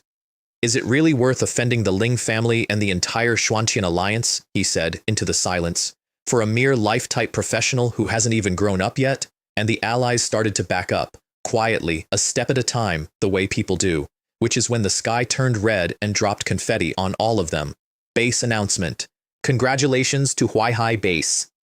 Professional Jiang Shiyuan has successfully implemented a class advancement, double hidden class, all advancement dungeons at Huaihai base, difficulty reduced by 20% for 7 hours. I was, at that exact moment, standing in a pillar of light inside the temple, being offered something no one had ever been offered. Class advancement does not have a choice. That's the rule. You reach the threshold, the temple assigns your advanced class, and you take it. There is no menu. There has never been a menu. The system gave me 6, and every single one of them was a hidden class. Odds of one hidden class, 1 in 10 million. A double is not a thing that has a probability so much as an anecdote, and the last person it happened to was Manhwa. For the chef, blazing chef. Requires strength, 1000 and fire, affinity, 50%, roasting cooking, flame impact, strength times 8, fire, elemental ring, flame master, 30% chance to grant power burst to anyone who eats your food. Explosive impact, burn 30% of your own health to deal strength times 20 across an area. Excellent, genuinely excellent. Stayx chef. Requires a nether soulstone fragment and darkness, affinity 50%. Cook the undead into dishes with a chance of absorbing their skills or fragments of their memories, plus a poison mist. I turned that one down in about 4 seconds for 2 reasons. Light and darkness don't stack, and I'm carrying an S-rank sacred cookbook, and because I would like, if at all possible, to have no further business with the nether demon god. Money grubber chef. Requires constitution 1000, a wealth badge, and wealth status, star. There is only one in the world. Rich cooking. The more expensive the ingredient, the better the result. Wealth sensitivity. Wise investing. 10% chance to double every coin you spend. Spend money. B rank. Spending money deals true damage. 1 copper coin equals 10 attack power. Money makes the world go round. A rank. For a price, any target will carry out your task and will not realize they are doing so. I read that 5th skill and had to put a hand on the pillar. For the engineer, trap engineer, mechanical puppets, labyrinths, chained formations. The description quotes a proverb about the mantis stalking the cicada and the oriole waiting behind it, which is the single most ominous flavor text I have ever received. Mech engineer. Requires an S-rank spiritual relic resource. Mechs, although at my level, only components. Magic engineer. Unique. Requires intelligence. 1000 and affinity above, 100%, with 3 separate elements. Fire, from the crystal marrow. Darkness and ice, from the 9-star soulstone. 3 elements, all above 100%, on a girl who never cast a spell in her life. 100% inspiration. Once a day, for 3 minutes, a 50% chance to invent an item above your own level. Magic shotgun. Magic engraving table. Energy cycle, returning 100 mana a second. Magic quantum cannon. A rank. Intelligence times 10 to the target, plus 10% for each element fused into the shot. I took Money Grubber Chef and Magic Engineer. Both unique. Both the only ones in the world. I am a woman who deals damage by spending money and who has a cannon. Outside, in a plaza I was nowhere near, Lingzong went cold. Not because of me. Because of the second line. All advancement dungeons, difficulty minus 20%, 7 hours. The level 40 advancement dungeon has a survival rate that keeps people at level 40 for a decade. Cut the difficulty by 20% and the survival rate goes to roughly 70. Doesn't that mean it's basically free? The head of the Xuantian Alliance's branch office at Huaihai, a man who had been stuck at 40 for 11 years, turned around and left the standoff in the middle of it. So did half the plaza. And Lingzong looked at his surrounded government building, and at his son in handcuffs, and at a 7-hour window that would not come again in his lifetime, and he made his choice. He left. Ling Tianyu tore his own wrists bloody against the restraint, screaming after him, "Dad, Dad, don't go, save me, go find Grandpa, beg him." They stunned him mid-sentence. "Take him away," Kai Yufei said, "and let the young master of the Ling family experience prison life at our base." Kai Yufei's brother, An Jianshan, 11 years at level 40, the careful one, was reportedly the first person into a dungeon. He passed. 7 hours later, the count came in. Of 8 people who took the gamble, 6 passed, 75% overall, 80% among the locals. The best day in the recorded history of Huaihai base. The head of the Xuantian branch office failed. I did not laugh out loud. I want credit for that. Getting out of the temple took 30 minutes because the temple staff were waiting for me. Grown professionals in white robes asking for autographs, selfies. One woman gripped my hand with both of hers and said, "Shake my hand so I can share in your good fortune," and would not let go until a colleague peeled her off. Kai Yufei was leaning on a pillar at the exit and she jabbed me in the forehead with one finger. "Why didn't you tell me you were going for class advancement beforehand? I wasn't prepared at all." Then she took me to breakfast and explained the world to me, which I'd been asking for since I arrived. 60-odd years ago, order collapsed. Not slowly. The temple came, the system came, the monsters came, and everything that used to hold society together stopped working inside a month. What ended the chaos wasn't an army, it was two people. The two strongest professionals in China cleared the level 40 advancement dungeon and came out holding the first alliance order, and around them the professional alliance formed, and the alliance is stronger than the army because the army is made of people and the alliance is made of people who can level. 20 years ago there was a civil war, a real one, between humans over dungeon access. People started killing each other before the monsters got around to it. That sentence is in the official history. They teach it in schools. 3 factions now. The main combat faction, the military, the War Dragon Alliance, the Zhuantian Alliance. They hold a near monopoly on high-tier dungeon access, and their position is that strength decides everything. The Peace faction, Central First Academy, and a group called Dark Knight Dawn. They are, in Kai Fei's words, weak. And the neutrals, the Professional Alliance, Senlua Wanfa, Xingchen. 5 great bases. Penglai in the east and Huaihai in the south are alliance. Kunlun in the north is military headquarters. Lulan in the west and Tenglong in the center are mixed and spend their time holding each other still. Then she told me about my father, and this part I hadn't known. The Qin family belonged to the main combat faction. 20 years ago, in the Civil War, they picked a side and lost, and they were expelled from Central Base and broken. One survivor. He walked south, half dead, and collapsed somewhere near Bayun Base. And a young knight of light named Gao Rolan picked him up off the road and took him home. At best, Kai Fei said, chewing. Their family was cannon fodder for the main combat faction, not even good cannon fodder. Then she told me what actually keeps her awake. God Salvation Society. They believe the apocalypse is a cleansing, that what's coming is a correction humanity has earned, and they work to accelerate it. They refuse to awaken talents. They refuse advancement. They consider strength a form of resistance to a verdict already handed down. Immortal cult. Experiments on people for immortality. That's the entire description, and it's enough. Nobody has ever successfully infiltrated either. I asked her the question I'd been sitting on for a week. Why hasn't anyone actually tried to kill me yet? Properly, I mean. With resources. She laughed at me. It's only been 5 days since the awakening ceremony. You need to give people time to react. The larger the organization, the more complex the hierarchy. A request has to go up, get assessed, get budgeted, get approved. I sat there while a woman explained assassination procurement to me, and inside my head my past life stood up in a cubicle and wept. Somewhere out there, in a building I'll never see, my death is a form waiting on a second signature. She'd already assigned me 2 bodyguards. To be honest, she said, and for once she wasn't laughing, I initially valued your abilities and hoped you could bring rewards to our base. She turned her cup around. But things are different now. She didn't finish that. I've never gotten her to. I asked to take the newcomers out again. Cannot, she said. Flat. No discussion. Then the Ye family arrived, having moved to Huaihai in a single week. Mingzhu hit level 11 and immediately started sulking about it. Everyone awakened at the same time, she said, into a bowl of noodles. So why is there such a big difference between people? Her father had been stuck at 19 for 6 years and was practically vibrating to get into a dungeon, and that's the question that made me write the post. Not a guide this time, not 1 copper, free, shocking, successful class advancement with 2 hidden classes, all because of, with a screenshot of the selection menu. 3 things went in it. They're the 3 most important things I have ever written down. 1. The temple gives you a choice, if you got yourself there. Assignment without choice is what happens to people who arrive at the threshold carried. 2. A life skill class can obtain combat skills. Look at the menu. Look at flame impact, at explosive impact, at the quantum cannon. The threshold is high, strength 1000, 3 elements above 100%. But the threshold exists, and no one has ever told you it exists, because no one ever got there to find out. 3. And this is the one that changed the world. Stop chasing levels. Level the 4 attributes. Hidden levels and side quests pay more than clears do. Many life skill class skills raise attributes directly. Mining raises strength, gathering raises agility, cooking raises constitution, and everybody in this world has been treating those as chores instead of training. And I closed it like this.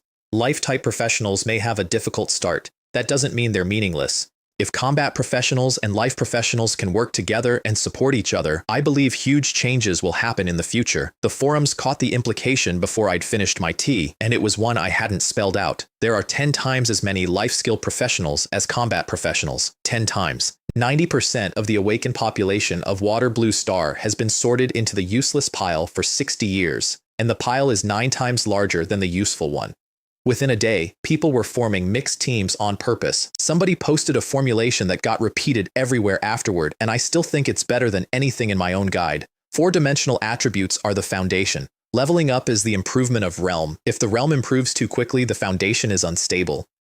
High Base endorsed it officially within 6 hours and announced a support package for life skill classes because Kai Yufei can smell a recruitment pipeline through a wall. I'm told it gradually corrected social ideas that had long gone astray and had an immeasurable impact on the entire water blue star and secured a glimmer of hope for those people in the catastrophe that came later. At the time, it was a forum post I wrote because my best friend asked a sad question over noodles. The panel after advancement: Money Grubber Chef, level 20, hidden, unique. Magic Engineer, level 20, hidden, unique, plus 7 ordinary life professions underneath, which I have no intention of dropping.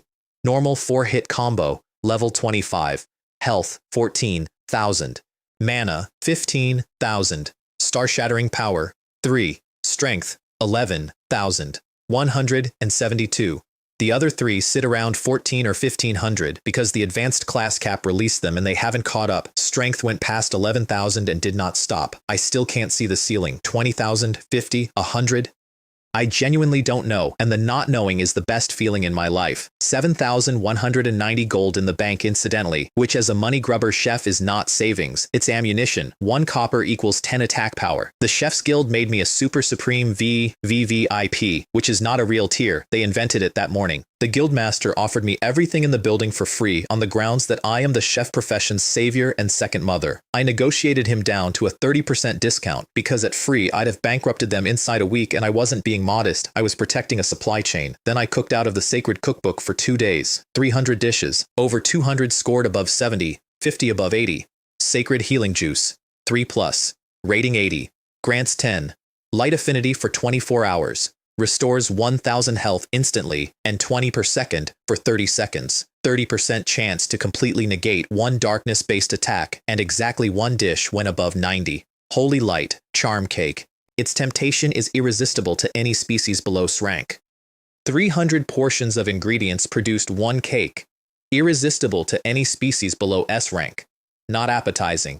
Irresistible. I wrapped it, put it at the bottom of the backpack, and decided not to think about it, because I could already feel the shape of the situation in which I would use it, and I did not like myself in that shape. I also sold the Engineers Guild a folder of blueprints, a flying carpet, a mining robot, a mini spatial ring, a magic scanner, a crystal core shield. The guild master is 81. After he read the folder, he went back into a dungeon for the first time in 9 years, and his staff had to physically follow him to make sure he came back out. One more thing about that week, and then I'll get to the trouble. Charm is an attribute here, and mine had been climbing, and it does something to a face. The bones come forward. The line of you sharpens. Somebody described me at the time as a proud, elegant little cheetah, which I have never let anyone forget. I kept the old fringe. I kept the previous owner's baggy tracksuit and her flat shoes and her habit of standing like she's apologizing. Because it's so much more satisfying to play dumb and then slap someone in the face. Now, the trouble. 3 names had started repeating in my talent notifications. Lu Tianhua has harbored murderous intent towards you. Wang Yue has harbored murderous intent towards you. Tu Jiuyi has harbored murderous intent towards you. Not once, regularly, and twice, all 3 within the same minute. That last part is what got me. 3 people wanting me dead is Tuesday. 3 people wanting me dead at the same time means they're in a room together. I sent the names to Fanbo. All 3 are level 35 or above. And Chen Xuan is a senior official of Huaihai Base itself. I sat with that for a long time. Not a rival house, not the Uyongs, not my father. Somebody who works in the building where Kai Yufei keeps her boots on the desk. 3 coordinated level 35s, embedded, patient, and interested in me specifically. There's only one organization that recruits like that. God Salvation Society. So I made a decision that afternoon, and it's the decision that sends the rest of this story where it goes. I needed level 40, not eventually. Now, I selected a tier 3 dungeon. Sand Desert. Straightforward, hot, nothing in it that thinks. I woke up in a coffin, nailed shut, underground, in the dark, with my nose about 4 centimeters from the lid. I want to walk you through the first 10 seconds, because the order matters. First, the smell. Old wood, wet earth, and underneath that something sweeter. Second, my hands found the lid, and the lid was covered in gouges, fingernail marks, layers of them, going in every direction, the way a person claws when they've stopped thinking about direction. Third, I lit the whip for light and saw that somebody had carved words into the wood. It was a passage from an old book of instructions for women. 8 characters about being pure and chaste and orderly. She'd carved it 17 times. You could see her going. The first ones were deep and even. By the 10th, they were shallow and crooked. The 17th trailed off in the middle and ended in a dark red stain that had soaked into the grain and dried there a long time ago. She'd been put in here alive, and she had spent her last hours writing out the rules she'd been taught over and over because that was what was in her head to write. Ghost Infant Coffin. Grade. Health. Attack power. None. Attack power none. It doesn't need any, it just has to stay shut. I put fire into the lid and the fire went out, pulled sideways into 9 points along the wood. 9 peachwood nails driven in from outside, and each one had a face on the head of it. Infant faces, distorted, and they were absorbing my fire and looking pleased about it. So I stopped using fire and used a 9 nether purple lotus petal instead, 5 of which I had taken out of the middle of a burning sea for no reason except that they were rare and I am greedy. Purifies souls and burns away all sins. The nails did not reappear. The coffin burned from the inside out and I stood up in a hole in the ground with ash on my shoulders. And on the outside of the lid, burned into the wood, was a date. My birth date. The day. The hour. The minute. The exact time I was born. On the lid of a coffin. In a dungeon I did not choose to enter. This was specially prepared for me, I said, to nobody, in a graveyard, at night. Hey, you really went to great lengths. Because that's the other thing about that hole in the ground. It was a grave, in a graveyard. A mass 1, hundreds of mounds, most of the headstones knocked flat, a few standing at angles. Mine had a headstone. The name had been scratched off, deliberately, all the way down, and wedged in the scratches, driven deep, was a fragment of armor. Blood red, not decorative. Somebody had put that there with force. Special event. Soul burial. 9 white lanterns lit themselves in a line down a path I hadn't seen, and a funeral procession came along it. Paper figures, life-size walking, paper horses, a paper sedan, a paper coffin, all moving over a road of scattered sacrificial money, and at the head of it an old man with a copper bell whose head was turned a full 180 degrees to face backward over his own spine. And someone was singing, a woman's voice, in old opera style, about the moon on the desolate hills, and a procession stepping lightly so as not to disturb the spirits under the ground. I could not move, not paralysis. My body was not mine. My soul had been separated from it and set slightly to one side, and all I could do was watch. The paper figures turned their heads toward me, all of them, at once.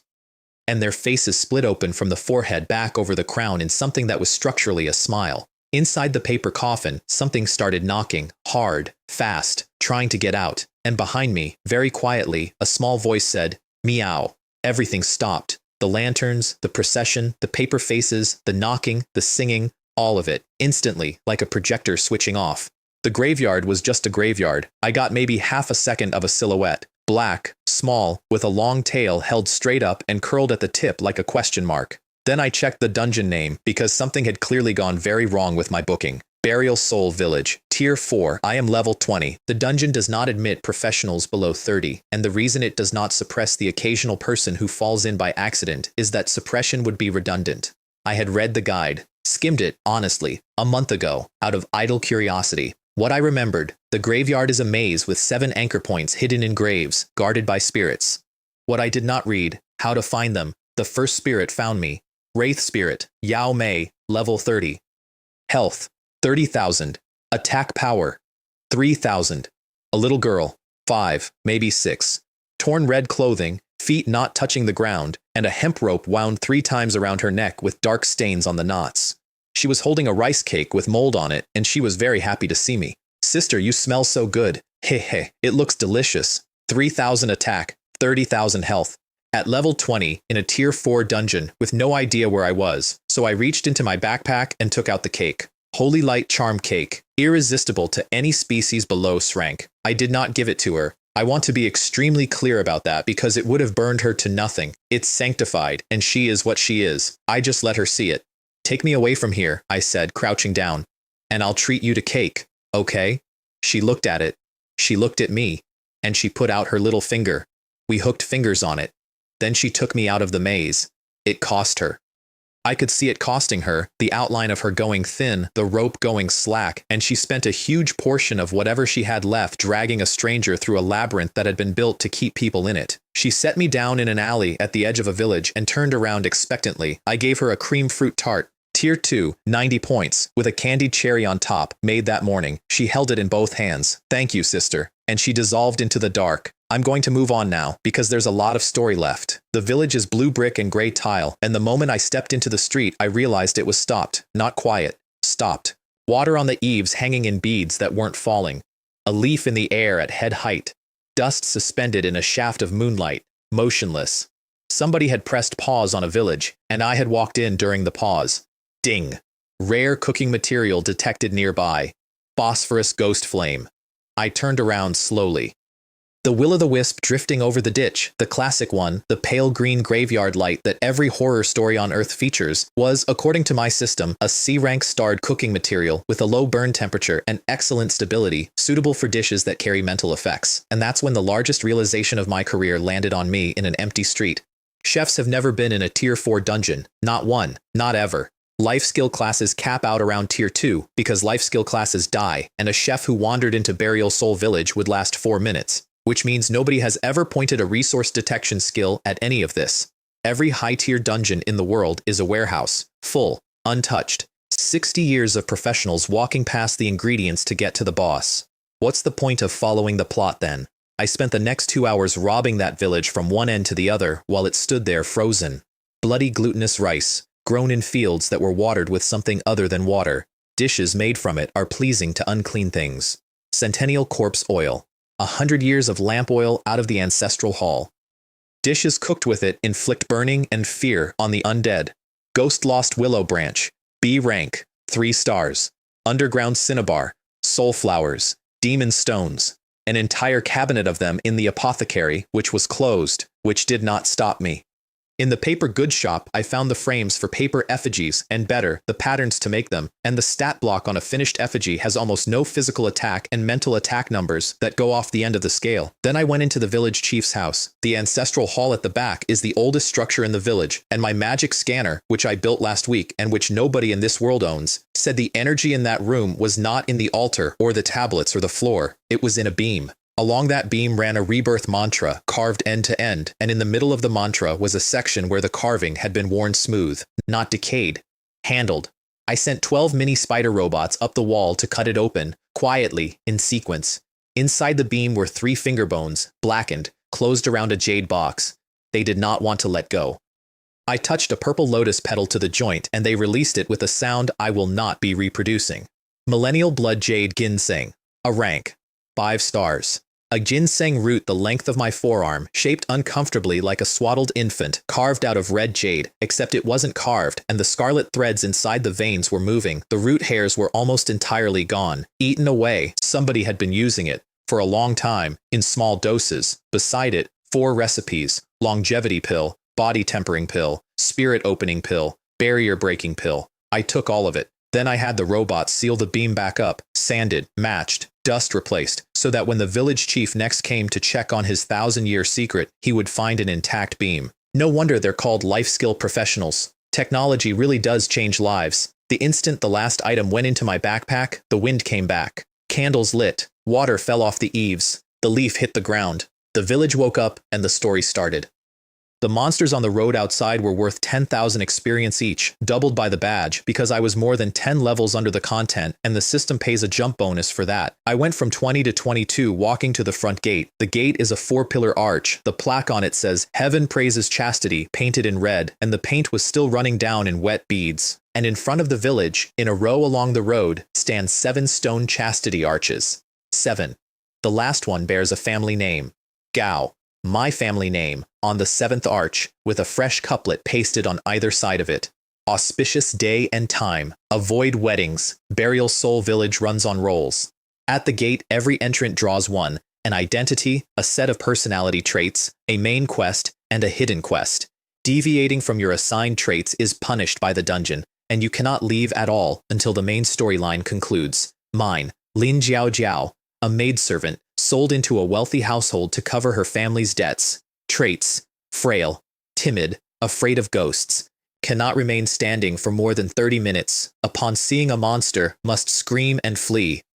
Main quest: prevent the mountain god from manifesting. Hidden quest: break the village rules 7 times. My face changed to match. Big wet eyes, delicate chin, the complete pure little white flower package. I stood in the road in someone else's face and felt something close to joy. I got a weak and timid character in the supernatural dungeon. What could be more exciting than this? The village chief met us at the gate and gave us the rules.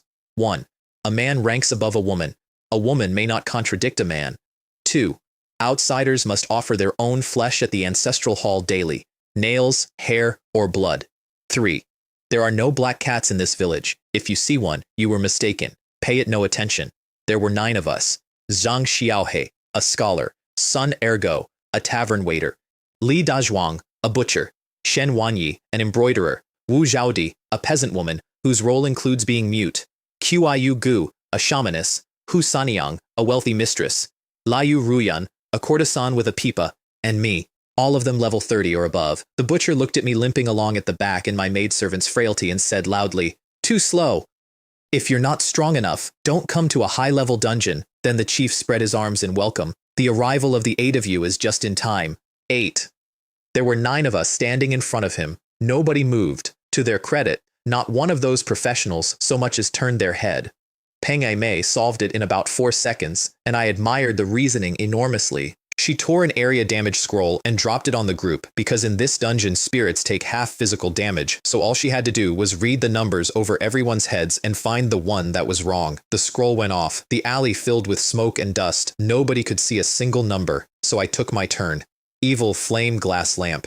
Tier 3 engineering, assembled on the walk-in from a will-o'-the-wisp and a lens, and introduced to the group as a prop I bought at great expense. I lit it and pointed it at the shamaness. Tang Huan went up in a column of smoke and came back down as a beautiful woman in red, standing a hand's width off the ground. Interesting, very interesting.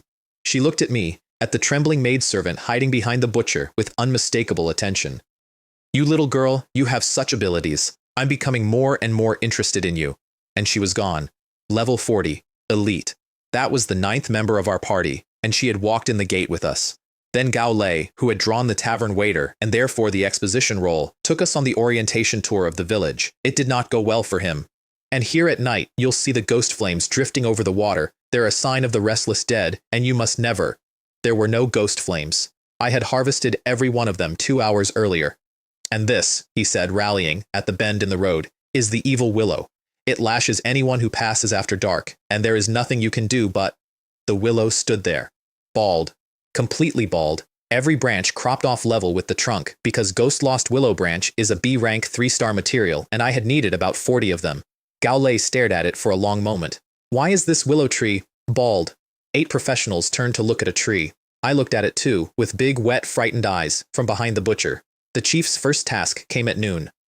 Before 5 o'clock, the men were to build the wedding sedan chairs, the women were to sew the wedding dress. Failure would bring the mountain god's curse down on the village. Every single player sabotaged it. The men went off to find lumber and did not come back. The women scattered on invented errands because the veterans of this dungeon know that completing the village's tasks advances the village's plot, and the village's plot is not on your side. I stayed, not out of virtue, because the moment I walked into that sewing room, my resource notifications started going off like a fire alarm. I sewed for 3 hours. I failed 5 times. My tailor level went from 2 to 11 in an afternoon. The bride's wedding dress, rank 2-, rating 60, a barely passable wedding dress, but it's a bit embarrassing to wear out. The room spent the entire 3 hours trying to frighten me. The windows opened by themselves. The scissors slid off the table. Something walked back and forth behind my chair, unhurried, for about 20 minutes. I screamed every single time, loudly, immediately, with my hands over my mouth, exactly as my role required, and without my needle stopping once.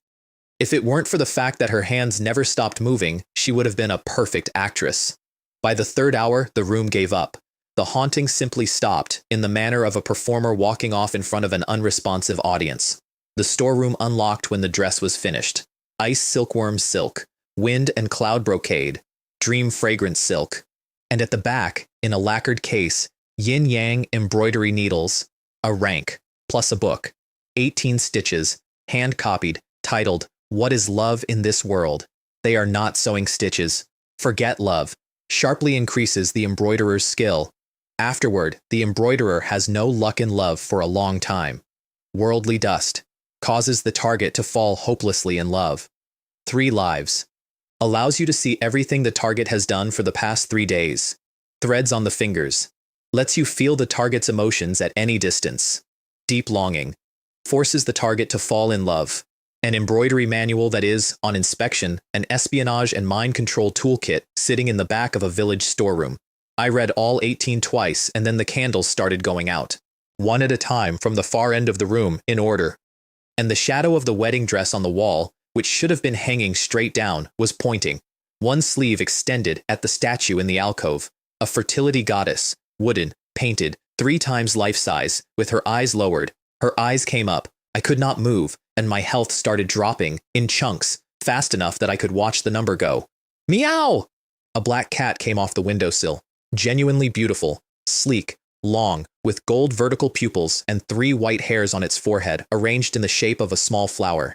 It landed between me and the statue, arched, hissed once, and hit the fertility goddess with one paw. The statue came off its plinth and broke across the floor. I could move again. Lord Black Cat, I said, with total sincerity. You were so amazing and impressive just now. Thank you for saving me again. The cat looked at me from a height of about 20 centimeters with an expression of profound contempt and vanished. There are no black cats in this village. If you see one, you were mistaken. Under the plinth, in a hollow that had been sealed since before this village had a name, was a scrap of embroidered cloth. The picture on it was a woman sewing a wedding dress. That was the first of 7. I handed the dress to the village chief personally. Ding.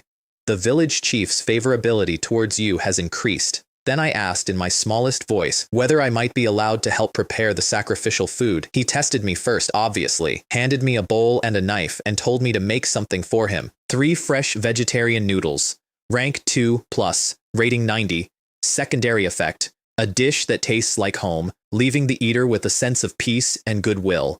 An old man in a village where nobody has cooked anything with kindness in it for 400 years, drank the entire bowl standing up, broth and all, and then put me in charge of the sacrificial dishes. Meanwhile, I found out what the tasks actually cost. The 3 men who blew off the sedan chair got their punishment at sundown. 5% of the body has been paper-thinned, not a debuff, a physical conversion. 5% of each of them stopped being flesh, and it doesn't come back. 7 days of that is 35%, and the reward for compliance for the women was a room. A real room with a bed, hot water, and hot food, which is where Gao Lei caught me in the corridor and gave me the warning he'd been given. The food and water in this village aren't safe. Don't take the rooms. Otherwise, you'll end up as the village chief's puppets, and that's certain death.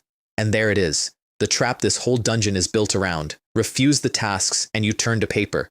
Complete the tasks, and the chief's favorability toward you rises 5% each time. Everybody starts at 50. At 60, on the 7th day, you become his doll. There is no third option, and every previous group has died arguing about which of the 2 is slower. Feng Yan explained the main quest to us in the yard, and he had to preface it. His role compels him to open every conversation with a woman by declaring that a woman's virtue lies in her lack of talent, which he did while visibly hating himself 7 times a day. The ritual runs on dark energy. To stop the mountain god manifesting, you have to starve it, kill the night ghosts, and also kill the spirits sealed inside the village. Then the drum sounded, and the first night began. The world went black between one heartbeat and the next. Green flame in the lanterns, and out of every corner, Gap and Eve came the dead of this village, in exactly the condition they died in. Hanged ghost. Level 30. Blue face, protruding tongue, rope still on. Headless ghost. Level 31. Consumptive ghost. Level 31. Coughing black blood into her sleeve, over and over. They did not approach the rooms. That's what the rooms are for. That's the reward. I fought in the yard, and I did it with 2 skills only. Magic shotgun. And energy cycle, which returns 100 mana per second. The shotgun looks pathetic. It's a scatter of small elemental pellets, and each pellet does a fraction of my intelligence, and to an observer it reads as a beginner's cantrip. It has no cooldown. My intelligence was around 1800. Each pellet landed for 3600, 10 pellets a shot, 36,000 damage a second, 360,000 in 10, out of a weapon that sounds like someone shaking a jar of marbles. And the element combinations change the effect, which I spent the night mapping like a woman doing a crossword. Wood and fire makes a sea of flame. Darkness and ice freezes a whole street. I did all of this while running around the bald willow tree screaming. That was mandatory. My role requires me to scream and flee at the sight of a monster, and I was not about to take a deviation penalty over pride. So the sequence was, see ghost, scream, flee, circle the willow, shoot it 11 times mid-flight, and then, because my character cannot stand for more than 30 minutes, take out a small folding stool, sit down, breathe heavily, and dab at my forehead with a handkerchief. There was no sweat. I made sure everyone saw me dabbing anyway. She's completely unfamiliar with skill activation, the butcher said, watching me. That must be her ultimate move, said Gao Lei generously. Its attack power is pitifully low. About 10 minutes later, Gao Lei came over to help the poor frightened girl, check the tally, and found that the poor frightened girl had killed more than the rest of the party combined. He ran at me across the yard with his arms out. Sister! My dear sister! You should rest well and leave some for me. Somebody in the party chat typed, where is the weak, timid heroine we were promised? We have an OOC situation over here. I answered in character. What OOC? I'm sitting down because I'm frail. Dab, dab. And I'm so frightened that I want to kill all the ghosts. When they're gone, the fear will stop. Then I went and looked at the seals, and this is where the episode stops being funny for a while. The seals aren't machinery. They're ordinary stones set by the doorway of each house, with a talisman pasted on. Sealed inside each one is a woman of that family. Every one of them died for breaking a village rule. And after they died, the village classified them as evil spirits and pinned them by their own front doors so they'd have to stay. I read what they'd done. A girl went into the ancestral hall in secret to pray for her sick mother. Women aren't permitted in the hall. They carried her into the mountains and left her there, and she and her mother died in the same week. Menstruation is considered defilement here, so the women are locked in a purification house outside the village for the duration. One girl refused to go in the middle of winter. They tied her up and put her in anyway for 7 days. A girl died of an infection from having her feet bound. Newborn girls were drowned. Women who had been assaulted were drowned. Women who did not produce a son were beaten to death for it. And widows were buried alive with their husbands for chastity. 7 stone arches at the entrance to this village. Heaven praises chastity in fresh red paint. I want to tell you what my face did, because I wasn't watching it myself and somebody else described it to me later. Upon learning the contents of the seals, her face turned frosty, her eyes burning, and her hands clenched hard enough that her nails left bloody marks in her palms. There is absolutely no reason to stay in such a disgusting village, and there is no version of this in which I kill those women to starve a ritual, which meant the walkthrough was wrong, and there had to be another way, and I had 6 days to find it. Cross Sanjia came to me that evening with a brilliant plan. I should keep sewing the dresses, she explained warmly, and she would hand them in. That way, I'll be the one who increases the village chief's favorability, and your chances of becoming the village chief's puppet will be much smaller. I thanked her with tears in my eyes, extracted every rule of the favorability system she knew, and then submitted the dress myself. The chief gave me a present for it. The complete collection of imperial cuisine for the mountain god sacrifice, Volume 1. 8 tier 4 recipes. Crimson 8 treasure rice, 100 fiends, barrier breaking cake, yin yang jade jelly, amber 6 soul soup. The village chief truly deserves to be the most important NPC in this dungeon. He is a walking treasure chest. And in the course of that conversation, I found out who the dresses were for. 7 brides. Every year, the village selects 7 women and sends them into the back mountains to serve the mountain god. When they don't need them, women are unpresentable, filthy, an offense to the ancestors, forbidden to enter the hall. When they need one, suddenly she's a sacred bride. So I made a suggestion. I want to stress that I made it in full costume, with the big wet eyes, in the humblest voice I own. Village chief.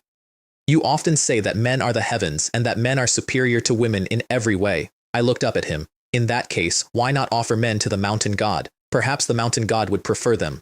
You are utterly rebellious. Village chief, please don't be angry. I put a hand on his sleeve, concerned. You've been trapped here too long. You may not be aware. Nowadays, homosexuality is quite popular outside. Perhaps the mountain god would like to try it out too.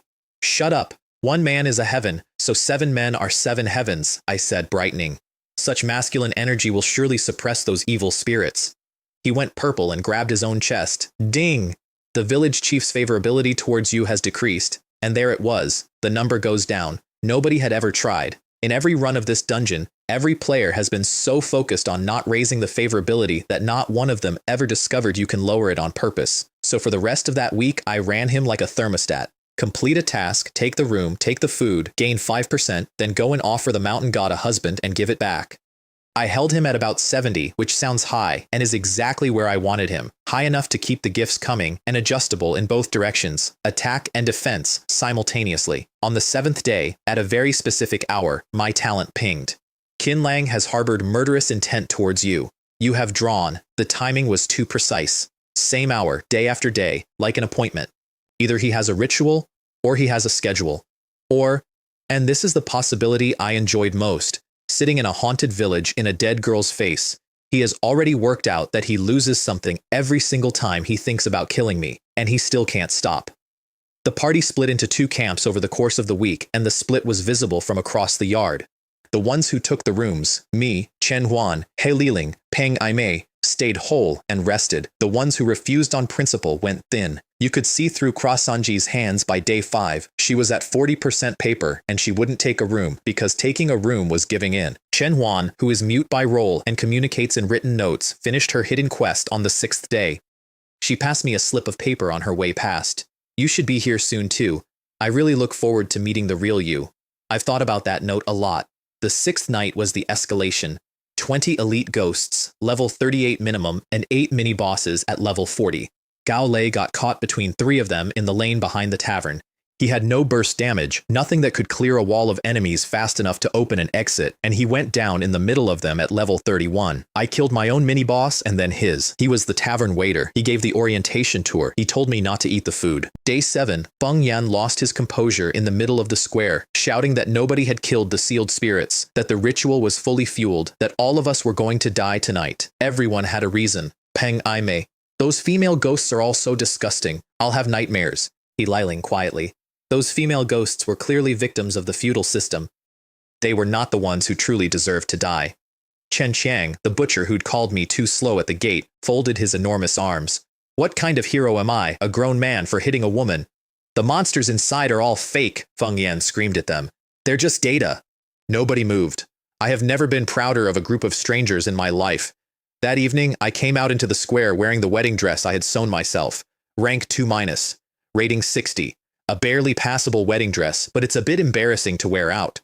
I walked up to the village chief in it, in front of everybody, and bowed my head. Village chief, let me be the last bride. The whole party assumed I'd become his puppet. You could see it land on all of them at once. The frail one took the rooms and ate the food, and now she's volunteering. Then I made one request, as a bride.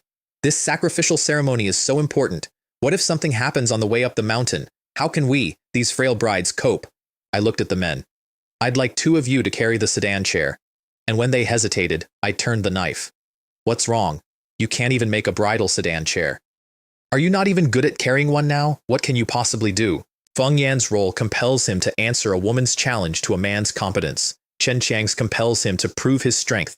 They picked up the poles. I sat down inside, arranged the skirt, and let the curtain fall. It is genuinely very pleasant to be carried up a mountain. The procession went up the switchbacks at dusk, with Suona horns and gongs, the chief chanting at the front, 7 sedan chairs in a line, and the whole village walking behind. At the top, there's an altar on a cliff edge, and every villager knelt in front of it and pressed their foreheads to the stone. Our bodies stopped belonging to us again. Then the ritual stalled. I felt it stall. The chanting hit a point and had nothing to push against, and the chief's voice faltered, because a ritual that runs on dark energy needs dark energy, and there wasn't any. We'd killed every ghost in the village for 6 nights running, so the old man turned around and broke the seals. All of them at once, from the top of the mountain, every stone by every doorway in the village below cracked at the same moment, and what came out of them came up the mountain in a black wave. 400 years of women murdered by this village, harvested by this village, to feed this village's god. The altar lit, the ground opened in 9 cracks. Every villager cut their own palm and let it run into the stone, and in the sky over the back mountains, something stood up. I'll describe it once. A phantom the size of the mountain range, wearing a crown of dawn light, and above that, a headdress of 49 skulls from 49 different kinds of creature. Its face kept changing, the merciful features of a Buddha flowing into a fanged demon in back, and behind it, in the air, thousands of arms waving slowly, all out of time with each other. The 7 sedan chairs went over the cliff. I want to say that plainly, without softening it. At the signal, the villagers pushed all 7 chairs off the edge. I was not in mine by then, but that is what they did, in a line, without hurrying. The pressure came down and put everybody on the ground. Face down, arms locked, breathing through gravel. There is exactly one guide to the mountain god in existence, written by the only person who ever came out of this dungeon, and he is reportedly not well. It contains one useful line: the mountain god is invincible, but the village chief will become an attackable figure at this time. All skills locked, everything gone, basic attack only. He Liling was the only one of us with a ranged basic, and she fought her way up onto one elbow and put an arrow into the old man. Minus 444. The village chief is level 40 with 600,000 health. At 444 damage a shot, we would finish him sometime the following spring. Falling off a cliff in a wedding dress is the most work I have ever done in 10 seconds. I tore off the veil, went up onto the roof of my own sedan chair, and started pulling the other 6 brides out of theirs on the way down. Then the climbing robots, anchor spikes, 400 meters of cable, Tier 3 engineering, built in a haunted sewing room over 3 nights, went into the rock face and pinned all 6 of them to the cliff, and I put 6 silver needles into 6 necks to keep them asleep, because a woman waking up strapped to a cliff face by a stranger in a burning dress is not a kindness. All 6 lived. I checked twice. Then I hit the bottom and saw what was down there. Wreckage, 1,000 years of it. Sedan chairs stacked and collapsed and rotted into each other, layer on layer on layer, and bones. Far more bones than 7 a year could ever account for, orders of magnitude more. Something else has been eating at the bottom of this cliff, and the brides were never the whole diet. Then the dress caught fire, not burned, caught and stayed. Gold light came up through the embroidery, and the world in front of me changed, and I could see red threads, thousands of them, running out of the rock, out of the bones, out of the wreckage, all converging upward into the chest of the phantom in the sky. And the 7 embroidered scraps I'd been collecting all week finally made sense, because they weren't pictures, they were instructions, and when you unpick the red thread from them with the stitches out of that manual, they read as a sentence: to wear a wedding dress sewn by your own hands and become a bride is the only way to kill the mountain god. Here's the mechanism, and it's the ugliest beautiful thing in this dungeon. The dress is soaked in the grievance of every girl this village ever sent up that mountain, 1,000 years of them, and husband and wife are one flesh. That's the village's own rule. That's the doctrine carved on their arches. So the bride, and only the bride, sees what her husband actually is. And what a bride can see, a bride can hurt. The phantom the size of a mountain range, with the crown of 49 skulls and the 1,000 waving arms, was an illusion. My hand went straight through it. Floating at the center of all that grandeur was the actual occupant. Toad monster, hidden boss, level 38, health 240,000, attack power 6,000, a toad, about half the height of a person. Green, warty, sitting up on its hind legs in a mantle of dried vines with cobwebs and sacrificial paper money stuck to it, wearing a circlet of leaves with black beetles moving through them. Every single thing about the god of that mountain, the size, the crown, the light, the arms, came out of an object it was holding. How could you, the bride, not be dead? It had a wet, offended little voice. How come you are not affected by the bronze mirror? I curtsied to it, in a burning wedding dress, on a pile of bones. Lord Mountain God, I am the bride sent to you by the village. Why are you so afraid of me? It backed up. Or are you saying, I said, that you're not some kind of ghost mountain god at all, and that this is all just a hoax? It threw everything it had at me, the full pressure that had put 9 professionals face down in the gravel. The gold threads in the dress drank it, all of it. 1,000 years of grievance absorbing the thing that caused it, which I would call poetic if I hadn't been standing inside the poem. One strike. Minus 83,055, times 4, over 300,000 damage. Drop, 500,000 experience, doubled. A soul-refining banner, a 10,000 poison bead, and the object, Myriad Mirage Bronze Mirror, SS rank.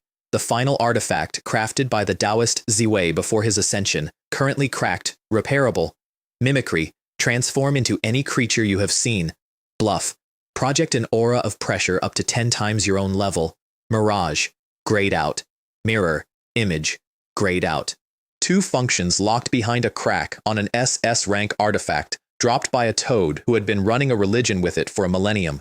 Up on the mountain, the phantom came apart, and the village's protection came apart with it. Every seal, all at once, everywhere. Everything that village had ever pinned down came up that mountain, the ghosts we hadn't killed, and every woman sealed by her own front door. The village chief, I'll give him this, did not run. He swelled. His skin went black and split, and his level started climbing in front of us. 40, 41, 42. He took Feng Yan apart with one sweep, minus 15,000, and the scholar who had spent 7 days saying a woman's virtue lies in her lack of talent and hating every syllable, died on a cliff at level 34. The chief kept climbing and reached out toward the altar for the last component of the transformation and started patting at his own robes. Then he started digging through them, which is when a girl in a scorched wedding dress came up over the cliff edge standing on the shoulder of a 4-meter engineering rig. Village chief, I said, is the box you're looking for a gold box or a silver box? He looked up. Could it be this jade box? I had emptied his ancestral hall 2 hours before the plot started. The source of his power, the 1,000-year blood jade ginseng, its roots eaten down to nothing by 4 centuries of small doses, had been in my backpack since before he had ever said hello to me. His transformation stalled at 42 and stopped. Nobody became a puppet. Cross Sanjie walked out of that dungeon on her own feet at 40% paper with her eyes perfectly round. Then I threw 9 purple lotus petals onto the altar. I had 5. The miracle replication seal made the rest, 1 a day, all week, while I sewed dresses and screamed at ghosts on schedule. 9 petals assembled themselves into a 9 nether purple lotus, a counterfeit and close enough, and the altar caught. Karmic fire is not like other fire. It doesn't spread, it selects. It took the chief and every villager who had knelt at that altar, and it did not take them alone. He was horrified to discover that the strangers he had sacrificed, the child brides he had pushed into the fire pit, and the chaste women he had buried alive were now reaching out their arms from within the flames, because the brides were never the whole diet. The travelers were. Outsiders, drugged at the inn, walked up the mountain, and pushed off the cliff, year after year, and their deaths fed a vengeful soul-suppressing array that generated the village's protection. They all came back up out of the fire together and took him down into it, and I stood and watched, and I did not make a joke. Special quest completed. The Bride's Resistance.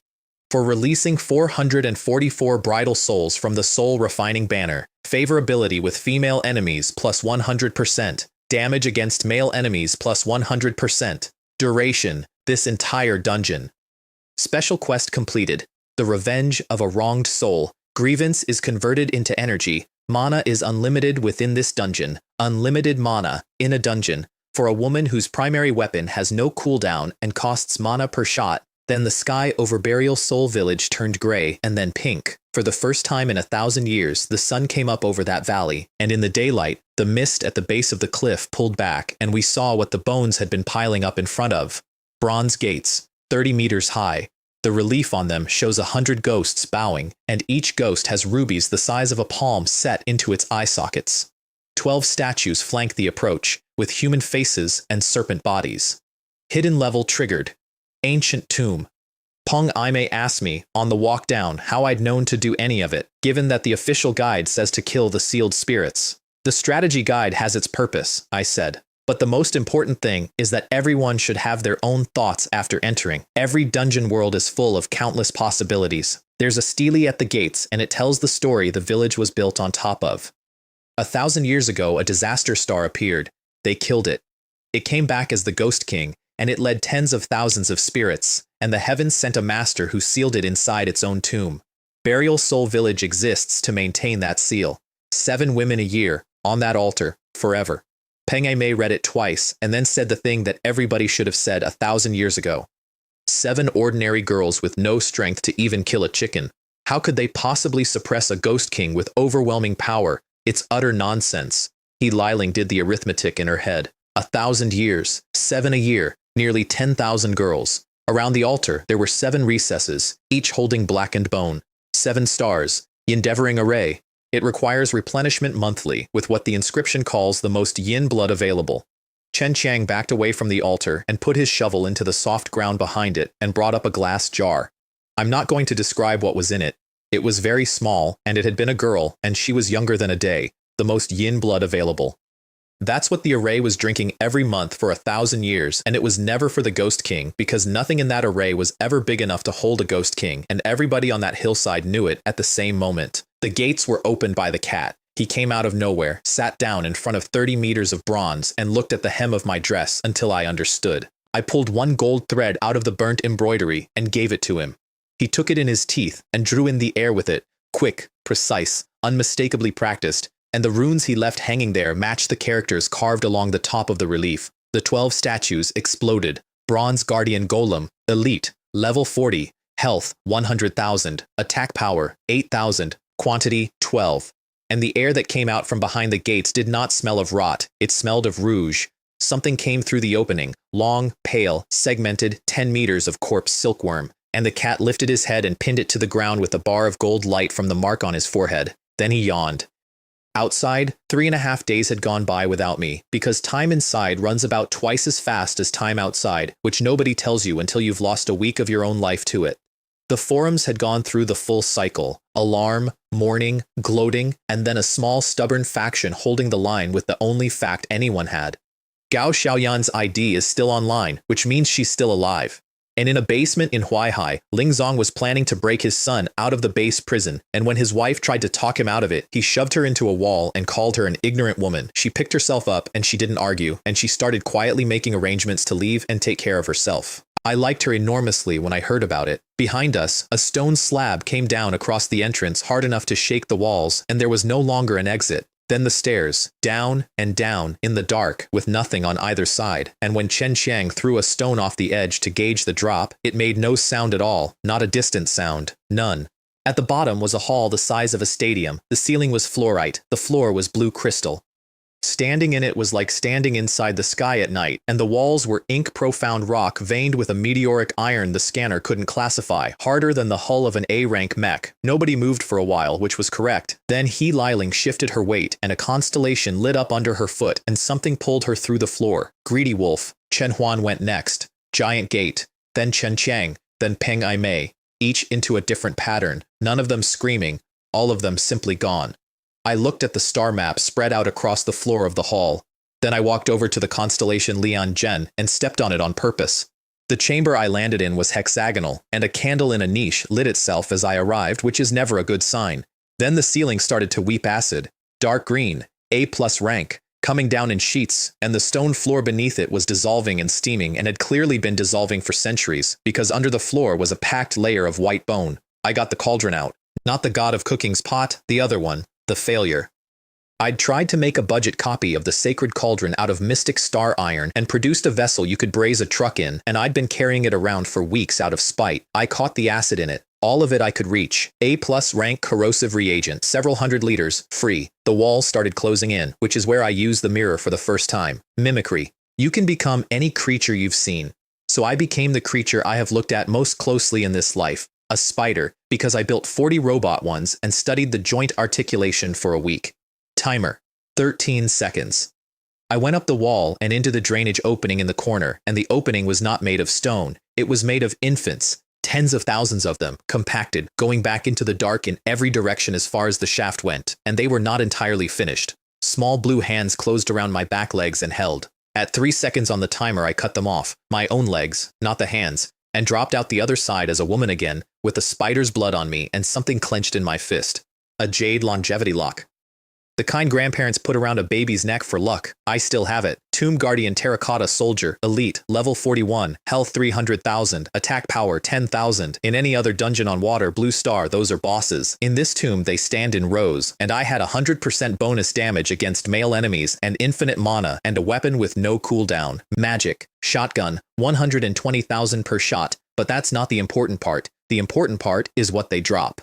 Essence. Permanently increases constitution by 10 points after use, permanently, and they come in colors: earth brown for constitution, blue for intelligence, turquoise for agility, red for strength. Every terracotta soldier in this tomb is a permanent attribute point with legs, and there are thousands of them. So I got out Ling Tianyu's golden flying chariot, which I had taken off him for free because he thought about killing me, and I sat down on it cross-legged, and I activated a splash card. Radius is strength times 0.1, and my strength was over 10,000, a 1-kilometer radius.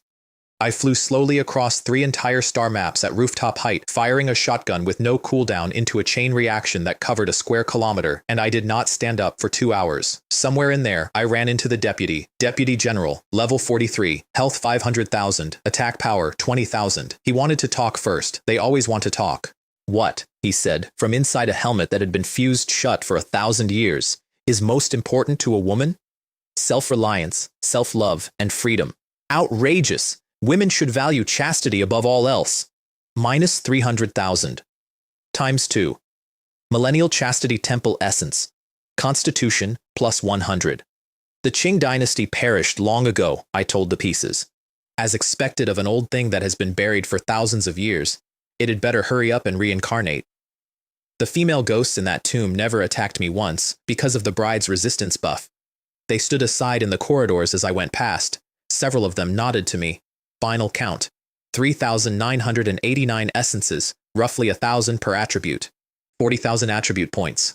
All 4 attributes went to 10,000. the hidden class ceiling at level 40, which is about 10 times what an average professional carries at that level, and strength went through it and kept going, past 20,000. I still have not found the top of that number. I'm no longer sure there is one. The other 4, meanwhile, were drowning. They were pinned in their own star chambers, fighting elites 2 tiers above their level, and the thing they reported afterward is that the monsters kept dying on their own. Minus 60,000, minus 70,000, out of nowhere, from nothing, on a target 3 rooms away from anything. Chen Huan wrote me a note when we regrouped. Meow. Was it you who helped us kill the monster just now?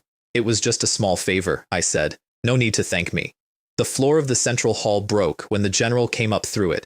Gravekeeper Terracotta General, Boss, level 46, health 1 million, attack power 30,000, 3 meters tall, and unlike his deputy, he had something worth saying. You are the first group in over 1,000 years to live long enough to trigger the array's core. He looked down at 5 people. Do you even know that this place seals a vicious and wicked ghost king? The other 4 hit him with everything they had left, which took off less than a tenth. Then I pointed at him. 10 magic shotguns, each the size of a cart, formed in the air above him and fired at once. His bronze armor skill came up and shattered under the first volley. The second volley did 1.4 million. Drop. 200,000 experience, doubled, obsidian armor, obsidian halberd, 2,000 fragments, 10,000 hell coins, and then the floor of the hall gave way completely, and all 5 of us went into the dark. 4 people spent that fall trying to survive. I spent it deploying a dozen robots to chip ink profound rock out of the walls as they went past, because those walls are harder than an A-rank mech hull, and nobody was going to be selling it later. Don't just stand there, I shouted over the noise of a collapsing tomb. Instead of watching me, why don't you help me collect these stones? We landed in a cavern that had never been cut by anyone, 100 meters to the dome. Things growing on the ceiling that glowed in clusters, so it read as a night sky. A waterfall down one wall into a black lake, and in the middle of it, a palace. Eaves curved up into what was unmistakably a snarl, wind chimes along the gutters that caught the light like glass, and were not glass. They were crystal skulls, hand-sized, transparent, hundreds of them. And around the palace, filling the cavern floor in every direction, tens of thousands of terracotta figures. Maidservants with lanterns, guards, farmers with plows, musicians, children, all of them kneeling, all of them facing the palace. And in among them, one whole section of identical faces, over 100 of them, and every single one was the village chief. Nobody said anything about that. There wasn't anything to say yet. When the palace doors closed behind us, all of the figures turned their heads at once. Past the point a neck goes, all the way around, and their mouths stretched out sideways into smiles. Inside, on a jade wall, there's a poem, and it explains the whole building. An emperor built this tomb for his favorite concubine. It is a replica of the palace she lived in, buried under a mountain, complete down to the wind chimes, and along both galleries are the murals in order. The emperor and the concubine watching a performance. She fell ill, so he built a tower tall enough to pick the stars down for her. She was bored, so he gathered animals from every corner of the empire into a pavilion for her amusement. Elephants, lions, tigers, things labeled as mermaids, and he did it during a famine year. Her birthday, a month-long feast, with the tribute carts circling the capital several times so that everyone could see how much of it there was. The inscription reads that he would rather shatter the glazed tiles of 100 cities than fail to delight her while painting her eyebrows. The 5th mural, to please her, he emptied an entire city and dyed brocade for her in the blood of 10,000 people. I would rather betray the country than betray you. And the last one. Bodies in the fields, the people risen, the emperor with a sword, and the concubine in chains. The wicked concubine has brought ruin to the country. I have no choice but to personally execute my beloved concubine.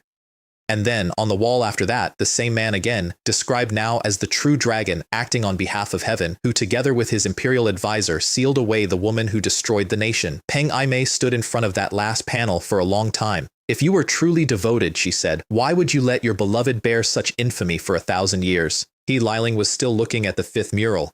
Weren't all the heinous things ordered by the emperor himself? In prosperous times, beauties adorn. In chaotic times, beauties take the blame. The right to write history has never been in the hands of women. The coffin is bronze, in the central chamber, wrapped in 7 crimson chains that are not metal. They're blood. Congealed true dragon blood, 1,000 years old, still faintly wet-looking. The seal on the lid is blood jade, 8 characters.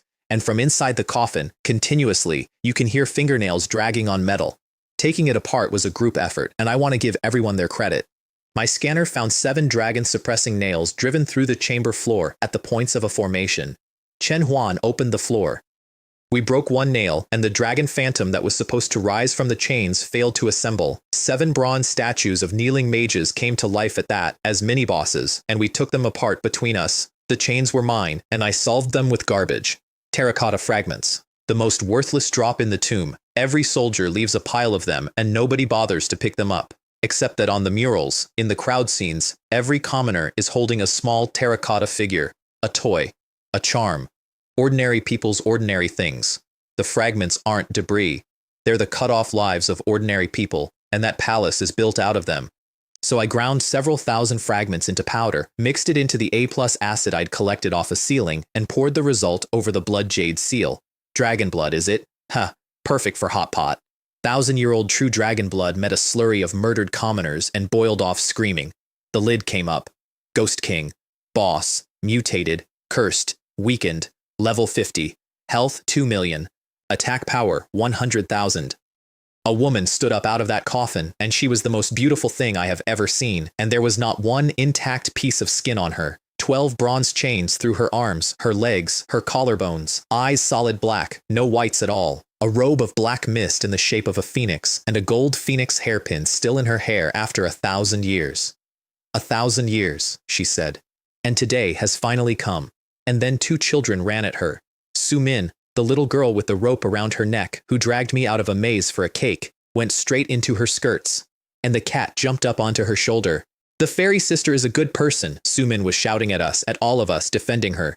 She gave me delicious rice cakes. She even tore her own skirt to bandage the wounds of so many beautiful women. He Liling made a sound, because every single spirit we had met in this dungeon, every hanged woman, every drowned girl, every frozen bride in that village, had black ribbon tied over her wounds. All of them. We'd all seen it. Not one of us had asked where it came from. She'd been reaching out of a sealed coffin for 1,000 years to bandage them. And then something came out of the shadows behind her. A man in black, moving faster than anything in that tomb had moved, and he put a bronze cone through her chest from behind. Then he tore out the chains and reached in and pulled the core out of her body. You, a mighty ghost king who could destroy the world, he said conversationally, would not have ended up like this if you hadn't been constantly sharing your soul power with these lonely female ghosts for thousands of years. There it is, 1,000 years of burial soul village, 7 women a year on that altar, 10,000 girls. It was never about maintaining the seal. Every woman they murdered up there became a wounded spirit, and every wounded spirit reached her, and she could not stop herself from giving them a piece of her strength. That was the harvest. They were not feeding a seal. They were bleeding her through the only wound she had, which was that she couldn't watch. And the face of the man holding her core was the village chief's face, identical, younger, and getting younger while we watched. You're nothing but pawns in my game. She was gone before I could reach her. What was left where she'd been standing was one tear, which had gone hard and black, like a pearl, and a sentence, in a voice that was already almost nothing. I'm sorry, in the end, I couldn't protect you all. The Imperial advisor swallowed the core and lit up gold. He was expecting ascension. You could see it on him, the posture, the raised arms. A man who has been waiting 1,000 years for a specific ceremony. It didn't come. The gold light of merit hit the black energy coming off him and went out, and the bronze chains he'd torn out of her wrapped around his ankles instead and held. A health bar appeared above him. Level. The bar was longer than my interface could render. It ran off the edge of my vision and came back as a smear of broken symbols. The exit button went gray. Then he hung a golden bell in the air over all of us, and every skill I had went dark, because that bell suppresses any ability of a rank lower than itself. So I took 3 steps back, raised one hand over my head, put the other on my hip, spun on my heel, and screamed the incantation. Gurgle, a power brighter than the blazing sun, darker than the abyss. Be-doo-doo. Please follow the laws of the elements and gather quantum energy. Whoosh! Unleash the forbidden formula with truth, swear in the name of the temple, and annihilate everything that stands in my way. Everything in that chamber stopped. The 4 survivors, the terracotta figures. I am fairly confident the bell stopped. Chen Qiang, very quietly. What is she doing? He lilling out of the side of her mouth. I don't know, but it's so embarrassing. For the record, I have practiced that thing tens of thousands of times, not for style. The cast requires the full verbal formula, and the raw version takes over 20 seconds, and I have drilled it down to 10 flat. Every syllable in it is load-bearing. The pose is not, but by then, it was habit. Then the ceiling opened. Magic quantum cannon. 3 stories tall, a beam 10 meters across. It's an A rank skill. Skills of that rank do not appear before level 60, anywhere, for anyone. His bell only suppresses what ranks below it. Minus 30,358,000. Drop. 5 million experience doubled. Spirit Whisk. Spirit Robe. An Ascension Manual. Alchemy Basics. A bag. This story teaches you a lesson, I announced to the smoking crater. The one who laughs last laughs best. In life, never open the champagne halfway through.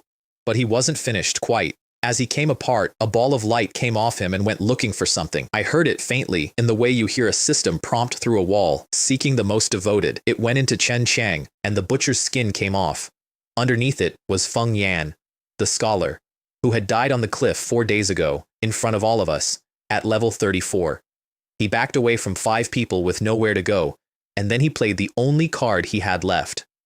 Xiaoyan, actually, I am your father. He Leiling nearly shot him. Get lost, I'm still your great aunt. It was Shen Long.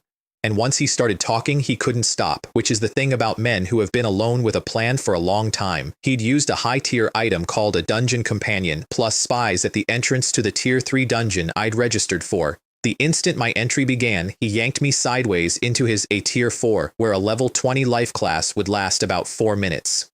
Then he faked his own death early and sat in a corner for a week, waiting for the village chief to kill everyone, so he could come out afterward and collect the bodies. Here's my side of that. I knew on day 1. The chief announced the flesh offering rule twice that morning, and at both of those exact minutes, my talent fired. Qin Lang has harbored murderous intent towards you. You have drawn a water magic scroll. Qin Lang has harbored murderous intent towards you. You have drawn sacrificial paper money. Sacrificial paper money. In a village where the offering is your own flesh. He was standing in the ancestral hall at the moment he thought about killing me, twice, 30 seconds apart. He was in the party. He'd been in the party since the gate. So for 7 days, I ran him. Money makes the world go round. A rank. For a price, any target will carry out your task and will not realize they are doing so. 100 gold a day, 700 gold total. The task. Take all of your hair to the ancestral hall every day as your offering. All of it. Which is why, when a 1,000-year-old sorcerer's soul went looking through that chamber for the person who had made the most devoted offerings at his altar, it did not pick any of the villagers. It picked the man who had been shaving himself bald from the scalp down for a week and laying it on the shrine. He worked that out at the worst possible moment. He tore his own robe open and pointed at his legs, screaming, I know! It was you! You shaved off all my leg hair, arm hair, and head hair and put them in the ancestral hall as a sacrifice. I turned to the others with wide, frightened eyes. What an extremely cunning imperial advisor, I said. Even when death is imminent, you still try to deceive us with such absurd lies. Because I'd been calling him the imperial advisor since he stepped out of Chen Chang's skin, loudly, consistently, in front of 4 witnesses. As far as anyone in that chamber was concerned, the thing in front of us was a 1,000-year-old sorcerer wearing a dead man's face and reading my memories to find a weapon. He produced a camera. If you dare kill me, this video will be broadcast to all the bases. The whole world will know that you are a patricide. What are you talking about? I said. The person I want to kill is clearly the imperial advisor, not some Shen Long. And then, because he was still holding the camera up like it meant something. Also, you're a wanted man. Exiled from the Peng family, disowned by your own base, with your face on a cross-base notice. Who exactly do you imagine is going to help you upload it? He didn't dodge the strike. He wanted the footage of a daughter killing her father, and he held the camera steady for it. And I have thought about that since, and I still don't entirely understand what he expected it to buy him.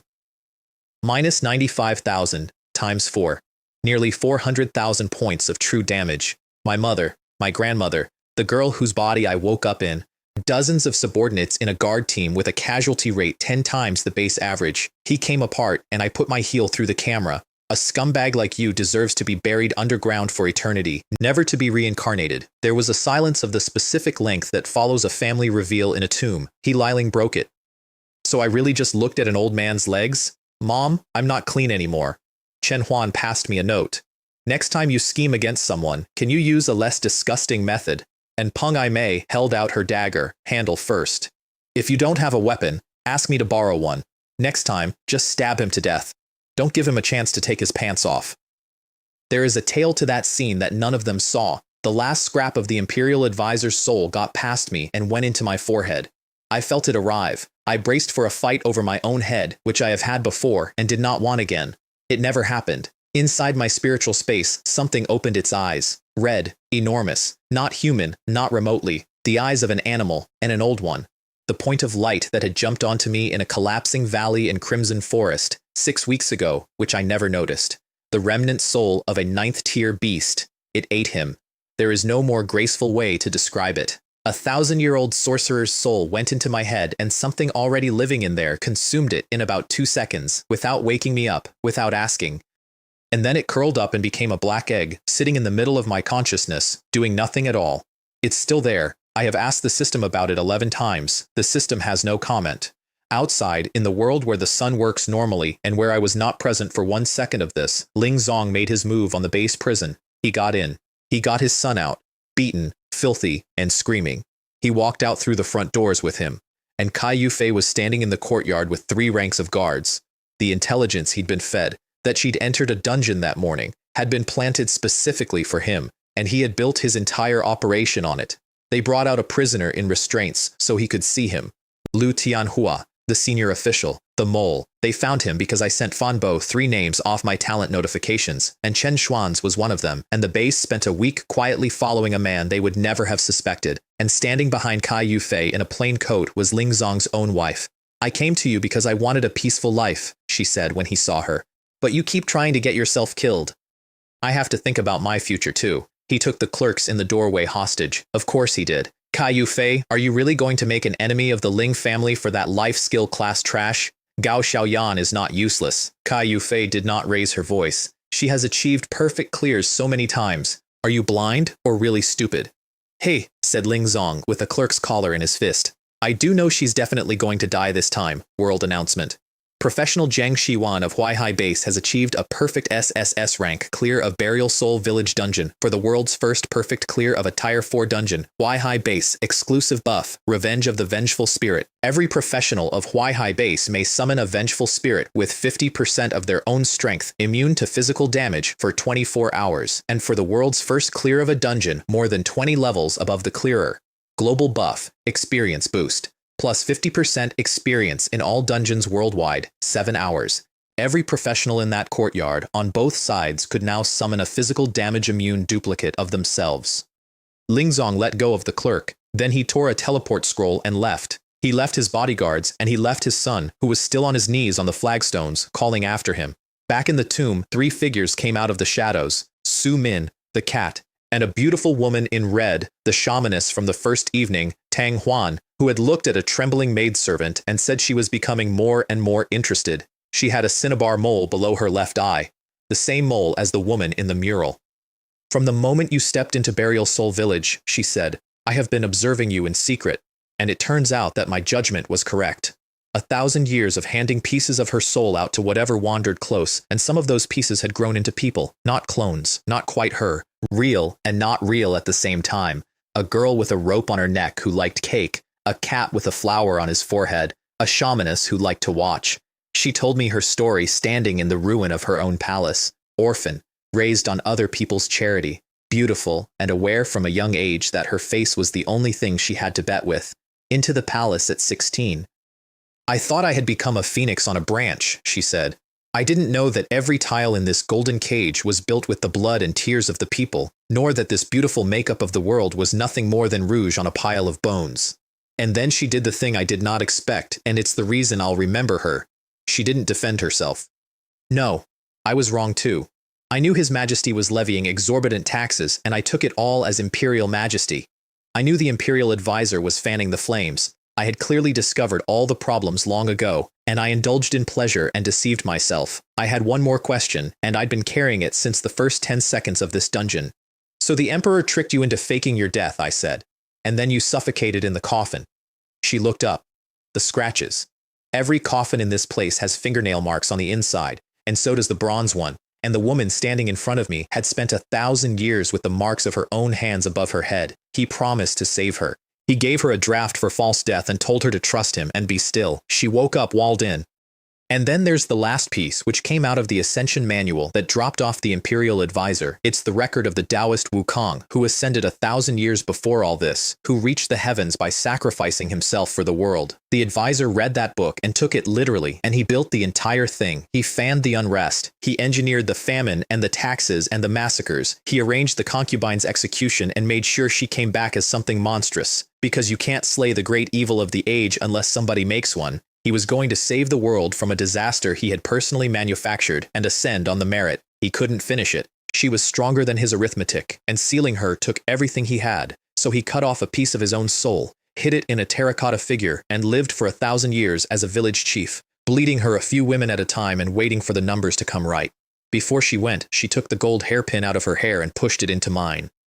Before I entered the palace, my grandmother gave me a wooden hairpin and told me, "Don't be blinded by golden hairpins." Her hand stayed on it a moment. Now I understand that all the riches and honors of this world and all the deepest affections are nothing but shackles that corrode the soul. And then she said the thing I've kept.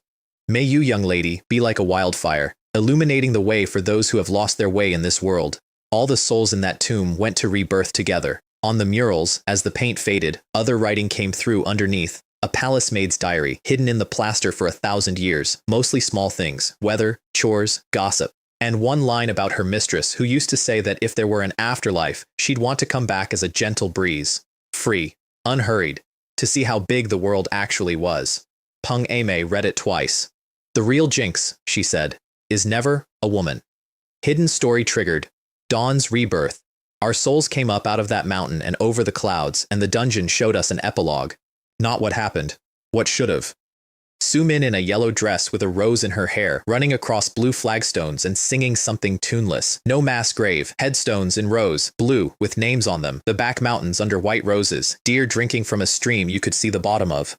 The women of the village pulling down the old arch. The plaque reading Burial Soul Village breaking on the ground, and a new one going up. Dawn. Every spring thereafter, deer would appear in the mountains and fields, but no ghosts would be seen in the human world. Under the awning of a new tea house, a black cat was asleep. Chen Huan wrote the note that ended that dungeon for all of us. It turns out we weren't breaking into a tomb. We were breaking a 1,000-year-old shackle. Then I looked at the hairpin. Tears of Blood Phoenix Golden Hairpin. Rank, semi-divine. Female professionals only. Semi-divine. There is no such rank. There was no such rank until that afternoon. Intelligence plus 100%. Immune to all intimidation effects. Affinity with soul-type beings plus 50%. Affinity with the time element plus 10%. Charm plus 10. The Ghost King's noble consort's natal weapon. Based on the blood of the phoenix, tempered by 1,000 years of resentment, and sacrificed with the souls of 1,000,000, it has finally become a deadly weapon that kills gods. 4 abilities. 1. Summon the remnant soul of the Ghost King for 30 minutes at 100% of her living strength. Cost, 1 day of my life, per summon. 2. When the wearer begins to dance the rainbow skirt battle-breaking dance, every living being present must stop and watch for up to 10 seconds. 3. 30% of damage dealt converts into a shield of flesh and blood, up to 100 times current health. 4. Lock a target inside the domain of funeral flame, 25% of their maximum health per second, as true damage. I'll take the immunity first, because that's the one that actually keeps me alive. Every powerful thing I have ever met opens the same way. The pressure, the aura, the moment where you can't move and can only watch it come. The god in the mind did it. The undead hand did it. The mountain god did it to 9 professionals at once. If I have this, none of them ever get that opening again. As for ability 2, a mandatory 10-second dance recital at the enemy in combat. Social death. It's 2 social death. And then, the world weapon rankings updated, which they had not done in over 20 years. 1. Heaven and Earth Divine Sword, forged from a fragment of a god. Zhou Fangji, China. 2. Elf Queen's Bow, Olivia, North America. 3. Tears of Blood, Phoenix Golden Hairpin, Jiangxi Yuan, China. 4. Endless Winter's Great Axe, Ivanov. 5. Ethereal Illusion Staff, Lingmo, 3rd in the world, above Manhwa, who is 1st in everything else. The global channel lost its mind in 6 languages at once. Somebody demanded to know whether China had cheated. Somebody else announced that this woman is definitely possessed by a demon. A third party insisted I clearly have their nation's blood in me and should be returned to them immediately. A monk in India offered in one message to take me as his disciple or to become mine, whichever was more convenient. A Russian invited me to a dungeon. The settlement took 20 minutes to read. Perfect SSS clear, plus SSS hidden level, plus the world's first tier 4, plus the world's first overlevel clear, plus full resource exhaustion, all doubled, all attributes plus 1,000 and then another 1,000, 10,000 gold, 2 million experience, 6 radiant chests and 6 mystery chests. Engineer hit level 40, the ceiling for this stage. Chef hit 29. The chests held one thing between them in 6 pieces. Bloodstained sky-burning bride set. Crown, chains, bracelet, robe, wedding dress, shoes. It is a weapon aimed specifically at soul type and divine enemies. Pierce barriers, lock a soul in place, apply marks of divine sin, reflect any soul attack or curse, and convert damage taken into attack power. And the full 6-piece resonance, rebirth from the ashes, a sacred wedding ceremony. When health falls below 10%, the wearer becomes a spectral bride for 444 seconds, immune to all physical damage and all negative effects. Deals strength times 1000% across the field with fear. All allies are fully restored and gain the Phoenix status, converting all damage taken into healing for 60 seconds. 444 seconds, the same number as the brides in the banner. Somebody designed that on purpose, and I would like very much to meet them. The badge for the world's first tier 4, Partner of Justice, all attributes plus 10%. Mark a target. If that target breaks rules or commits sins, damage against them is increased by 100%.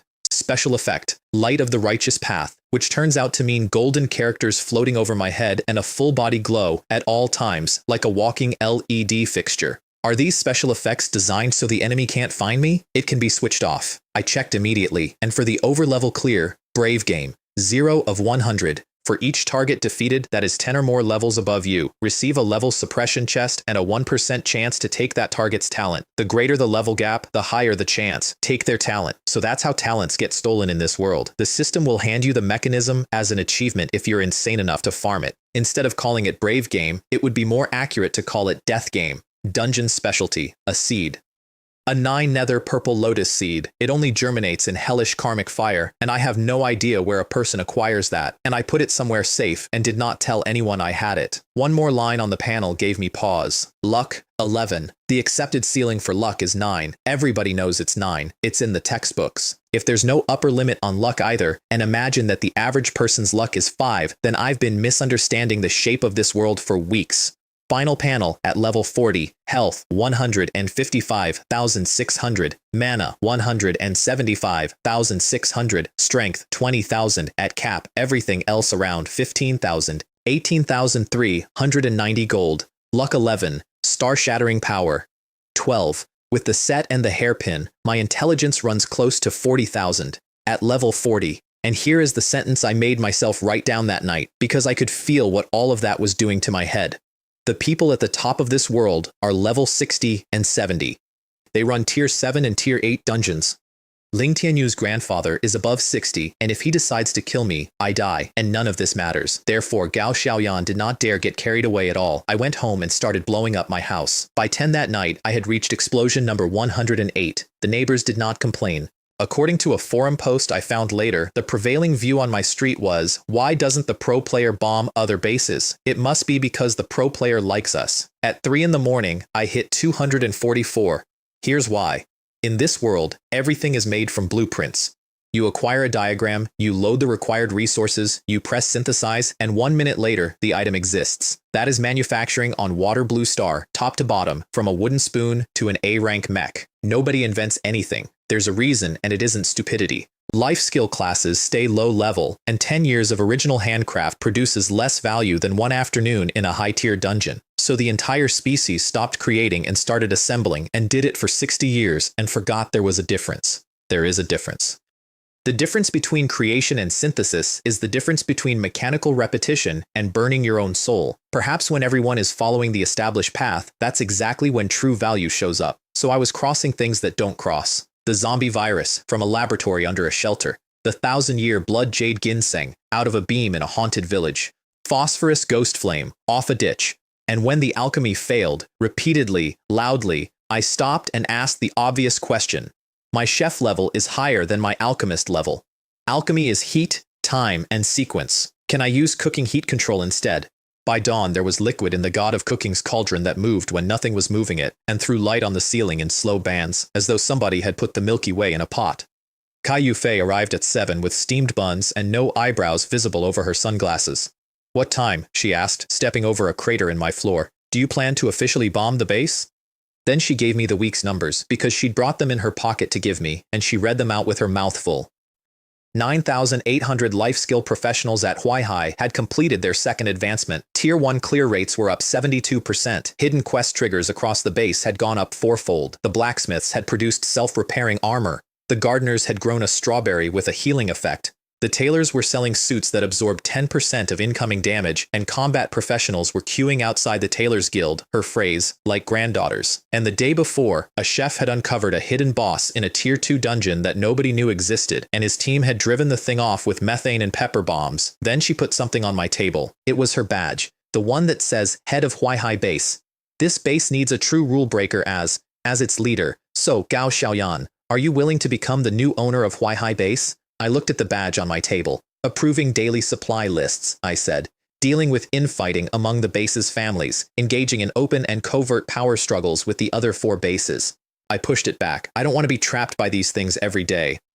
Right now, becoming stronger as soon as possible is the most important thing. She did not take it back. She started negotiating job titles instead. Leader from behind the curtain. Honorary ambassador. Guiding wisdom of Huaihai. Supreme saint. Benevolent radiance. "We can think of a name later," she said, and pushed the badge back across the table. I took it, with one condition. If we're going to change things, let's make it thorough. 2 potions came out of that cauldron. Rainbow candy, 10% chance of a talent leap, 50% chance of a talent mutation. Side effects harmless.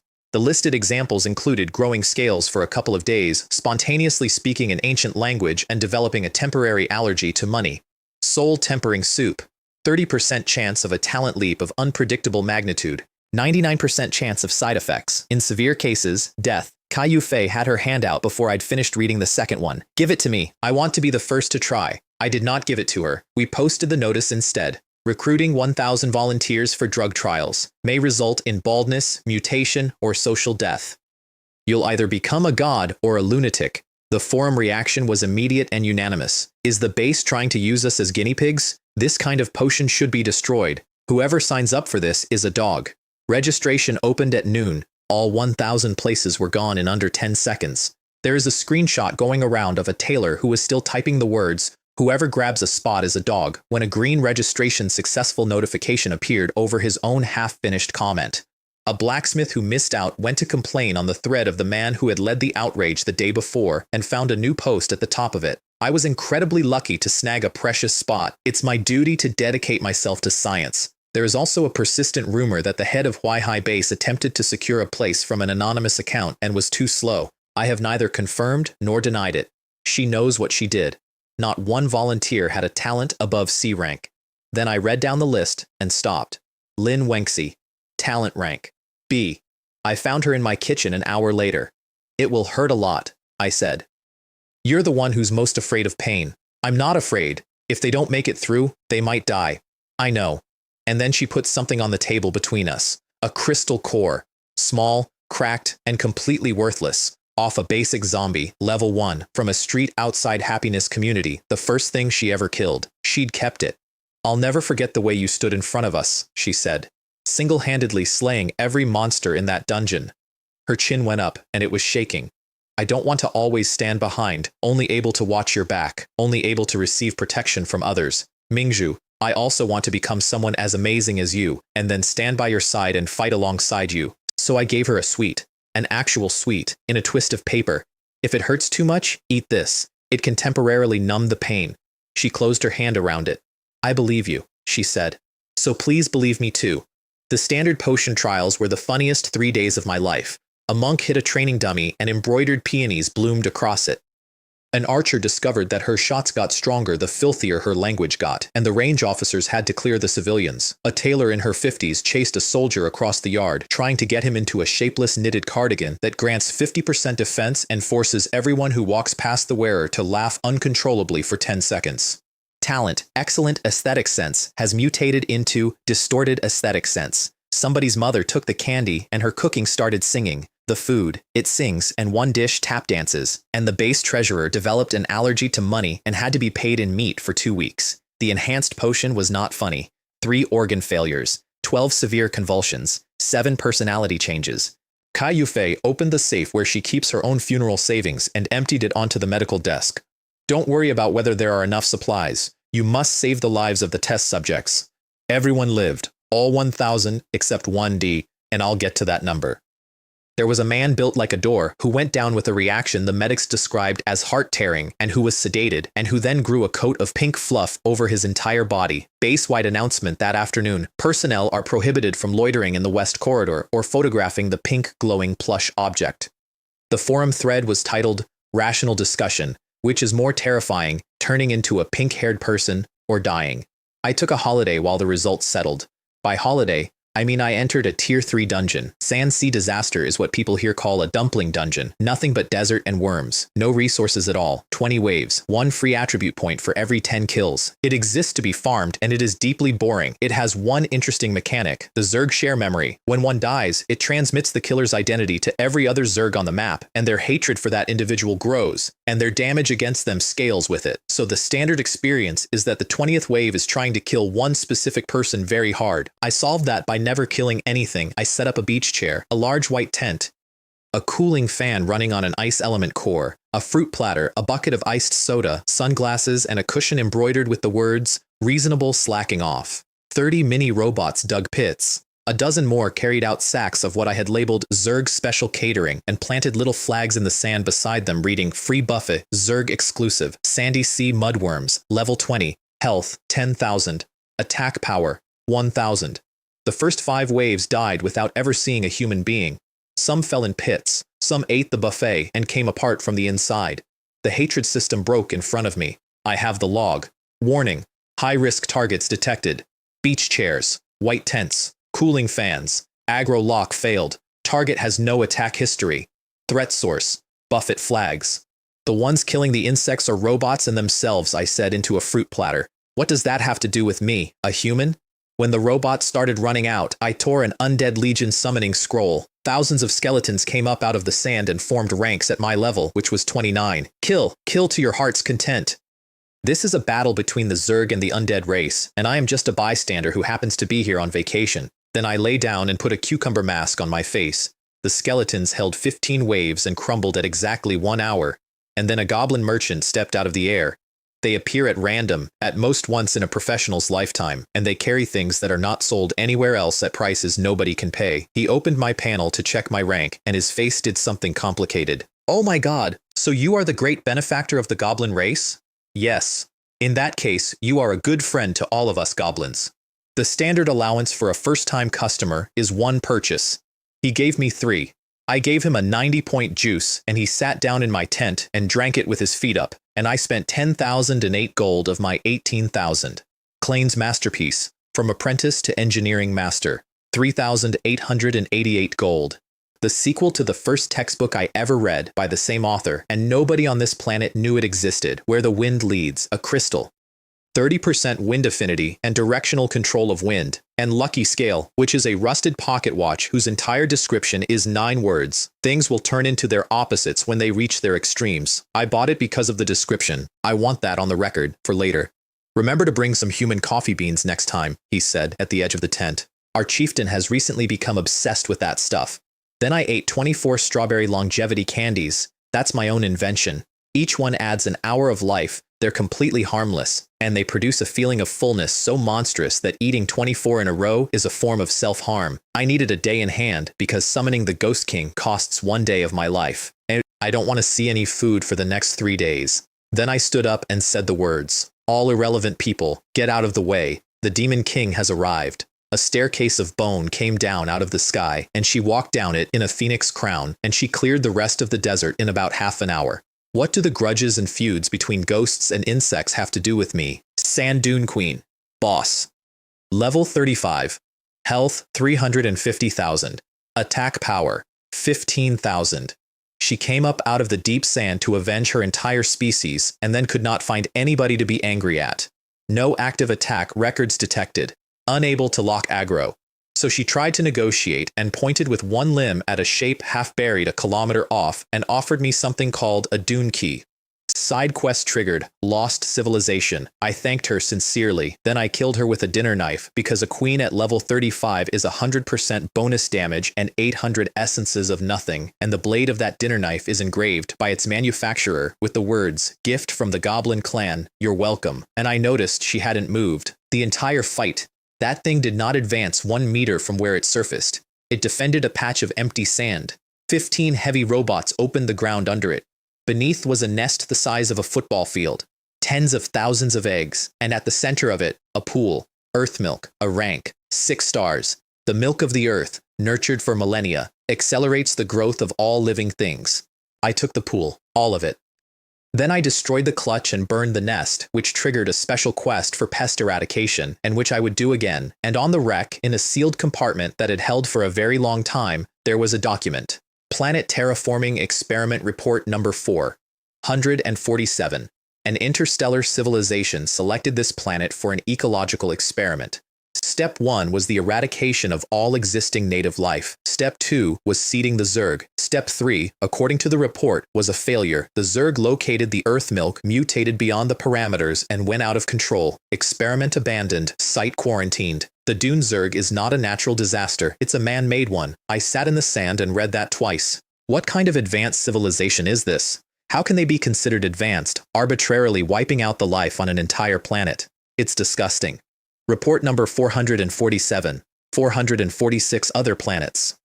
I dismantled the ship completely, down to the flooring, the wall panels, and the trash receptacles, and I want to note that the trash receptacles of an interstellar civilization are made of something my scanner cannot name.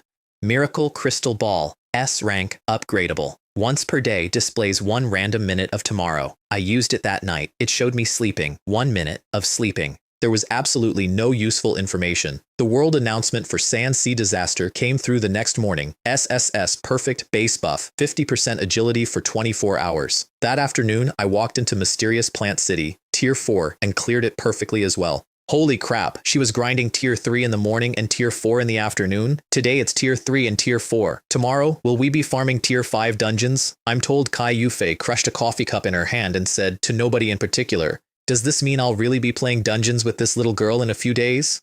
2 things came out of that pair of clears. The 6th World Heart Fragment, which upgraded my temple badge from bronze to silver, health lock extended from 1 minute to 2, and the 2nd Wish Star Mirror Fragment, which is when I turned them over and found the scratches. There's a mark on the back of each fragment, not decoration, a cut made with something sharp by somebody who was in a hurry. On one, it looks like the Latin letter F, on the other, like half of a Chinese character. 2 of 5. Whatever is written on the back of that mirror, I need all 5 pieces to read it. Both my classes hit level 40, and I went to see the base leader about the next advancement. Here's what level 40 advancement means. You have to clear the advancement dungeon. Survival rate for an ordinary professional, 50%. Manhwa, first in China, first in the world, 2 hidden classes, went in with a calculated survival rate of slightly over 30%. I wanted to advance 2 hidden classes simultaneously, which nobody has ever attempted, so the base ran the model. 18.8%.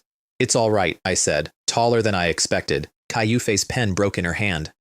And I want to be honest about why I was in such a hurry, because it wasn't only the 3 assassins. For some reason, I felt uneasy. There was a voice, and it did not stop. Get stronger quickly, faster, faster still. Then the results of the enhanced potion trials came back, and Ye Mingju's talent was gone, not reduced, gone.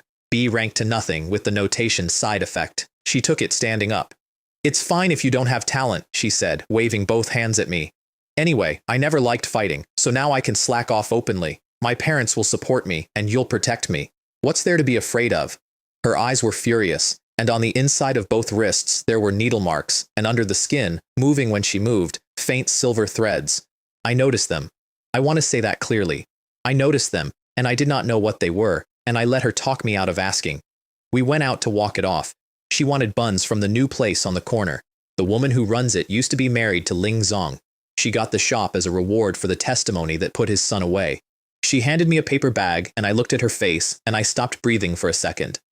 There's a cinnabar mole below her left eye, in exactly the place the concubines was. I said nothing, took the buns, and walked out into the street, and at the mouth of the alley opposite, a figure in a hood moved out of sight. That night, two things happened within an hour of each other. Ling Tianyu escaped from the base prison, and Ye Mingzhu disappeared. The photo arrived from an anonymous account at 11:40. A basement, a chair, and a hairpin on the floor, shaped like a peach. The first thing she ever made with her own hands after awakening. Abandoned factory on the eastern edge of the base, third basement level. She was tied to a chair with a cut across her throat, shallow, the kind you make to show you can. You brought me here to threaten Gao Xiaoyan? Clever. Give up on that idea. Mingzhu's voice did not shake at all. I've listened to that recording more times than is healthy. Xiaoyan is so smart. She definitely won't fall for it. What if I cut off your fingers one by one? You can give it a try. The door came off its frame. Ling Tianyu, let go of your stinking hands. He turned around with the knife still against her neck, and he was almost laughing. Then why did you dare come alone? Because I know you won't kill her. On what grounds? Because you're a piece of trash, I said.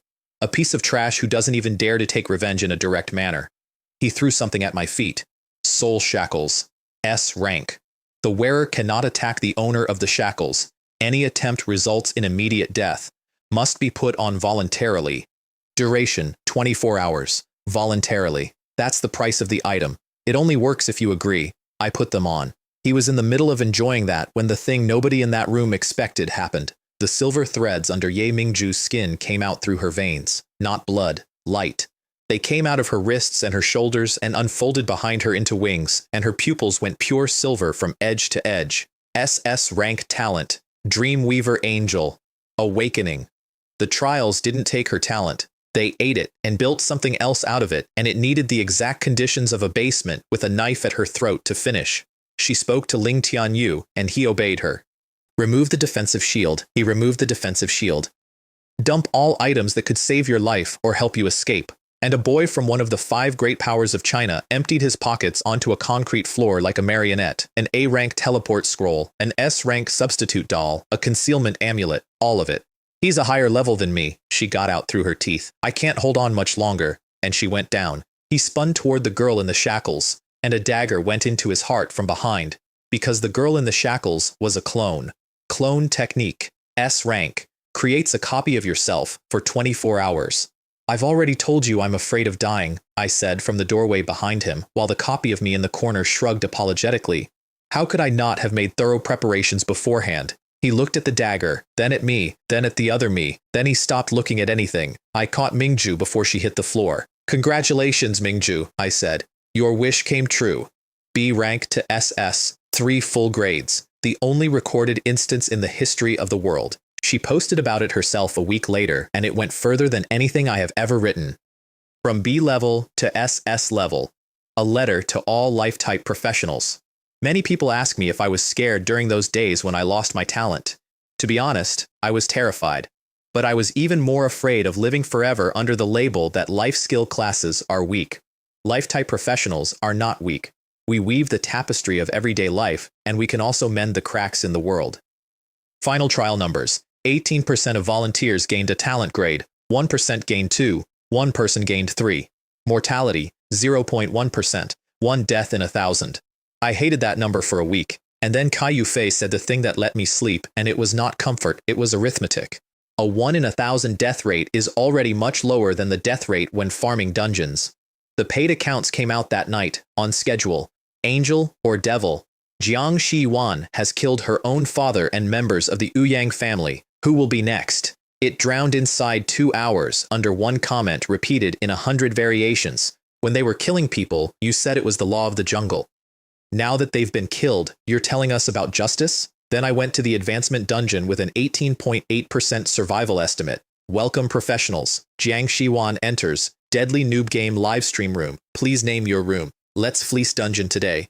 Then the floor stopped existing, and I was in free fall from several thousand meters, and something caught me by the collar, a metal sphere the size of a football with little mechanical wings, which stabilized, rotated, and pointed a lens at my face. A camera. The rules arrived as I fell. Backpacks and equipment are locked. All participants wear identical base clothing.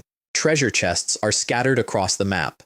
Points are awarded for chests and kills. The safe zone will contract. Anyone outside it will be erased. And remember, the audience is very important. Outstanding performances receive donations, a battle royale with a live stream and sponsors, 1,000 participants. The first one found me 20 minutes in.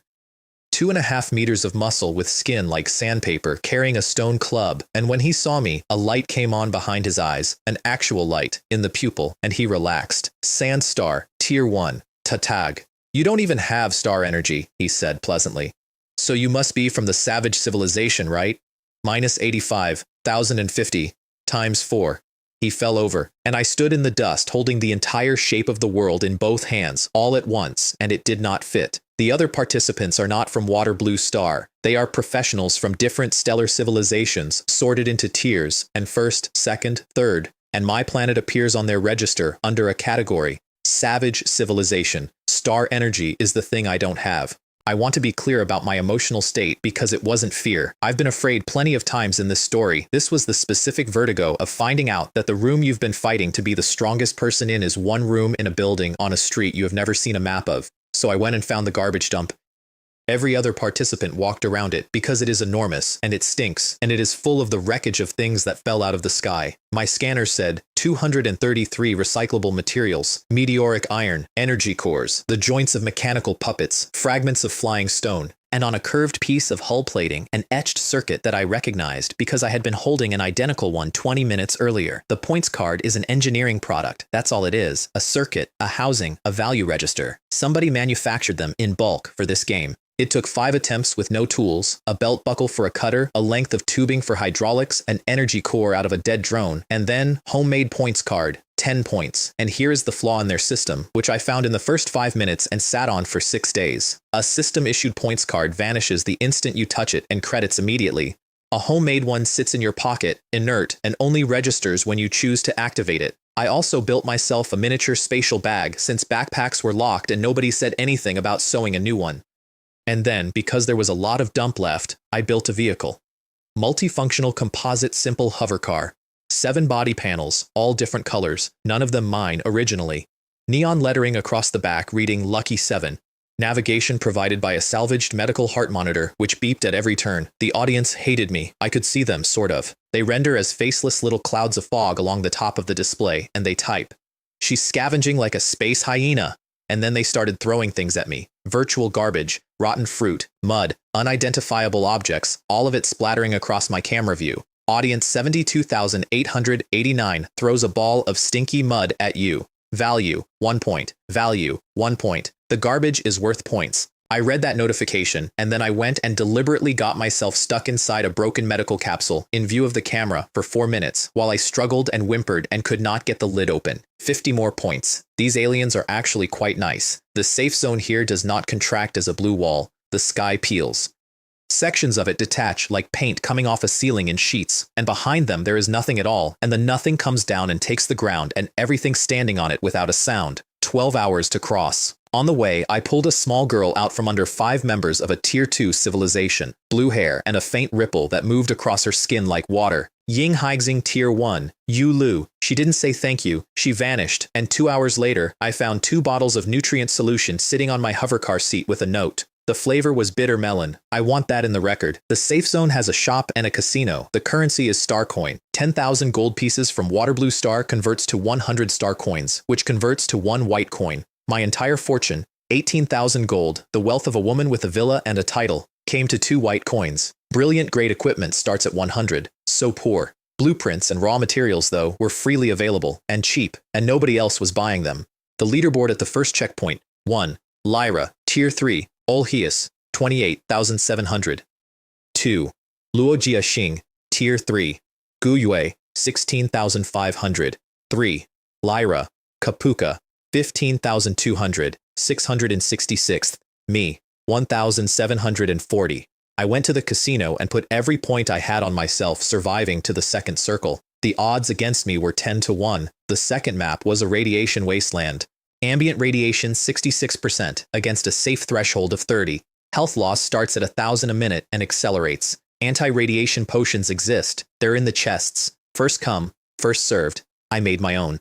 Radiation neutralizing cookie. Tier 4 removes 30% contamination. plus a suit out of dump salvage and hull plating. And from that moment, the radiation zone stopped being a hazard and became a warehouse because I had worked out the other half of it. The higher the radiation in a material, the more energy it holds, and the more energy in the components, the higher the value of the points card I can build out of them. Homemade mutant points card, 2,100 points. Homemade points card, 10,000 points. Anomalous. Also, radiation degrades the camera signal, which meant I always knew when I was on air. Signal up, coughing blood into my sleeve, staggering, falling to one knee, drinking colored water out of a bottle labeled as a potion I did not have. Signal down, working like a machine press. The audience adored it. I'll give you 10 points so you can die a more miserable death. At the heart of the radiation zone, there was a black meteorite, and at its base, growing out of bare stone, a completely transparent crystal flower.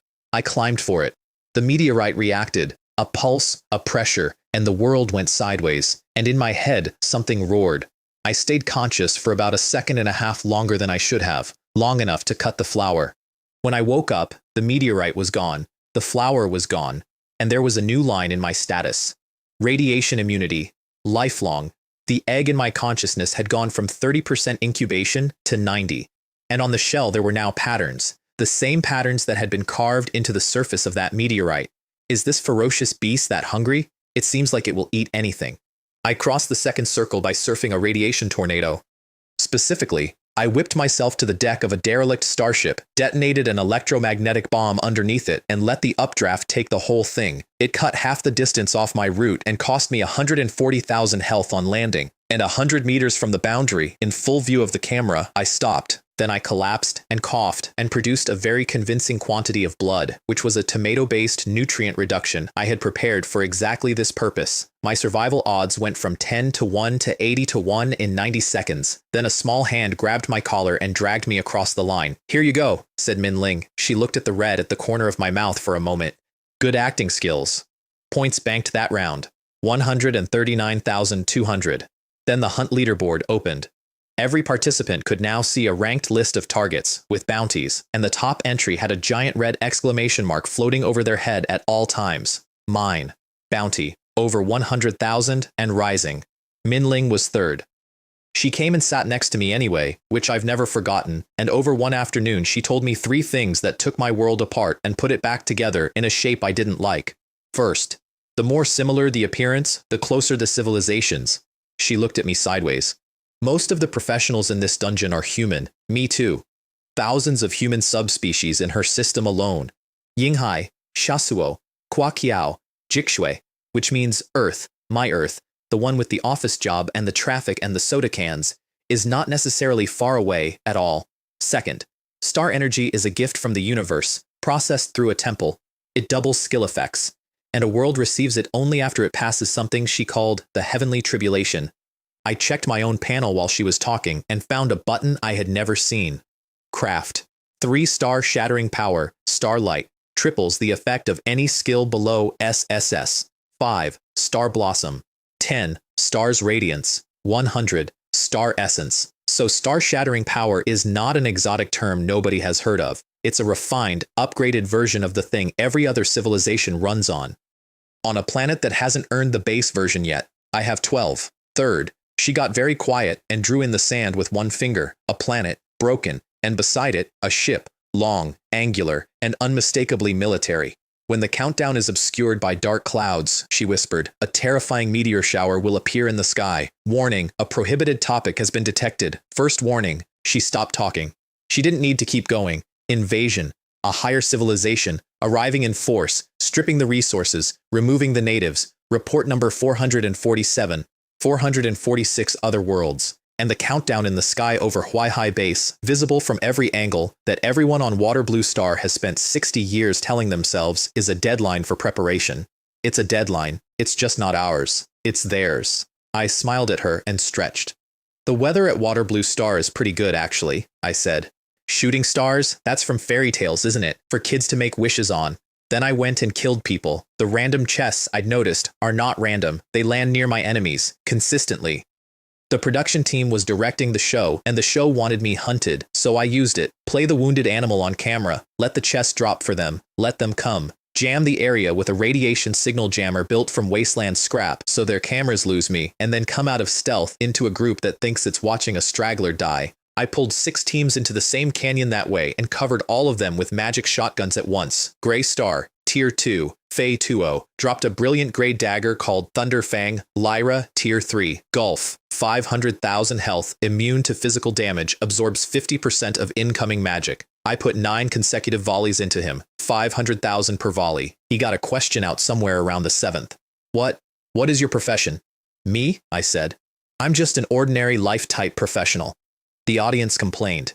Not about the killing, about the fairness. The consensus in the comment stream was that the Savage was only winning because the backpacks were locked, and if she had to fight properly with real equipment, she'd be dust. So the production team lifted the equipment lock early as a treat for the viewers. I choked on a bottle of bitter melon nutrient solution, laughing.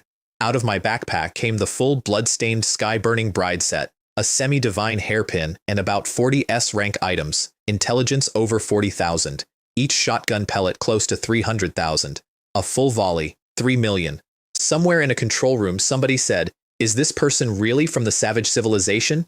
And then, investigate her background immediately.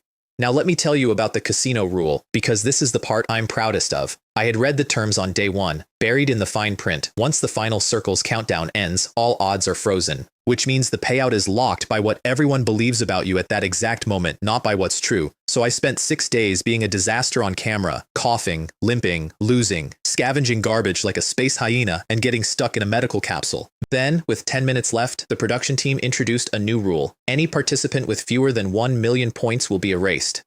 They did it because I had just spent almost everything in the shop. I gave them the best performance of my career. I sobbed into the camera with genuine tears produced by grinding pepper into my own eyes off frame. I turned my bag out on the ground and pawed through the contents, holding up one piece of junk after another. I begged. My death odds went to 100 to 1. Then, with 10 seconds left on the countdown, I snapped my fingers. 1,000 homemade points cards activated at once. My score went from nothing to tens of millions in under 2 seconds, and I was first on the board, and I put 9 million points on myself at 100 to 1, and then I looked into the camera and addressed the audience. You bunch of people who can only hide behind screens and type on keyboards are not even as good as the trash I pick up. The censorship system attempted to process what followed and disconnected. Final stage.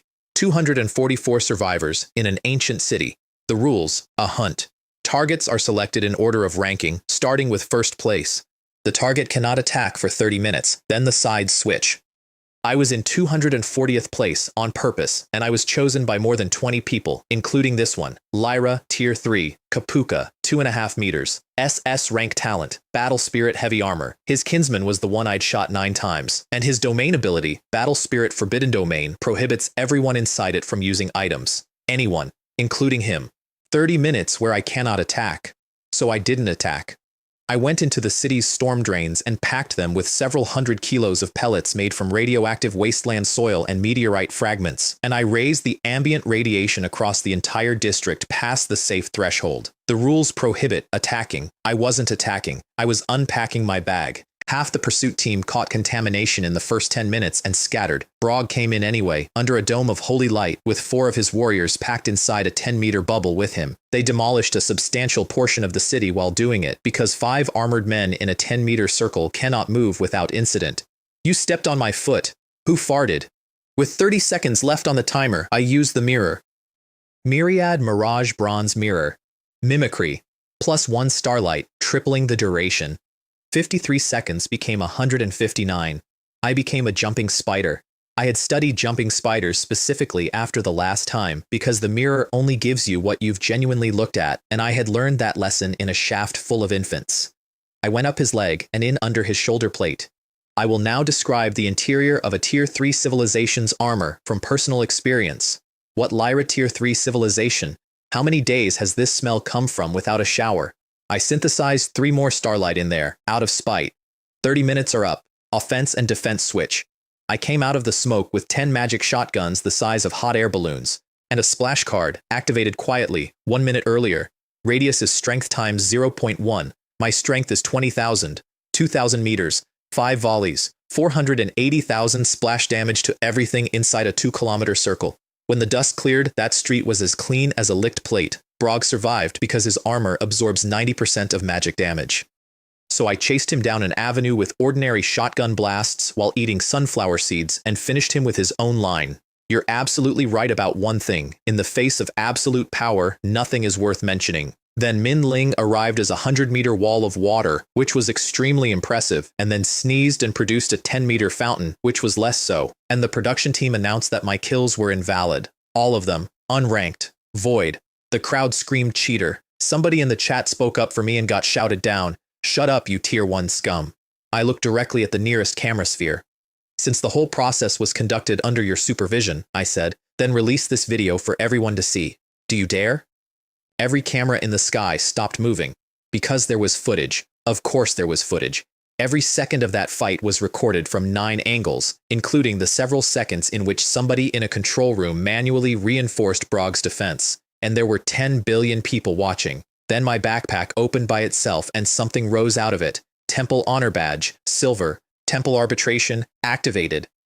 I had never been able to use those skills. They'd been grayed out since the day I got them, marked unavailable, with no explanation. Apparently the condition was that somebody had to cheat. Light went out across that entire map and through everything standing in it, through people, through walls, through the sky. It took about 4 seconds. Verdict. The livestream director team violated the rules. Punishment. Level temporarily downgraded to 40. All skills and items forbidden for 72 hours. And then the man in first place came down out of the sky. Olheus, silver hair to his waist, small crystalline wings behind his ears, violet eyes, next head of the ethereal family of the Lyra civilization. He landed 20 meters away, went down on one knee, and pressed his lips to the ground. The Xylar family of the Lyra civilization in the 7th star system pledges eternal loyalty to the temple. He did not look up. My lord, divine messenger, I would like to state, for the record, that I did not say anything for 4 full seconds.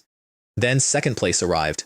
Wo Yan, red-haired, standing on a floating lunar disk with gravitational rings turning around it, and she was not kneeling. May I ask which priest you are a disciple of? She said. May I take a look at your badge, sir? So I bluffed. Myriad Mirage, Bronze Mirror, Bluff. Project an aura of pressure up to 10 times your own level. I set it to 400. The ground within 100 meters dropped about 10 centimeters. Huo Yan's lunar disk cracked across the middle. Everyone below Tier 2 went down on their faces. Are you questioning my identity? I said. Or are you questioning the temple? Inside, I was soaked through with sweat, and my mana was under 2%, and I had approximately 11 seconds before I fell over. All right, I said, waving a hand. You can leave now. Minling came and stood very close to me afterward. Are you a divine messenger? Were you just playing me all along? My identity is not important, I said. What is important is what I have done. She looked at me for a while. My intuition tells me you can be trusted. I found out later what Xylar and Huo Yan said to each other after that, and it's the most useful intelligence I got out of that entire dungeon. They're both over 100 years old. Both of them are deliberately holding themselves at level 40, farming attributes so they can qualify for a higher class later. It's a known strategy up there. It's the normal strategy. In 107 years, Xylar has seen 49,821 divine messengers. Not one of them was selected at level 40. There are 7 exceptions in recorded history. All 7 became messengers before their first stellar step. We may very well be about to witness the birth of the 8th. And one more thing, which I would not have known otherwise. He could sense my affinities. Fire, darkness, ice, light, wood, earth, wind, and time. Affinity with the time element, he said, is the rarest thing he has ever detected on a living person. The ratings dropped 40% after the arbitration, and the audience wanted blood, and I was the one they wanted it out of, so the director escalated. I never saw him properly. A shape in the dark of the control booth, gelatinous with too many tentacles, and a voice like something being poured. The arena of death. All existing points devalued by 90%. 5 million points per kill. 3 high-value targets are worth 100 million each. Me, Min Ling, and one other. 241 people turned to look at us. Just points, I said loudly, so the cameras got it. I can make as many as you want. And I opened a public workshop. Homemade points cards. Manufacturing free. Bring your own materials.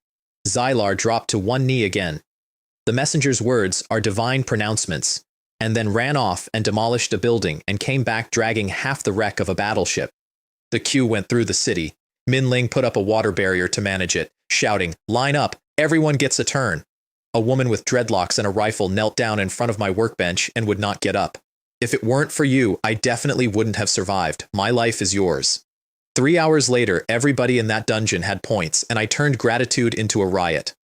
Do you know why I'm here? I said, up on a crate to 200 people from a dozen civilizations. The temple sensed something was wrong with this dungeon a long time ago. You think the shrinking circle is just part of the game rules? Wrong. It's the control room absorbing energy. Your pain, your struggle, your bloodshed. It's all nourishment for their live stream. They were very quiet. Gentlemen, do you want to watch your blood and tears turn into champagne for those parasites? Or shall we drag out all those rats hiding behind the scenes? Hidden level triggered. Reclaim the control room. Everyone present became convinced I had planned this 3 years in advance. I had wanted to cause trouble. That's it. That's the whole strategic vision. The assault worked like this. I detonated the bombs I'd been seeding across the radiation zone all week, merged 4 tornadoes into a single kilometer-wide column, and rode it up toward the dome. Xylar disassembled his own sword into 12 floating blades and laid them as a staircase. Huo Yan threw her saber like a boomerang and rode the return. Minling detonated a waterspout and went up like a cannonball with 20 passengers hanging off a vine. What's above the dome is a ring-shaped hall of about 100,000 square meters with 1,000 tiers of viewing platforms. That's where they sit. The higher civilizations, in comfort, in tiers, above a dungeon, watching people die in it, with betting terminals. Some of the messages still on the boards when we came through the ceiling. Humans look so delicious. Somebody had a standing offer of 10,000 white coins for my head. The control room itself was full of them. Gelhead clan. What's left of a tier 2 civilization that destroyed itself. They feed on negative emotion, and their secretions dissolve most known materials. The one in charge introduced himself as Cthulhu and offered me a contract before anything else. 5 stars. The letterhead was an organization called Pure Land, and their emblem is a bleeding eye. Join us, he said. You'll be a star across 3,000 star regions. Pure Land's business model, which he explained with real enthusiasm, is the conversion of joy points, harvested from the slaughter of lower civilizations, into evolution points for their own advancement. I declined. He ate his subordinates, all of them, in about 9 seconds, and what stood up out of that was 12 meters tall and its level displayed as 3 question marks. Everything we threw at it was absorbed. So I hit the badge. Intermediate deterrence. 60 seconds of paralysis. Huo Yan opened with something called Gathering Moon Flow, Shattered Moon, for tens of millions. Xylar followed with a storm of blades. Still not enough. So I stepped back, raised one hand over my head, put the other on my hip, and spun. 9 seconds. A personal record. I want that acknowledged. Magic quantum cannon, minus 120 million. And at 1% health, his talent triggered and he restored half of it. 15 seconds before the deterrence wore off. Cannon cooldown. 24 hours. And then, without anybody organizing it, they started throwing me things. Minling, a sea essence stone, minus 5% cooldown. The sandpaper-skinned savage from the first map, who I had killed and who had respawned as a spectator, Primal Frenzy, minus 5%. An elven priestess I had never spoken to, Essence of Forest Spirits, minus 5%. Huo Yan, with a face like a thundercloud, threw me a vial of Moonlight Dew, minus 20%. And said, if you dare to waste it, I'll chop you up. And Xylar, Lyra's Blessing, minus 20%. Cooldown, 0. 8 seconds of incantation, and I made every single syllable count, and the second shot went through Cthulhu and through the control room and through the dome. Drop. 7 million experience, a director's room permission chip, a livestream rules modifier, an emotion converter, a Pure Land membership card, 100,000 white coins, 9,999 units of donation energy, and a recipe for the Gelhead clan's Happy Fat Hermit Stew, which I have not made and will not make. Then 200 people knelt down in a ruined control room. We swear to follow the guidance of the temple and the divine messenger to the death. I raised a fist and produced the most temple-sounding phrase I had ever overheard from an attendant. I will guide everyone. A lump of Gelhead slime fell out of my sleeve while I said it. Wow, this feels pretty good. Xylar asked to formally swear himself to me, and I backed away with both hands up. There are no divine messengers here. You've never seen me before either. Then I shoved a cookie into Minling's hands and left. The chip fit a slot under the main console. Genetic verification passed. Soul wavelength match rate, 99.9%. Welcome home, Master. The real name of this place is not the Deadly Noob Game livestream room. It's the simulated training ground. The live stream was an illegal program. Somebody up there had cracked a training facility and run a killing show inside it for years, and the facility had been waiting for someone with the right genetic and soul signature to walk in and press one button. Anti-intrusion. Hundreds of thousands of spectator clouds were sucked down through pipes beneath the console, screaming about their premium subscriptions and demanding refunds. I now own a dungeon, 100 maps, 4 unlocked. The rest cost 1,000,000 green star coins each, a currency I do not have and have never seen. I set the entry rules myself, civilizations of tier 3 and below only, no criminal record, plus no littering and no insulting anyone's relatives. Your sense of humor has been detected. Funny comments first display enabled. There is one door in that facility marked exit. Nothing opens it. Not the chip, not the master key, not the temple badge, not a quantum cannon. I'm going back for that door. Of 1,000 participants, 189 survived, 18.9%. On the way out, for the first time in my career, the system asked me a question. Would you like to publish your results to Water Blue Star? I thought about the Imperial College entrance examination, which was in 11 days, and about 3 people at Huai Hai who wanted me dead, and about a grandfather above level 60 who hadn't decided about me yet. Let them guess. Concealed.